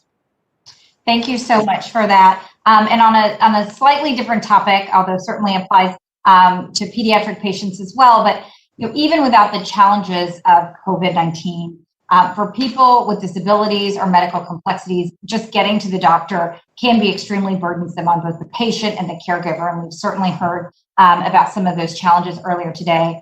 I've heard a lot of stories from my constituents about how telehealth has really helped ease some of those burdens. Just the other day, I was on the phone with a constituent who has epilepsy and can't drive herself to the doctor, has limited access to transportation, and basically just lost her reliable transportation. So, Mr. Ricardi, are there particular issues that we should be thinking about to ensure that more people with disabilities or complex medical conditions are able to access these services? Yes, and fortunately, the pandemic has allowed more people to access these services. And from our helpline and our clients, we do see lack of transportation or access to facilities that meet ADA compliance as an issue. So as we consider moving forward with telehealth, we want to make sure that in-person facilities still are meeting these requirements, and telehealth does not become a barrier for people with disabilities that may need follow-up care, in-person care. And as we know, people with chronic conditions have been able to receive services through the pandemic, e-visits, and others that we would like to see moving forward, but we must ensure that access to in-person care is both accessible and available. Thank you so much, Mr. Ricardi. Thanks to all of you for your really insightful testimony today. And Madam Chairwoman, thank you again for holding this hearing. I yield back. The gentlewoman yields back. It's a pleasure now to recognize another one of our wonderful members that's waving on today, the gentleman from Indiana, Mr. Pence. You're recognized for 5 minutes for your questions. Well, thank you, Chair Eshoo. I haven't been called wonderful for quite some time. And thank you, Ranking Member Guthrie, for holding this hearing. And thank you to the witnesses for appearing before us today to discuss the advantages of telehealth technologies during the COVID-19 pandemic and beyond. In rural districts like my Indiana 6th district, telehealth expansion during the pandemic has been a game changer. Countless Hoosiers have benefited from the convenience of services that remotely connect patients to doctors, specialists, and other healthcare professionals, all from the comfort of their own home. Throughout the pandemic, telehealth provided that it can provide high-quality, patient-centered care that, in many instances, mirrors the type of care received in person. Under President Trump's leadership, flexibility in telehealth services allowed physicians to stretch their resources to meet the diverse needs of disparate communities, quite often 2 hours away from healthcare, as mentioned earlier in the hearing today. In Indiana's 6th district, 2 hospital systems received funding under the FCC's COVID-19 telehealth program to service patients' needs with innovative methods of care. Hancock Regional Hospital in Greenfield used these grants to develop a portable camera system for COVID-19 infected patients to connect with infectious disease experts located at neighboring hospital systems. Beyond the pandemic, the telehealth services will play a key role in addressing barriers to care for rural patients, especially those that suffer from mobility issues or patients with chronic conditions. It's important to recognize, however, that these services are rendered useless for Hoosiers and all Americans that sit on the wrong side of the digital divide, which covers a large portion of my district. Innovative models of care will not overcome inadequate internet connections. Further, as this committee develops solutions to the future development of telehealth technologies, we must remain cognizant of the challenges of wasteful spending and fraudulent claims that will strain an already bloated healthcare system. Dr. Mehrotra, I understand that there are certain conditions such as movement disorders which require in-person interactions to properly diagnose and treat. In your testimony, you also mentioned the limitation of telemedicine visits for things like ear infections for infants. This is especially difficult for patients in rural America with limited access to resources. Doctor, can you expand more on how we could blend telehealth services into traditional care to better impact rural America and patients with chronic health care conditions?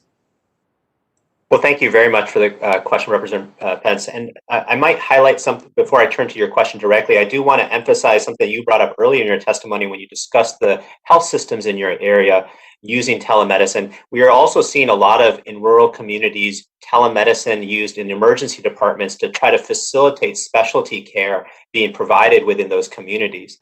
And the one thing I wanted to emphasize there that I am concerned about is while we have evidence that telemedicine use in emergency departments is effective, the smallest and most rural hospitals are the least likely to have that technology. And so there's a real barrier there. So how do we make sure that those hospitals have that technology? In regards to your question, more directly related to how do we incorporate telemedicine care into rural communities, I think one of the points that we've made earlier in the conversation is how do we allow patients in rural communities to access the care from anywhere else in the country. And I think we heard of the story of how in many cases patients in rural communities it's not someone within the state of Indiana, for example, but is in many states away. And so we talk a lot about licensure and being such a critical reform to try to allow patients in rural communities to access the care that they need. Okay, thank you. And thank you for letting me come on, Madam Chair. I yield back. The gentleman yields back. You're always welcome at the subcommittee. And now, last but not least, the gentleman from Arizona, Mr. O'Halloran, who is also waving on today. And I do believe you're the last one. And thank you to the witnesses for this long hearing. But Mr. Halloran is worth hearing from, and then we'll have a few closing business things to do. Mr. O'Halloran, you have 5 minutes to question. Oh, thank you, Madam Chair, for letting me wave on. I always appreciate being last if I can speak, so I appreciate that very much. You know, this committee is made up of individuals across the whole spectrum of political thought, but they all care about one thing. That's the health of the citizens of our nation. The COVID-19 pandemic has finally forced Congress, and I mean forced us, to look at HHS and CMS to rapidly address some of the issues regarding telehealth. One of the most significant issues in administering telehealth in rural America is lack of specialists, and for that matter, just plain lack of doctors, lack of nurses, lack of health professionals that we need. Nothing what I'm going to say is going to be and talk about is new to any of you. It's just, why is it still an issue in our country?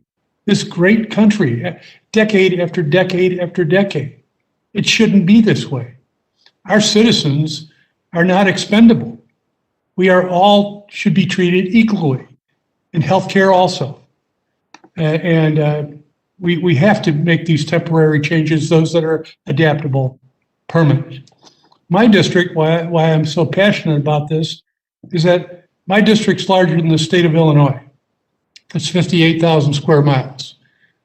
And so got a little bit of room there, and I have the same amount, plus or minus, of any other congressperson here. I have larger land masses than many of the states in this country. I go to different areas with Meals on Wheels. I make sure I get out there and actually talk to people, not just deliver the food, but see the conditions they live in. Talk to them about what their issues are. It always gets back to healthcare. It always gets back to not only affordability, but the ability to even get care in a way that they can get to the doctor that's even nearby. That's wrong. We have to do something differently about that. And telemedicine is only a piece of that puzzle. The disparities even in urban communities is a problem in this country. And we have to address those issues. This is the CMS issues that are critical to being able to get reimbursements at the appropriate level are critical in this process. Rural doctors. I mean, I just watched the caravan going out of rural America, not coming into rural America. And we have to do that. That's critical to be able to address the issues that we just got done talking about. How do we tell somebody on a telemedicine thing to come on down? Come on down, we'll see you down at the VA, or we'll see you down at the center down in Banner Health or whatever. And then it's a 5-hour trip one way. And they can't afford to stay at a hospital. They need health care. They need it now. They need to talk to that specialist. If it's not a physical examination, then to be able to go over their medications and stuff. And that's not always available. I can't tell you how many homes I'm in where there's no such thing as a computer in those homes. And the need for additional technology. We shouldn't be, broadband is something we all want to work on. But we can't work on it in today and thinking about it today. We have to think about it tomorrow, where the technology is going, and have the capacity and speed on which to do that. And so I want to end there with my comments, but I do have a question for, let's see where it's at, Dr. Resnik, and I'll get to the short end of it. Without access to high-speed broadband, are there certain specialists who may be difficult to see, treatments that may be more difficult to obtain because of these Americans lack high-speed broadband? And what is the future with broadband as far as bringing care to people and us being able to adapt to it in the appropriate way? Thank you for all of your comments. You brought up a lot of outstanding issues, Congressman. And yes, but there's not just a specialty. I mean, there are certain things that require more bandwidth than others, but I would say all of us and all of our patients need the option to be able to communicate with us electronically, and that requires broadband access.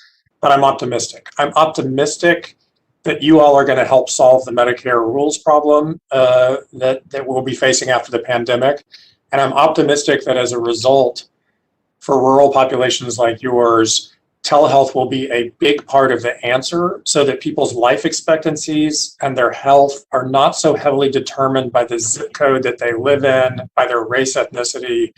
I think we're going to make big progress, and I think telehealth is going to be a part of it. And I agree we need broadband to be part of it too. Thank you very much. And Madam Chair, I thank you for the time over which you allowed me to go. Thank you. It will take a long time to speak. So as I said earlier to another member, a couple of minutes here, a couple of minutes there. A lot of chairmen have cut me off in the middle of a sentence over 28 years. So I find myself being generous as a result of that. We have one more member to recognize.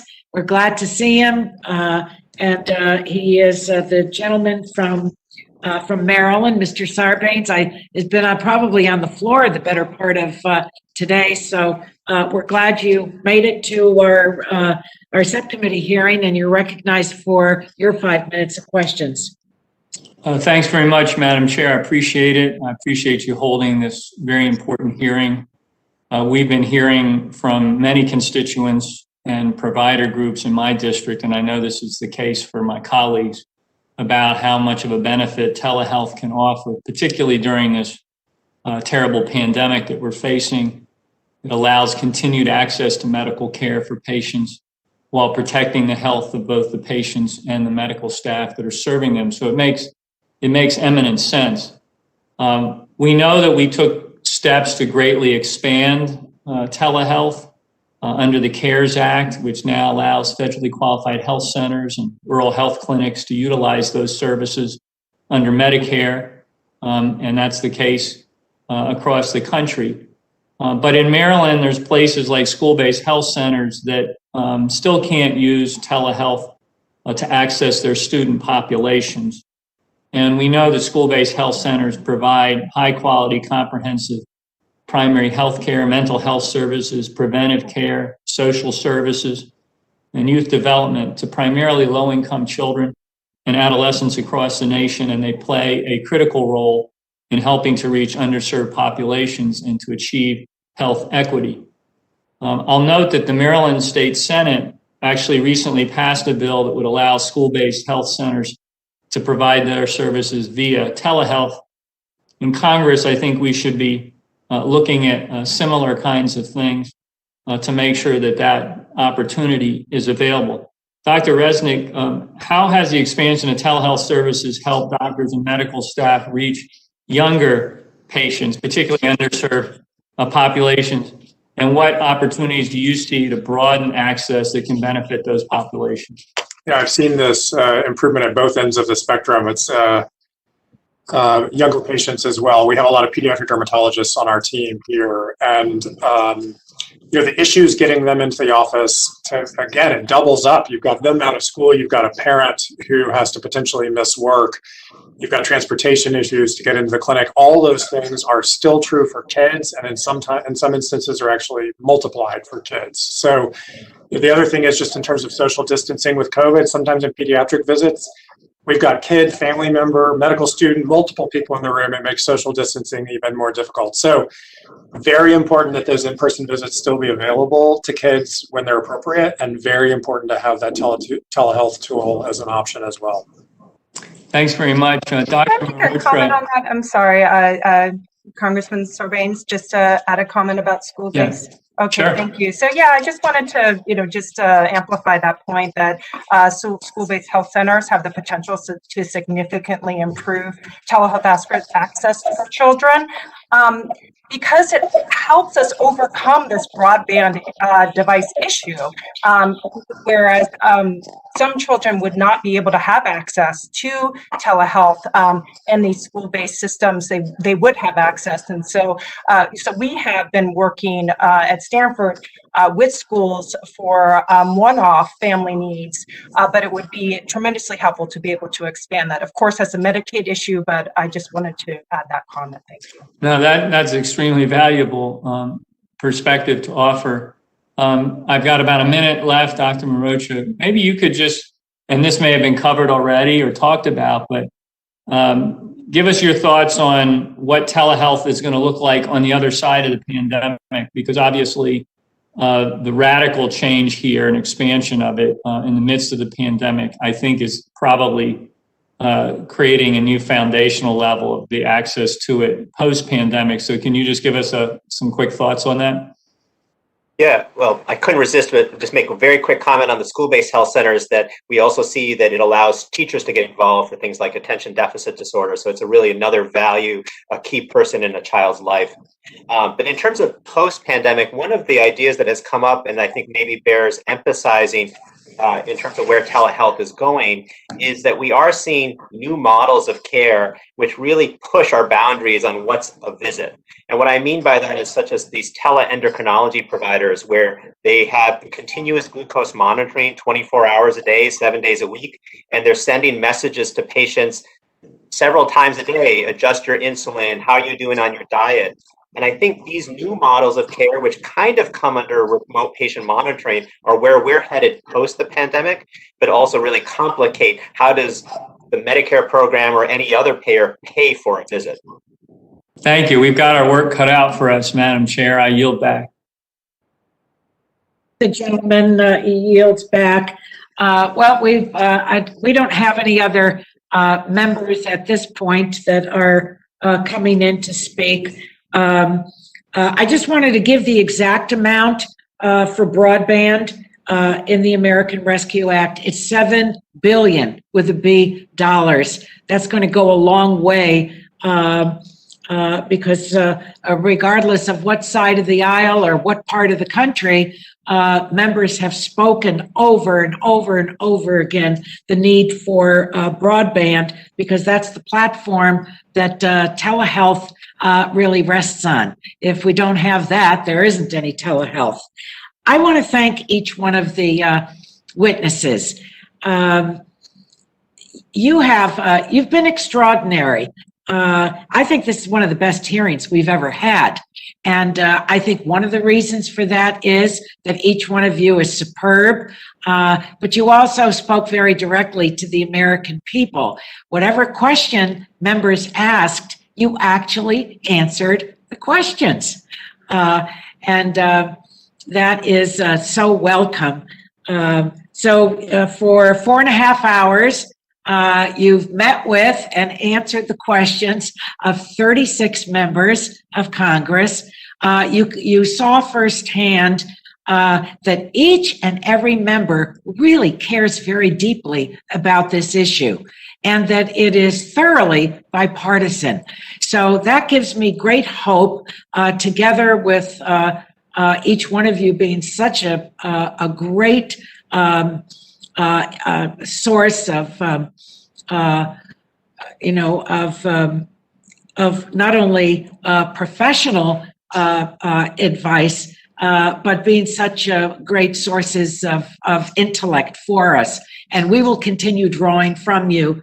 I would like to see one bill that is comprehensive, and we will keep working with you so that the bill that we come up with really speaks to not only this moment in time, but that it is so durable that it will really speak to the future beyond, God willing, this pandemic. So I can't thank the witnesses enough.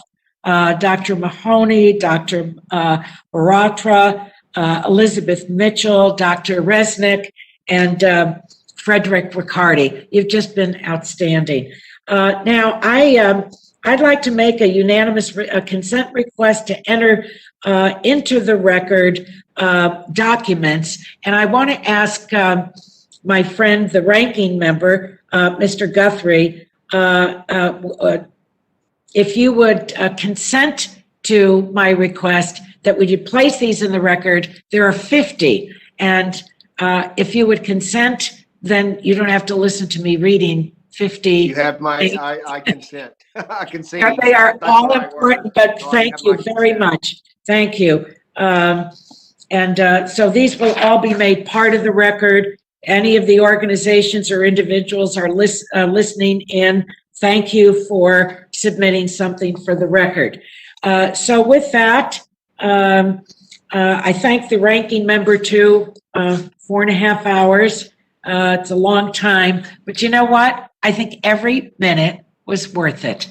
And I hope that you all feel that way as well. If we can get this done and done well, we will have made a major contribution with your extraordinary help in our day and our time for the American people. So with that, we'll adjourn the subcommittee hearing for today, and everyone stay well. We need you. Thank you.